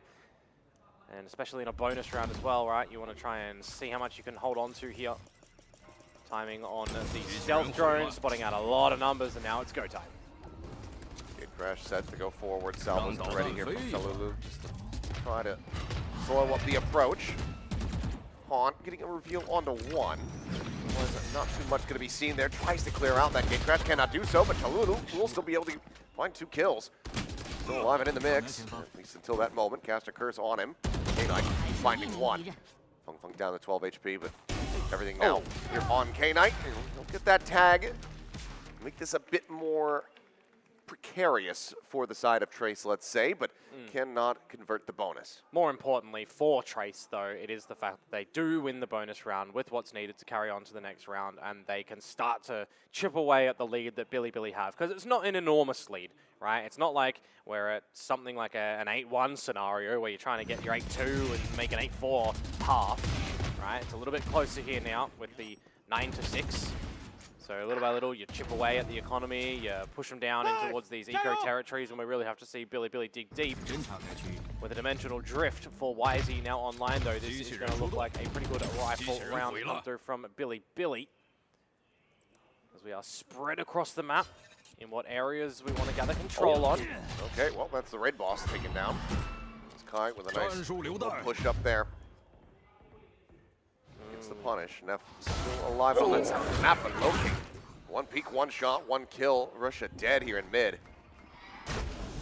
They're just basically trying to send a bit of a fake on the A site, and it's worked. So now they can go ahead and creep forward. The Prowler's still going to be going through as well. All attention is here, but they're still needing to back away and try to survive. Yeah, I don't know if I like that peek out there, because you go from a 3 versus 4 scenario with an open B plant position to now a 2 versus 4. You're not picking up an ultimate off the back of this plant. Neff is almost incentivized to go looking to try and bring this to a little bit more workable 2 versus 3 instead. It's going to look for a timing, but now, I mean, they're suspicious of this. Kai checking, winning. Spike on the ground. The round is over as Trace are going to be 2 away from tying this up. Like I said, I mean, I'm right there with you. I liked the attempt at selling the fake, but then K-Knight strafing forward into the site. Spike's not planted because Levius is still a world away, and that just gives all the time in the world for Trace to figure out what's just happened. For all purposes, the fake was sold. It's just the execution after that is a little bit, you know, falling on your face. Yeah. Well, it all starts with Kai finding that nice opening shot onto YZ. We'll come back in. We'll have that Dimensional Drift, but the money's not really going to be behind it. Yeah. So might have to save that for a future round. Yeah. But this is what I'm talking about as well, right? You get the bonus round, that's where you start to chip away at these rounds. So that's exactly what Trace do in gathering this one here. Having a good pass mark as well with 4 alive at the end of it. So they start to build things up, maybe even situate themselves an economical situation soon to get an operator out. Can be a very powerful gun when it comes towards this map. But the way that Kai has just been shooting out with the Vandal, maybe not even needing to see anything like that for those long lines of sight. The buy for Billy here, a swing position if they drop it. Crash descent, Dimensional Drift now at the ready. Works his way forward here towards the pillar. Kai gonna be spotted out. Flash descent, salvos going out, and what is that? YZ just right into the open, ends up getting taken down. Rish just gonna be dead as well. Gets the information and then just immediately just chips it. This is extremely difficult to reclaim the spike as well. You've got to contend with lurking smokes, you've got a Cosmic Divide they can drop if they want to as well. It's just that's the round. There's a Hunter's Fury as well. That is the round. Yeah, they're just going to have to stay put, and Neff is now stuck. Yeah. So still at risk of potentially dying if they want to go chasing forward. YZ's dimensional drift timer was pretty much expired when he came out in the open, but I'm surprised he didn't just gate crash out beforehand. Yeah, I think he just didn't have it set up. Maybe. I'll have to recheck that one in the replay, potentially. It looks like they're going to try to make a go of this one. I mean, he's even considering the Armageddon. Pushed into the open. Well, won't be able to get the opportunity to try to go for it. Levius find Lulu at the same time. Flash out. Levius cleans up a second kill, but he's just so damn low and only has a Spectre. So will nearly drop Low King, but eventually does die. One round between these two teams now. This lead from Bilibili dwindling, and Bilibili might have to be the team that ends up using their second time out first. Yeah, potentially so, because this is going to be a reset on the economy. And if that is the case, that means taking the eco, you're probably conceding your lead to a tied scenario by the time you get your rifles back in hand, and with your ultimate investments in that round as well, right? You don't have a lot of the scope ability that the Yoru would present. You do have, you know, still the lion's share effort of a lot of your ultimates, so you can fashion a hell of an execute with what they do have, but they've just generally not been going for that. Bilibili, a team to scale up together, try to bait out a lot of the utilities before going for it, and with the challenges that we do see presented by Trace over at A main, this time subsiding could actually be the spot for Bilibili to go in for a full execute. This is blimey of a risk for Kai. Neff, there's the jiggle, and still doesn't get out of the way in time. We'll face here in towards mid though. YZ able to go ahead and pick that one up. K9 taking quite a bit of damage. This Levy is now going to be noted. Grabs the Vandal, 45 health here on him. There's Rusha, finds Shalulu.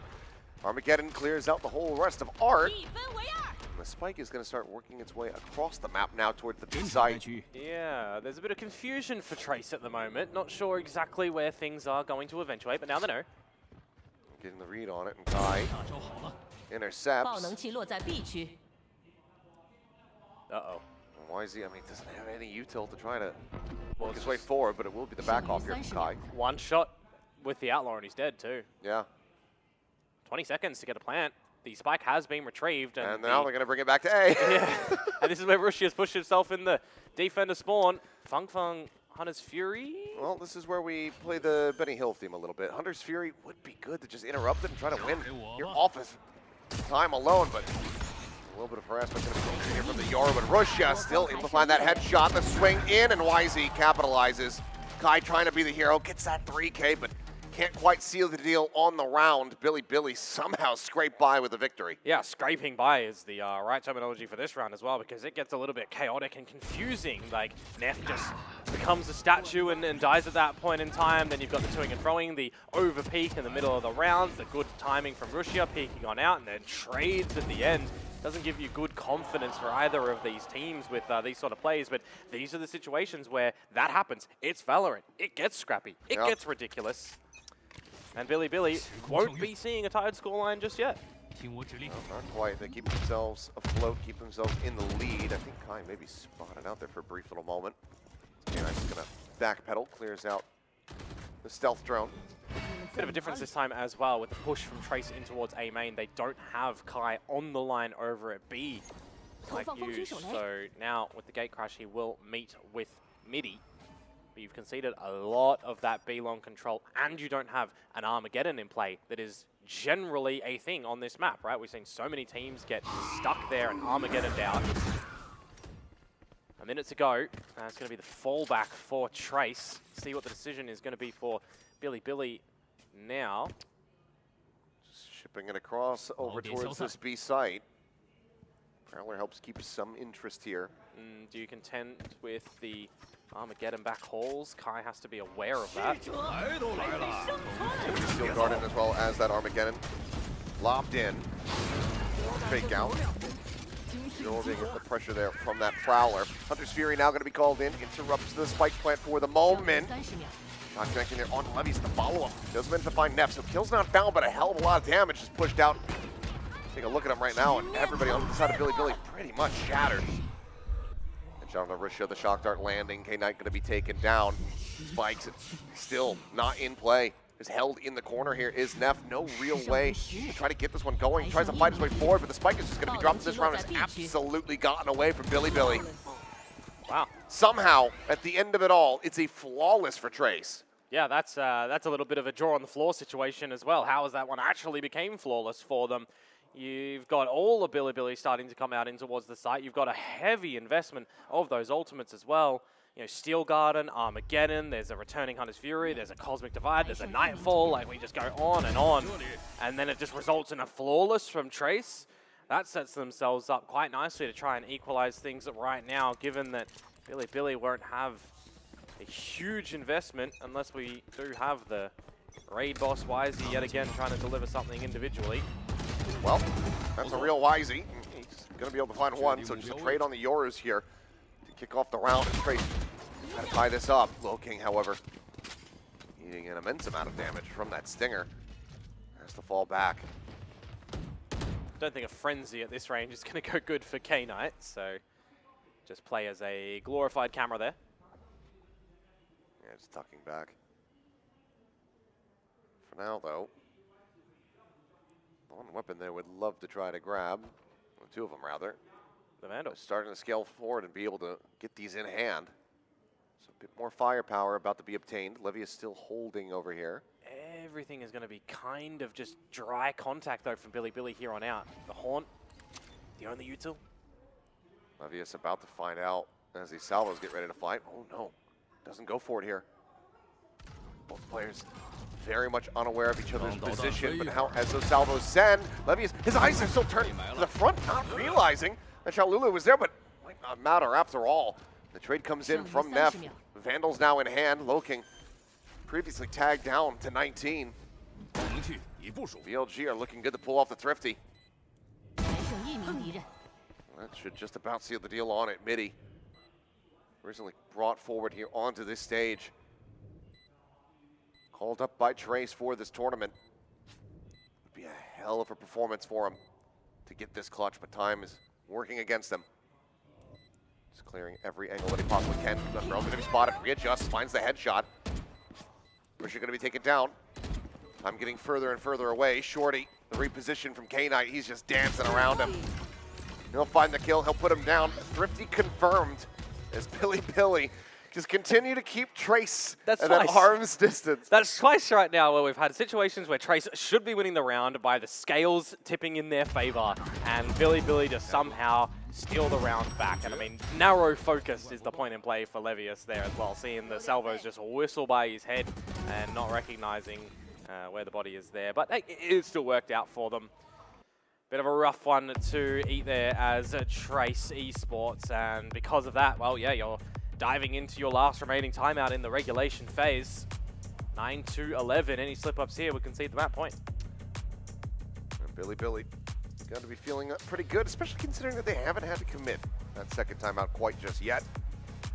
Still have that in the back pocket in case this does once again get close. But I mean, we talked about it at the beginning. I said I think this is probably going to be a bit of a back and forth, a bit of a scrappy fight between these teams. It's absolutely on the money with that assessment and that expectation. You'd have a good return of bet there. But nevertheless, timeout will come away, and I'm eager to see if Trace are going to be able to, let's just say, Billy in this game, and you know, enter back with a potential round that they shouldn't be getting, because Billy have got a pretty handsome amount of them. Oh, it certainly could happen. I mean, Billy, they have shown that they are capable of just pulling rabbits out of hats, but then also dropping the hat on the floor. Yep. Kicking it across the room, because there has been some throwing in some of the round losses. Well, there's a proper buy to come through, though, for Trace. So let's give them benefit of the doubt. This can be a proper defended scenario. Going to go back to the Old Faithful, gathering the control of A main, though, getting the ulti orb as well to get one step closer towards your Armageddon. Meanwhile, for Billy on the other side of the map, a little bit of something there too, but they're just spreading their wings around, playing the default variety. For how long do we play the default, though? That's the question. Billy now focusing and containing in towards mid, where the Killjoy utility is going to be set up by Midi there. always love how Margaret plays the Killjoy on this map with this sort of utility, but Midi's going to fall on back. Prowler to check through Art. Looking, getting noted, backpedaling. Just joins in alongside Fung Fung. They keep themselves alive here for the moment. As Neff, okay, for a second, KJ Util went offline. Comes back in, does get cleared out. There is 4 players for Trace at this A site if Billy continue to go here. Stacked up here in the correct position, and they don't have this dimensional drift to try to scout it out. He's still just 1 charge away, but looks like a little bit of a check over towards it there, but nothing seen. 30 seconds now remaining on the clock. You got salvos online for Shalele as well.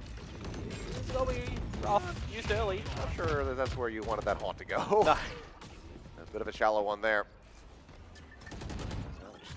Push their way blindly forward out of these smokes. Levius is able to find 112 seconds remaining though. Time starting to tick, the spike being committed to. Russia swinging around towards backside, able to find Shalele as Lil King forward here at Flowers. A second elimination found. Levius going in for the challenge though, and outdoes him with a 3K of his own. Midi once again in a position where he has to get a 3K clutch. Flashed out, K-Knight swings. That's going to be him shut down. The timeout not leading to a round victory here for Trace. BLG get themselves up to map point. Yeah, that's another spot as well where had you had an early rotation from Midi, you might have been able to use the lockdown to buy yourself some time and give you a little bit of respite before going in for the retake. But just the fact that he's the last one alive yet again in a 1vX, a 1v3, he's not able to use that ulti to potentially gain some favor.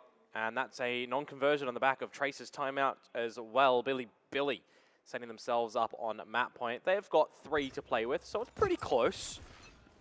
Still very much is possible, but obviously economy is not in the greatest position. Midi just with that Sheriff once more. 2 Guardians, a Vandal, a Stinger. As clear here. King's trying to keep this forward position from Kai protected. As he opens up, he's going to get shut down. It's just a firing squad here in mid.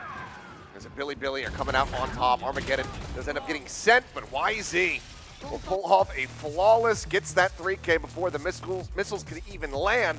Billy close out their map pick here at Pearl. Yeah, YZ has certainly had a map that is for sure just very, very consistent in the duels and winning them, backed up by the team, but it is really the team of Billy as well, having some great approaches towards how they're playing this map. You know, stock stand and things when it comes to Pearl, gathering your A main control, gathering your B main control, adjusting throughout the chaos as well.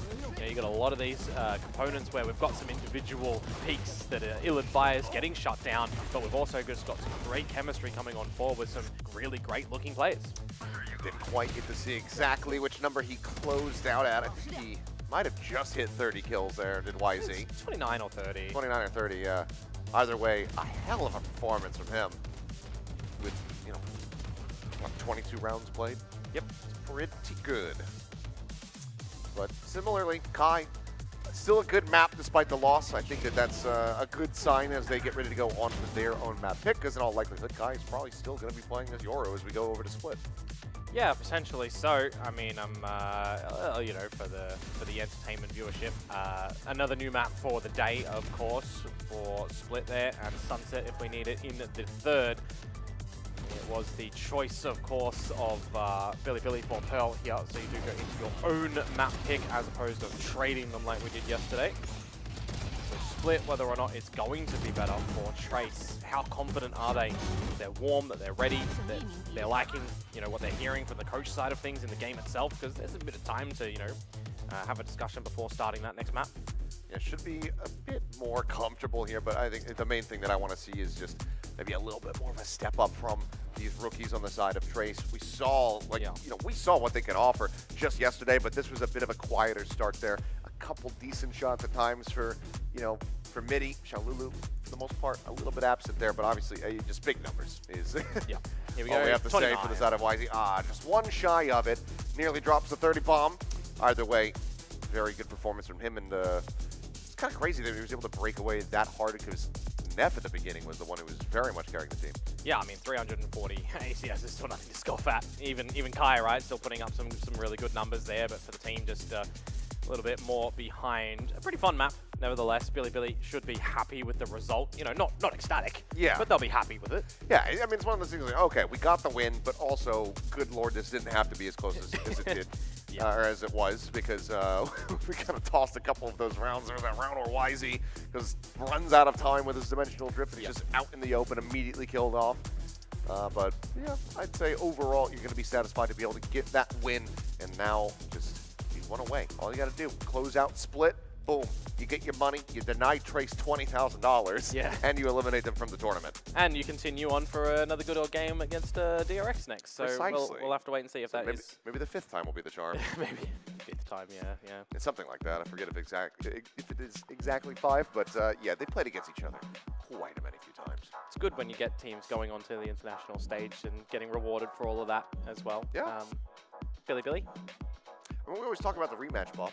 So maybe since it would be within, playing against them twice in the same tournament, that rematch buff could come through, and Billy could make something happen in the lower bracket. Yeah, we'll have to wait and see, of course, on that one, because I think everyone's wanting Split soon. Yeah, right? Split's going to be coming up. We're going to go to a break. We'll see you guys on the opposite side of that. 堵中路好吗？积压中路，他们要反击这个 A 了。我把飞机打了。来，跟我掰，3、2、1。飞机掉了。哎，小 K 也退，他们看到飞得了。鸡蛋没白到。哎，这里要压了，架好枪啊你们。先下会儿吧，中路。我弟先帮不到你的 B 上。我去左边，给我掰一下好吗？3、2、1。还在 A 大。哎，让我上车好吗？A 大开假烟了，我又闪。OK。那我们两个只下吧，我 A 大要不直接开烟怎么样？开 A 大车，是我要开车了，不是我 A 大要开烟，A 大开烟。我帮你晃看王者。B 大刚刚。哎，他炮台掉了，A 大人多，那我也回。小心 B， 可以，你们全部走。没有，哎，他在。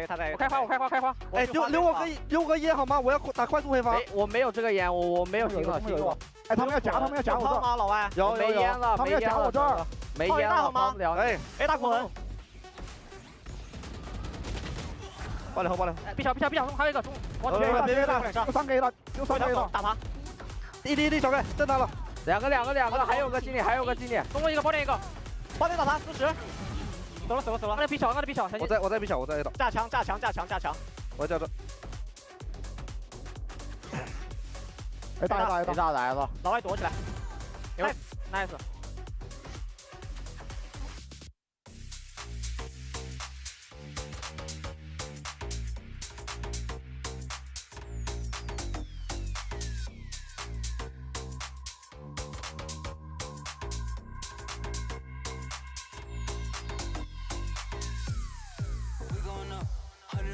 Like we won't stop. I'm going up on the stats like need more bucks. No more traffic, we not stuck. We going up in the sky like landing struck.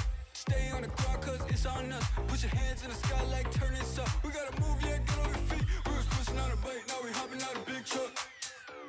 Yeah, gotta push it like a hike, gotta make it to the big stuff. Yeah, we was slipping our ice, now we made it to a new look. Yeah, I came from the bottom so you know I can't give up. I came from the bottom, so you know I can't give up. Yeah, I came from the bottom, so you know I can't give up. Yeah, I came from the bottom, so you know I can't give up. Yeah, I came from the bottom, so you know I can't give up. I was born ready, don't fall down, yeah, stay steady. Looking all around like can't get messy, yeah, we gon' make it all right. Every new day gotta make it feel so great, yeah. And we gotta make it all the way, nothing is stopping me, yeah. We was pushing on a bike, now we hopping out a big truck. Yeah, gotta push it like a hike, gotta make it to the big stuff. Yeah, we was slipping our ice, now we made it to a new look. Yeah, I came from the bottom, so you know I can't give up. Yeah, I came from the bottom, so you know I can't give up. Yeah, I came from the bottom, so you know I can't give up. Yeah, I came from the bottom, so you know I can't give up. Yeah, I came from the bottom, so you know I can't give up.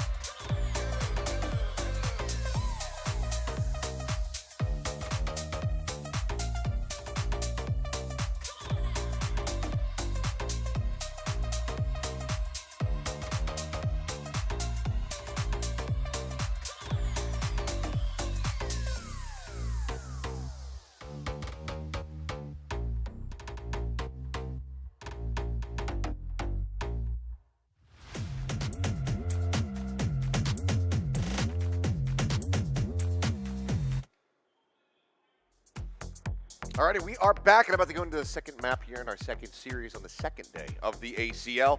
And right now, Billy in the lead. We're able to close out their map pick of Pearl 13-9. Got a little sussy at times, got a little worried, but they were able to secure the victory. Now, they're going to be looking to try to take down Trace on Trace's map pick of Split. Lots of twos in that one. Lots of twos. Two's the number. You know what else is twos? What I just realized looking at the forward line of this tournament. Tomorrow's games, someone has to play 2 in a row. That is true. Yeah. Yeah. It's gonna be it's gonna be brutal, but that's you know what happens when you fall down to the lower brackets and whatnot. You gotta fight. You gotta go through the gauntlet if you want to be able to get that cash. So it is gonna be tight turnarounds, but if you can make it through tomorrow, that means that you do get the day off. You get that Saturday to prepare ahead of moving over to the finals venue for Sunday. For the game against PRX, get the big moolah if you win that one. But yeah, we're not there just yet. We're going over to Split, which is the choice of Trace Esports for this series. Close bit OCR over on the first one of Pearl. Some improvements, some pain points as well for them there. So hoping that they are able to rectify those going in towards this new map here. And what the agent lineups are going to look like as well. Because when I look at this one for Trace, they do play with the Viper in their composition. So a little bit Sentinel-less. You're going to have to play that with the Pseudo Senti. And over for Billy in history, well, they run the same thing. So we very well might have a miracle. Yeah, don't think they're gonna especially be looking to change things up again. Just the entire conversation about them being able to go over to Toronto. Now is not really the time where you're gonna look to pull out some new tech. So I think it is just gonna with that mirrored composition here at the end of it all. But what do I know? We'll see if they are going to surprise us at the end of this as we get ready to go into the agent select. Yeah, for sure. Surprises would be pretty cool, but definitely do agree with you on that one. A team like Trace, you know, you could consider just changing it up for sure, but Billy makes sense to not do so. And if you're going into this veto with your own map pick, well, maybe you have been cooking something a little bit different. Probably not. See, there we go. Oh, okay. We have some changes. Okay, Sky is coming back through. YZ's going to be on the Rays. I mean, this is one of the staple maps that you think of when you think of YZ because it's just blast packing and judges all over the place. Yep, absolutely. So it looks like it's just the change up of, well, the Sky and the Cypher coming on in. So different duelists instead of the Yoru. The Viper's still going to be there. The Omen's still going to be there. The Breach is gone. The Teo is gone as well. So yeah, a bit of a different look. For Trace though, this is the same, right? So it would have been a mirror. Kai on the Yoru on this map can play it very similar towards Pearl, like we would be expecting.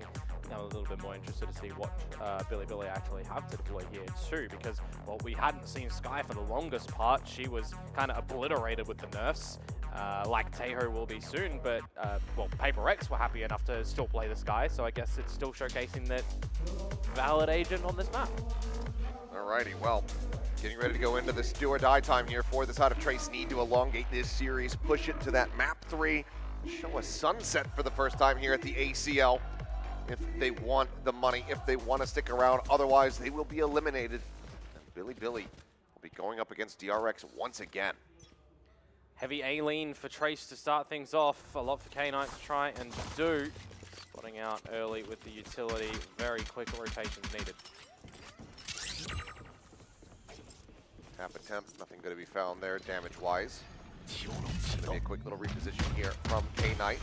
Try it again. This time, still nothing to be found there. Just the decay pushing it through the screens. Spike now planted. Full 5v5. Everyone pretty much entrenched. Just this late little linger here from Loking. Might have heard it. Yeah, just watching. See if they're ready to try to get the jump. And Zep is not paying attention towards that Sewers angle. Ends up getting taken down. In the meantime, back here on the site, Russia trying to make a go of this. Manages to pick up a third kill. Ghost now going to be scooped. Player in the corner. He finds the fourth, but cannot get the ace. Loking will be able to find that second and final elimination here in the round and get Trace their first pistol win.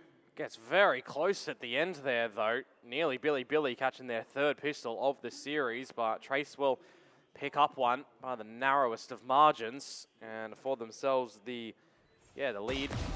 I think maybe Neff was hurt on that flank, which is why you had that angle being looked at already. A situation that it's 5v5 in the retake in the post plant though.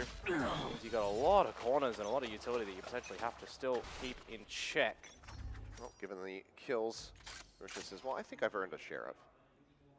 Grabs that for himself. Everybody else just going to have classics behind. Feng Feng with a ghost. Everybody else a bit of a buy, so can afford a kill here, a death on the side of Trace before it starts really hitting the wallet hard. Smoke's gonna bloom. And push up after able to find one. Kai gonna be taken down, but there's the second elimination found. Levius on top of Low King. K-Knight finds Feng Feng, and suddenly this is a catastrophe. The Spike is now stranded. We're not clearing out corners. That's a problem.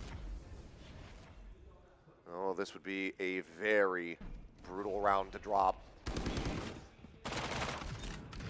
Some shots here with the frenzy in hand. Levius backpedaling, repositions. Gets into a bit more of a defendable spot as Midi is pouring forward. The two rookies now, all that's left for Trace in the round. K-Knight on the prowl, sliding in from behind, and right now might just hit the timing. Spots out the leg, and he's going to be picking this one out. It's either an alley wrap or a cut across towards the A site. Oh, man. Brutality. Both of them lined up. Cannot collect a second kill here, but it won't matter because Levius does. 1-1 BLG pulling off one hell of a thrifty. And it's essentially the free guns that get the job done, isn't it? It's not even the sheriff, really. Yep. So that's a bit of a cheeky one that Billy are able to find. Very quick dispatching in mid as well when you consider it's the lesser weapons that you should be winning 9 times out of 10. That makes things a little bit more problematic because I'm trying to set the stage, you know, for Trace get the pistol, Trace get the second. We start off really good on the attacking side of Split. It's the harder side generally. And now it is going to flip the script. Yeah, it's just one of those times when you're going to be feeling like you just can't catch a break. Yep. Paranoia sent here from Rusha TP forward, and now he's just going to blind spray it. He heard him coming. YZ at the same time. Outlaw shot gets rid of Low King, swaps to the classic. Guns down Midi. And any hope for Trace to be able to make a go of it. Find a thrifty of their own. Now is gone as the knives come out. Feng Feng will just go ahead and drive that one right between the eyes.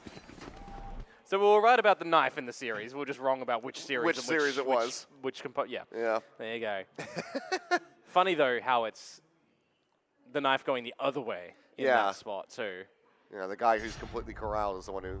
He's the one who gets to inflict the damage to the enemy mental. Knives always feel weird in this game.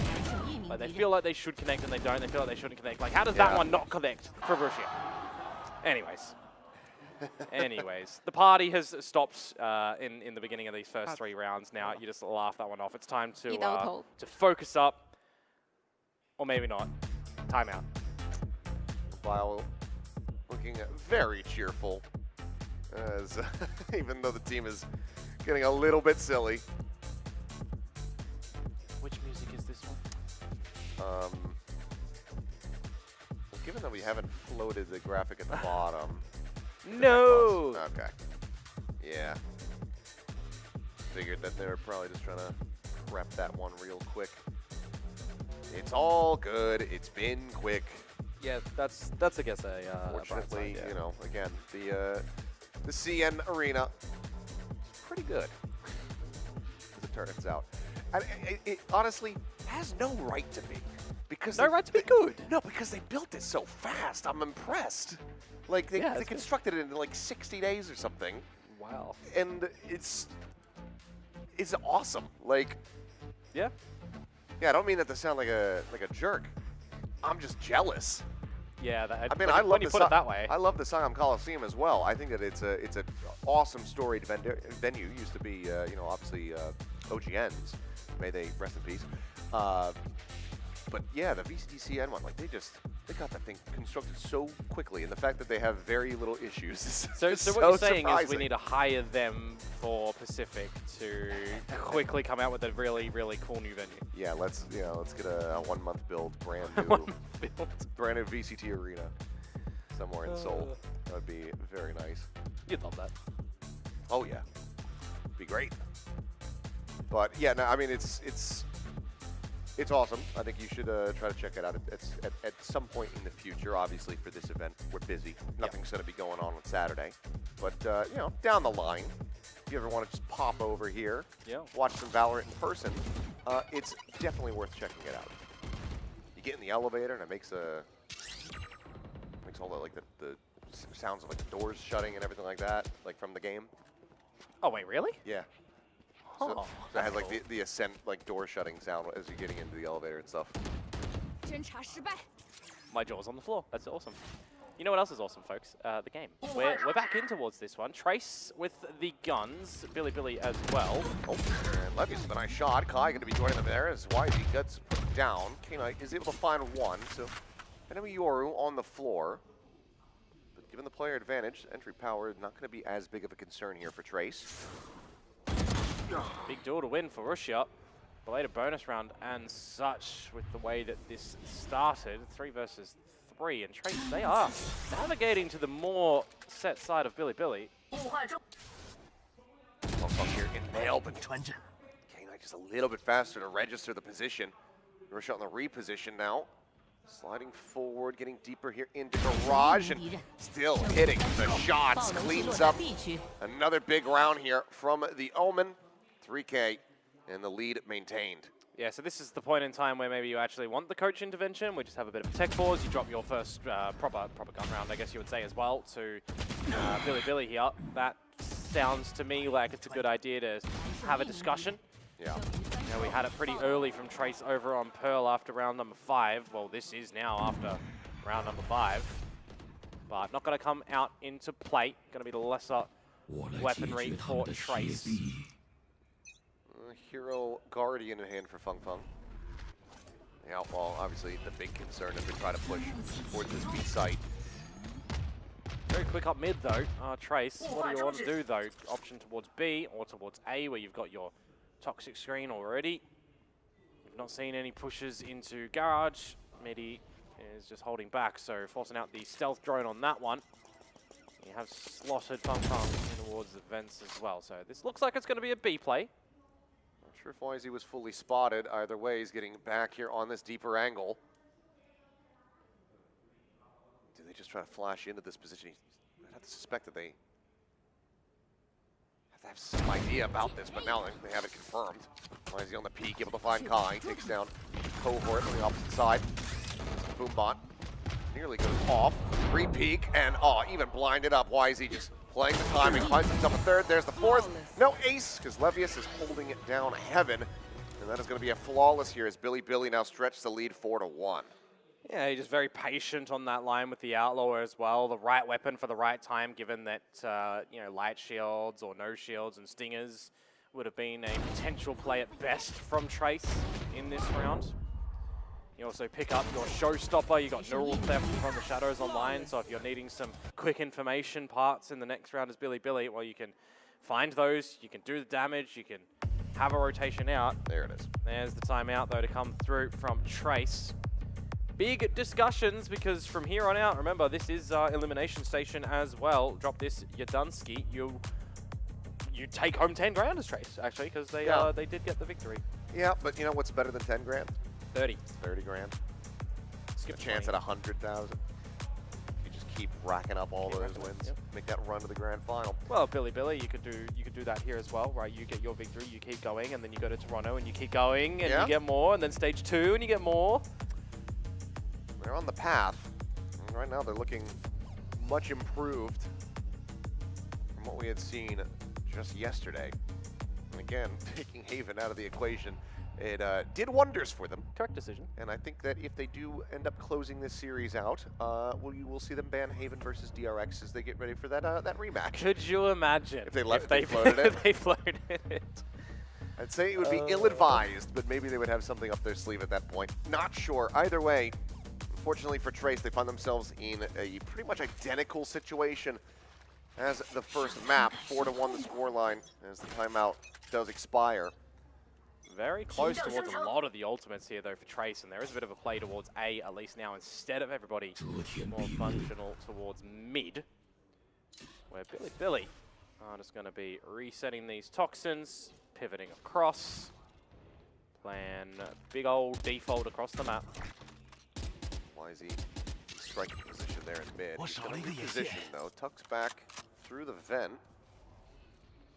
Double wrap up now into A heaven. I'd love to see the orb gathered by Kai, right? Get that dimensional drift online, bring the team with you as well.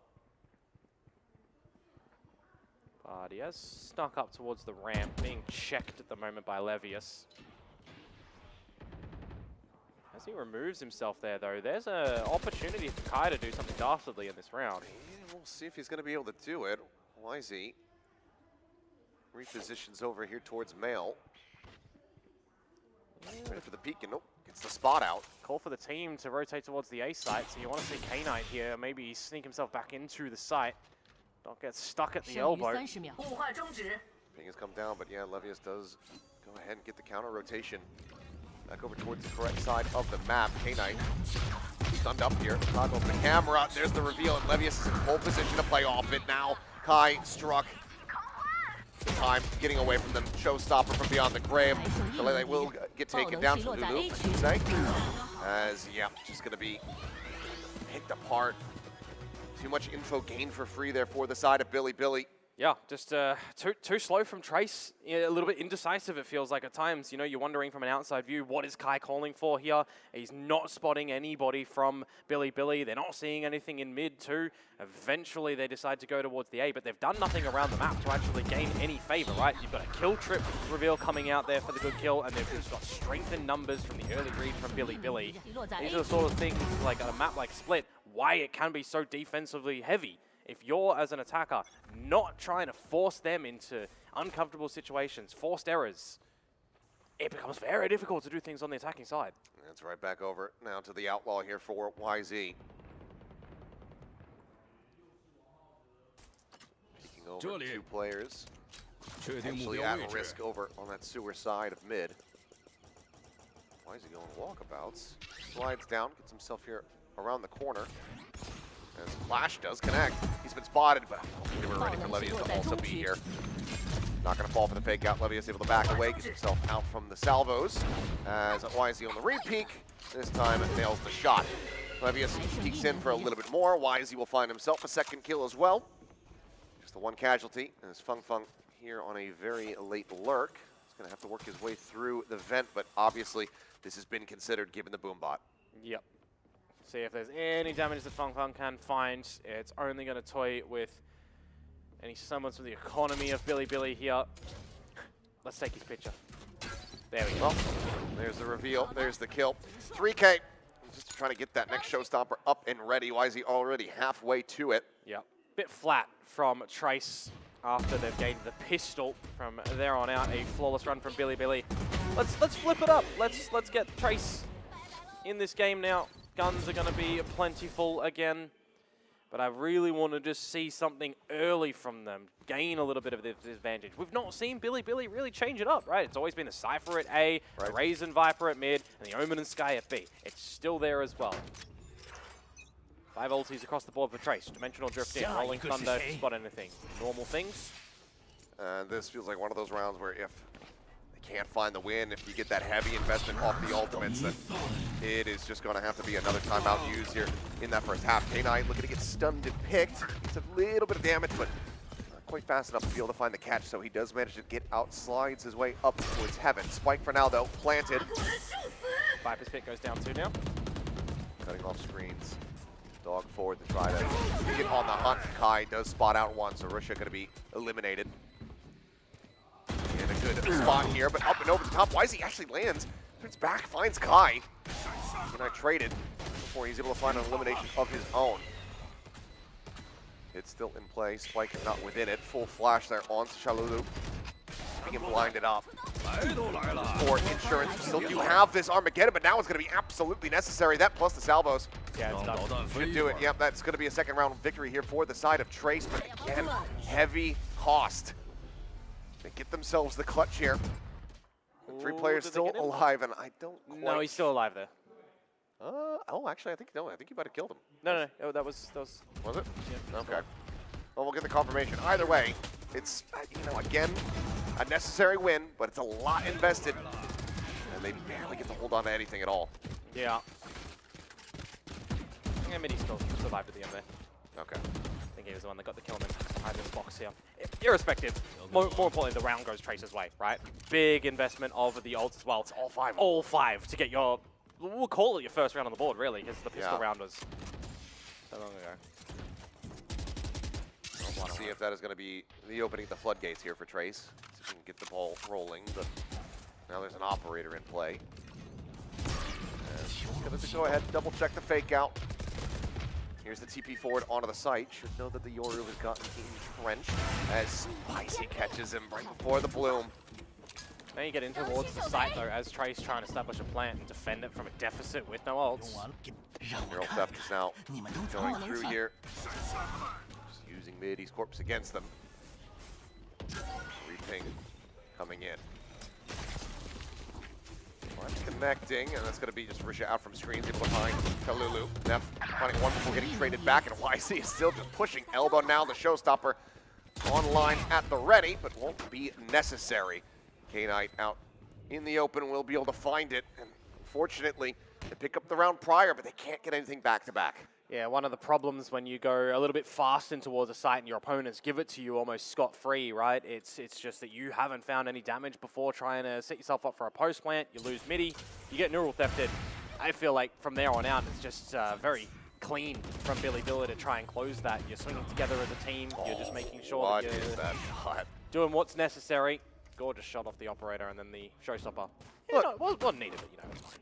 Look, if I know there was a lot of doomers yesterday, saw some you know, comments online and on Reddit and whatnot about BLG, their performance, that 13-1 loss. If YZ's going to play like this in Toronto, really going to be able to do some damage, I think. Yeah, I'd agree with you. And right now, everyone, it's a joint effort from the entire squad. Stealth drone looking to try to pick that out. High. Spotting out this tripwire here. Hasn't cleared it yet, though. And he's just going to get counter-spammed. Yeah, that hurts. Oh, that is brutal. Not catching a break. As I think Shalulu trying to get the weapon. There was a Vandal, one hero picked up there. And it just gets traded around in Kai's hands, then over, and then trying to recover it. Yeah, a bit of a different look towards Billy's deployments on that round as well, which is good to see that they themselves aren't getting just stuck in repeating the same cycle because it's working, right? Because some teams do fall into that trap. If they're starting to win things, they just do the same thing over and over again. So I do like the changing up from Billy too, forcing Trace to have different looks and different approaches, which has not really been successful so far. Maybe this is going to be a bit of a different change. I'm seeing Kai with no shields behind this Vandal. Yep. Yep, just going to be glass cannon because he had the hero rifle in the previous round. He just doesn't have the money to try to go for it. And I would say get a Guardian. I would agree. Guardian, bit of util. Maybe even Bulldog and some util. But 2 rounds left in this half. Spotting out for some information is K-Knight. Needs to make sure his head doesn't get removed from his shoulders. He knows that there's a little bit of heat around him. So calling for some rotations from the team. Oh, I thought he was going to do it again. Yeah, lucky he's just slanted down the ramp a little bit. Levius, though, reinforcing the position. You've got the Omen coming through at vent, and yeah, a very deep line for YZ as well. Crash forward onto the site. Swing out, and that's going to be Kai. Take it down to lose. It's meant to find Levius at the same time as Risha just going to be trading blow for blow, and somehow K-Knight wins that fight. Just bouncing forward into the smoke. Midi now, once again, similar to the previous map, asked to clutch in a 1v3. 2 of the players low on HP, but just not going to be given the chance, and yeah, just shot right there through the corner of the wall. One more round to be played here in the half. BLG looking for a 10-2. Yeah, that would be pretty worrisome. Not gonna lie. And again, just a slower pace round to come out from Trace, where you've got trades from Billy, you've got the angles held correctly. Nothing too unorthodox, right? They're just kind of playing fundamentally sound at the moment. Oh. 时空跳跃。 This time, Kai, even a weaker weaponry. He's the stinger here, and he's making an aggressive push. Will be rewarded for the kill. YZ at the same time somehow comes away with that second elimination. Cannot escape. Kai is able to go ahead and pick up another dimensional drip built up, weapon upgraded. He's gonna sprint over here and investigate this B site. Don't think he's noticed Russia though. Able to slip back forward towards Heaven. Tucked behind the box here, Neff. They're setting out the pop flash. Full connection there onto Kai. Now looking to reposition. Kai just meant to come up with the kill. Fung Fung gets Russia. Now suddenly, K-Knight. 1v3. Doesn't take under it first. Everyone's taking damage, but yeah, he's not watching for it. So, okay, 9-3 at the half. Trace going to be hoping that curses do exist if they want to try to run this one back. That's it, isn't it? The famous 9-3 Sky sprayed curse. There's a Sky in this lobby, but it's on the other team. Billy, Neff, look pretty good so far as well. I'm kind of wondering how he got out from behind that box in the very beginning, but Trace still managed to recover in the end of that round. But 3 isolated rounds in the way that this map starts does not give you good confidence whatsoever. Need to see some absolute changing up of the scenes here in the halftime break. Well, once again, gonna have to start from the pistol. Trace were able to, find that opening one, but they need to not drop the anti-eco the second time around. For sure. Take a look back on our audience here at the arena for CN as well. Everyone taking some photos. Do love fan interactions. Always love fan interactions. Well, while the fans are having a good time, I imagine that the Trace players and coaching staff, bit stressful. 30 seconds more remaining here on this halftime. And after a half like that, the problem is there's so many things to try to talk about. I mean, you just gotta bring it down to the fundamentals, right? You're switching over towards your defensive side on a composition that you know that you've done, that you would expect your players to be confident in as well, right? I'm looking towards the breach KO combos. I'm looking towards what information they need to get nice and early. Just really back on towards really standard protocols. And yeah, your opponents might figure out what you're doing, but I kind of feel like Trace need to just do the basics. Because even that has been a struggle so far. All right, well, BLG heavily favored to be able to take this down in 2-0 fashion. Close out potentially here on Trace's map pick. See if they're going to be able to rally back at themselves. Realigned here. Saw a bit of it from them on that Pearl. The question is, was that effort in making it to that 13-9 scoreline, was that just too exhaustive for the team? Maybe. But you got to forget about that, right? You have to remove that. You've got a new half to come into your way, and you got to see Trace find the pistol. It starts with the pistol. They don't get this, well, that might even very well be the map. Oh, quick little jump spot, spotting a couple different players there. Cycle smoke forward here on to Garage as Trailblazers are going to be cleared out. Seems like noting one over at Vents. And YZ just storming his way forward through Mail into Heaven. Fung Fung going to be taken down. Upgrades now over to the Ghost. King Shell trying to clear out, and at the same time, distraction coming through. King turns back, but he's got Russia right there on top of him. 5v3. Interrupt on the plant. The aftershock goes through, buys him a little bit of time. As Midi forward there. Kai, quick peek. Just on the headshot. YZ taken down. Neff dead. Midi Heaven able to find one, but now Levius the backstab gets activated as Russia slides forward here into the smoke on the hunt and catches Kai off guard on the flank. K-Knight will find the final shot as that is going to be 3-1 in pistols and now 10-3 in rounds. Yeah, does this feel like you're putting the stamp on the letter and starting to send it? I'm not really sure at the moment, because that pistol round for Trace, I feel like, was something that they definitely needed to deliver. And a lot of these duels being lost. The 5 versus 3 just stole the plant from going down for a little bit, but it's just a lot of these individual duels that are still being lost. You know, all of these positions that they're seeing themselves in were not in the trade variety for Trace there. So it's looking like we're going to change a bit of this org history. Trace winning the lion's share of a lot of these engagements. That's a tag on the Low King. Yeah, Billy looking for 11. Surprising to not see the 4 spot here from Trace. Exactly. kind of feel like you're right at the edge of this one. Must win rounds, otherwise any falterings, and well, that's going to be map point. Now stalling Billy for the moment. They do manage to find a kill. Weapon can be scooped up from K9's corpse. Still is going to land, and it is good. But the problem is, you still have Russia here. You've got YZ in behind, and they are storming their way forward here onto the site. Lurk coming around the back here from Feng Feng should be able to get him a recovered weapon. You got to remember lurking as well, tagged up earlier by that Marshall. Too true. 27 health remain in the paranoia, not connecting. And YZ's shots are. Bulldog now in hand. The shots just don't connect. YZ turns back, 3K from him. And Billy now 2 rounds away from closing this out.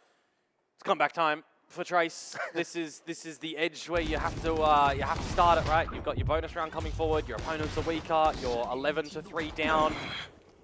It becomes a flawless run here. That's the copium speaking. Yeah. Well,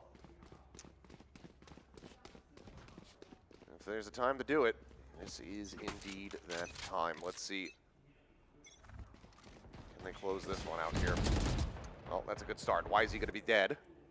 Down to 10 HP is Shalulu, so still good amount of damage offered up. Feng Feng needing to hold the line here at the B site, but he'll get tagged up just a teeny little bit. Just needs to make sure that he navigates these duels accordingly. You've got a player advantage at the moment as Trace. Don't give an opportunity for Billy to steal something back, so playing a bit of a high-low and mid. There's 3 of them here. Oh. Well, Trailblazer gonna kind of give that one away, but Arusha not really waiting for the information to register. Swings out, ends up dying. K9's in covering fire, does manage to find the enemy Omen, keeping them alive at the moment. Levius up through sewers, finds Shalulu, and suddenly it starts getting concerning. High in behind the box. Do they have an ID? Not sure. Either way, salvos clearing here on both sides. Cam will get cleared out. Yeah, he's doing the poison orb at B main as well. Let's beat the timing. K9 trying to maybe go sell a little bit of a fake here. Keep them interested on this side of the map. And okay, well, Feng Feng with a nice little fadeaway shot. Takes apart the Cypher, and that's going to give the rest of the team a pretty good idea about the enemy location. This is still the bonus round as well, remember? Yeah. So any more damage that Billy is able to find is going to hurt Trace. Could be very high value here for him. Plant now coming through. Levius to take the first fight, but does get timing. Kai able to find it. Push on the corner, and Kai will come up with the third. So bonus not to be converted, match point not to be found. We do see a bit of a fight back here from the side of Trace. Step by step. 1 round at a time. Well, it's yeah, about as rough as it could have afforded to be. The two kills, like you said, anything more than that would have been, I think, far too brutal. But they do give themselves a fighting chance now, having the 3 survive. And this is going to be the first proper gun round for this half as well now. So we'll see what Billy have in store. Getting closer to the showstopper for YZ is something that I want to keep my eyes on to see for there. But for anything on Trace's side, Dimensional Drift is something that's going to be a good as well for a retake if they feel that they need to give that one up. Very quick in towards B main at the moment. Lurking needs to be quite careful. He is here by himself with Feng Feng up at heaven. As you gather some information on the stealth drone off of the other side of the map, you would think that Billy would posture up for a bit of a hit here. Orb is going to be grabbed up there. As some shots through, Kai eating a bit of damage, unable to push any back onto the enemy players here. Shalulu alone on a drifting back away from the angle, but Yeti is just not even jump peeking it. Slow jiggling out and pays the iron price. There is only 1 soldier at this A side as well. Shalulu, He's dead. But it's a fake. Yeah, that might convince them to start shifting over, and it has. You see Feng Feng making his way through the vent. Which is interesting because we do see a lot of teams when they are playing, you know, a Viper comp as well, who's usually lurking. Well, Feng Feng will go ahead, get rid of the flank. Now can have full attention paid over towards the site, but a 2v4 for the retake. This is going to prove to be so damn difficult. Just consider saving your guns for the next round. I mean, it's probably the more measured play, but it's the one that feels the worst. Yeah. Having to try to play for an 8-round streak just to get into OT. Looks like they're going to try to make a go of it. There's a paranoia sent. Players just lurking here within this smoke. Able to shrug that off. Feng not wanting to fire any shots. Russia finding one, and there's the trade. 12-4. Billy get themselves up to match point, looking to deliver a very fast series. Yeah, 8 of them. I mean, when you look at both of our series today, right, map number 1 pretty close, more closer on the XLG PRX side of things. Map number 2 blown a little bit more out of proportion. Ever more so in this one right here. It's not the 13-1 that we've seen previously on Haven for sure, but it's giving you the vibes that one of the teams are in absolute control. That's going to be Billy here at the moment. 12-4. Last-ditched effort for Trace on this defensive side to find something. YZ looking for the shot there on the swing and just reads it perfectly. Knows exactly where they're going to be positioned, and he capitalizes. W Gaming, a page out of PRX's book, just straight in. And they're giving him the plant as well, so it's going to be a showstopper on top for YZ to try to bring this one to an end, but Levius might just be taking it into his own hands. Finds 2 eliminations before getting taken down. A weapon can be scooped up there. You can see they're so concerned about a potential flank. Is okay, dimensional drift. Keep him alive for now. Where is he going to come out? Yeah, just trying to hold the rocket. Sends it, can't find him. But an exit over here at main.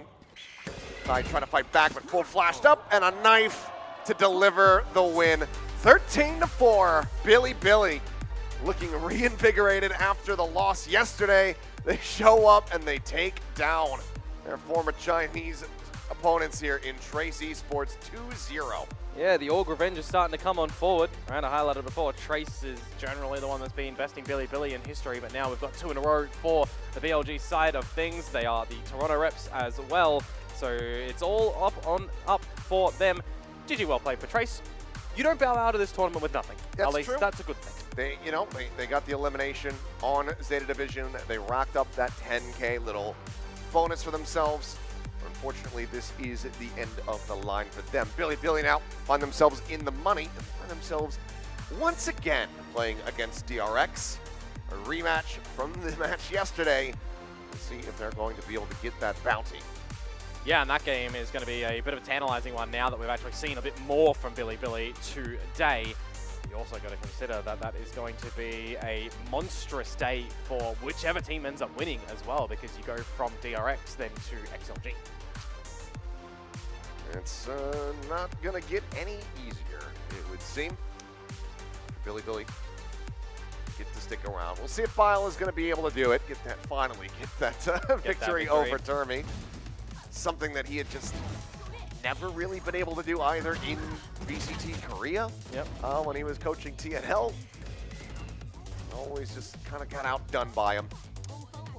But what a day. I mean, you have to imagine that maybe the MVP for second map a little bit different, but across both maps, YZ. What a leveled up performance. Yeah, absolutely. I think you hit the nail on the head in everyone, kind of thinking, what is Billy doing? They're not looking good. This is just going to be bad performances and everything. No, you can't read too much into it. They're still figuring things out. It's not like the stakes are the same in these tournaments as well. The question mark is going to be for me though when it comes towards Sunset, because it's floated here, but it's not played. So what will that actually look like if it happens in Toronto? Hard to say. I mean, maybe it gets floated again. DRX were willing to float it in that series yesterday. Second round banned it. Yeah. Because you expect the Haven's going to be gone. So I don't know. Either way, here from the winning moment here from Billy.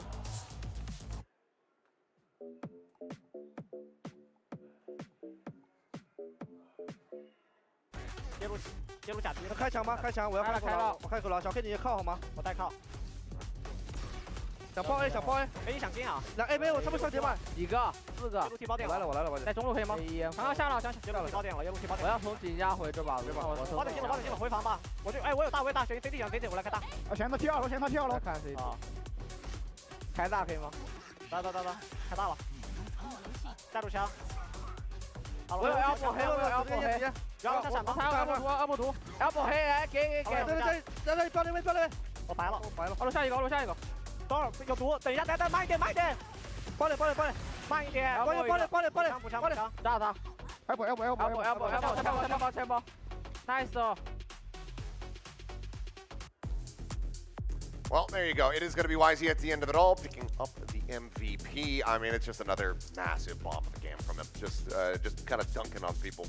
Yeah, no, 100% coming out. What for the agent that we essentially know him on for the history, right? Raze. Yep. We have a little bit of a Euro investment for sure over on Pearl with the way that map has been changing up. I mean, what did he drop over on Pearl? It was 29 kills, nearly to 30. So he's definitely MVPing up a storm today. Just feels like when it came on towards this map of Split, the choice of Trace as well, just lacking ideas, lacking any gusto. Yeah, unfortunately, we did get the the explosive performance out of Kai, especially on that first map, but the rest of the team just kind of finding themselves on struggle street a little bit. Shalulu as well as Midi not having nearly as much impact as we were seeing from them yesterday, but I think at the end of the day, this is going to still be a very good experience for them. Oh, 100%, and I mean, they're going to be happy with being able to get some reps on stage as well, being able to, blow things out. If they're going to be coming back in towards stage 2 as well, they're going to be back onto the same stage, you would assume, and if you're shaking up all the nerves in front of the crowd, getting used to the noise, the environment, the rumbling of the arena as well, you get that out in a less stakes environment. Yeah, well, Billy pretty much in control the entire time, the 2 flawlesses, the thrifty win to go ahead and start off that first half. But yeah, 11 first kills, pretty much just always securing it. A lot of that was YZ. Yep. Man, it's just a beast. Good lord. I think about him, jumping in your face, playing with judges and that sort of stuff, but the man's sniper game was looking very crisp here. And the rifle game, I mean, it's just everything that's coming up for them. Bit of a recap on the veto here. Of course, for those joining us for this little tail end of the show, the Sunset was floated as the final. We're not going to get there, unfortunately. I'm at least happy that, the idea was at least there, right? The map is back in the pool. Fracture is out.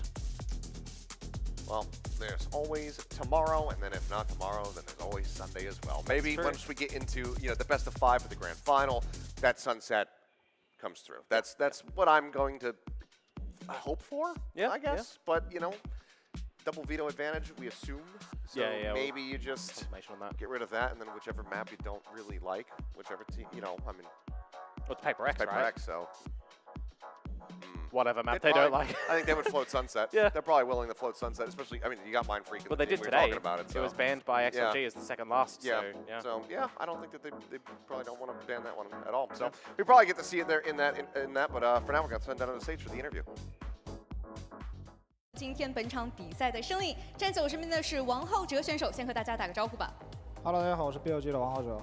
欢迎王浩哲。昨天虽然说可能一上来有点慢热，但是今天的手感真的是非常棒，尤其你图一也是打出了29-10的华丽数据。今天赛前的时候会不会做一些比较特殊的热手和准备呢？ Even though yesterday's matches, it was kind of like a slow start for you guys, but today your form is amazingly good, especially map 1. Your stats is kind of like 29 and 10. So we want to know what kind of special preparation you made before today's matchup. 没有做什么特别的准备吧，就是因为这个版本跟大师赛的版本也不一样嘛，大家就是当训练赛打。 We didn't prepare too many maybe special preparation heading to this match because the patch is kind of different compared to the Master Toronto patch, so we just treat it as the scrim. 那第二个问题，今天也是完成了很多次的存钱局的翻分啊。你们今天存钱局的思路整体是什么样的呢？ Today you finished so many eco round weavers, so we want to know what's your strats of eco round.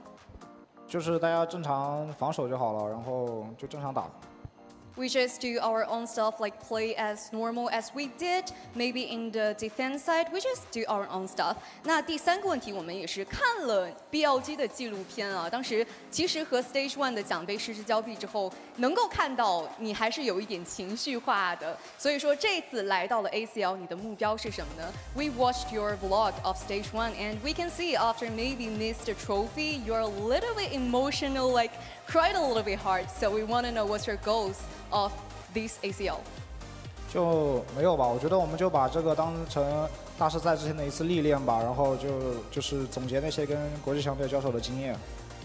We actually don't have like a really clear goal because we think it's kind of like a warm up before our Master Toronto, and we just get more like experience with the other region team. 那最后一个问题，明天又要和 DRX 再次交手了。今天晚上准备做什么样的准备呢 ？Tomorrow you will verse DRX again. It's 5th game versus DRX. So what kind of adjustment or preparation you managed to make tonight? 我觉得我们就调整好吧，然后就正常打，调整好自己就好了。I think we only need to maybe fix some little mistakes and strengthen our fundamental stuff, and really excited towards to tomorrow's matchup. 那明天比赛加油！今天的赛后采访到这里就全部结束了，我们明天同一时间不见不散，拜拜。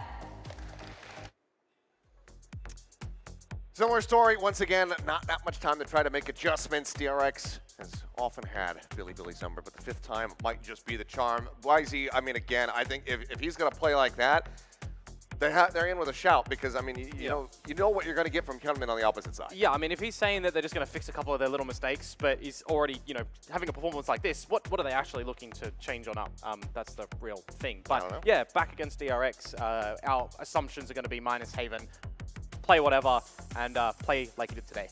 Curious if they rethink their map pick as well. I mean, because DRX, I think, probably still going to stick to banning Pearl, which I think they first banned last time out. So maybe they just get rid of that one. BLG probably end up banning the Haven, which means that DRX could elect to go for Split, but maybe after seeing this one, they don't want to. Yeah, potentially so. I mean, that's going to be a story for tomorrow. The story for now, though, the recap of the day. Thank you for joining us, XLG and PRX. That is not elimination. The second one was Trace. Farewell. You've taken some prize money from this tournament, but for the other teams, they still have some longevity to continue to accumulate more. Well, we'll go ahead and take a look at our performers here today. YZ is out in front, but we still did see some very nice performances from Jing as well as Forsaken. I mean, that share of 4K that he got was still just disgusting back on Icebox. But yeah, YZ, he was doing YZ stuff. Yeah, absolutely. And I mean, Kai had a really good performance on map number 1 for this series as well. So I think individually you can take a bit of solace in that when you do bow out. But a bit of a recap for everybody with our, bounty gauntlet for the tournament here, where we've seen 4 matches played. We've got Billy versus DRX, the winner to face XLG on the same day. So that's going to be a bit of a slog for that day, but I'm excited for that one. And then, of course, we have a bit of break before we ultimately get to the PRX Grand Finals. Yep, that is right. We're going to be shipping everybody over into a larger venue with more fans, and it's going to be damn exciting. I mean, we already saw just from the little sample size today. Yeah. PRX's fans, obviously plentiful here in China, so I can imagine that the finals arena is going to be packed out, especially if we are able to get, that rematch from XLG, be able to get Billy into that grand finals as well. Or are we just going to get the classic RX show from Pacific? That's possible as well. It's very possible. If Billy want to avoid that, then it's in their hands, but I don't know. I mean, it feels like it's almost inevitable. It's one of those things. It's like Genji versus RRQ. It's just like, yeah, they're going to end up clashing. Yeah. It's just something that is written in the stars. Yeah, we'll have to wait and see. I personally would like to see. I don't even know what I'd actually like to see. I love all the teams, so I think I'd like to see a China rep in the final. Okay, yeah, I would like to see that. I think it would be. Sure. I think it would be good for the tournament, good for the viewers, good for the fans there in person. Yeah. So, and I think XLG, they're going to be looking to bounce back a little bit. And I think that they're going to be capable of that. If Billy was able to have this kind of turnaround, I think XLG just as much will be able to do that. No, definitely agree with you on that one, but they still have to play some more games as well, right? XLG can kind of observe the match tomorrow as well with that little advantage with being the #1 seed. So they can sit back and see maybe if they have any adjustments to the Vita or any game plan little changes for tomorrow too. Yeah, we'll have to see what exactly the structure is going to be for us tomorrow. Maybe a bit of an extended middle break. I'm guessing that there's going to be a little bit more in between. Don't want to make the players come out and play, potentially 3 maps and then 5 minutes. You have a 5-minute break and then play potentially 3 more maps. Because at worst you're going to be looking at 1 over a best of 5 if you play all 6. Yeah. So, the players endurance-wise should be relatively prepared for that.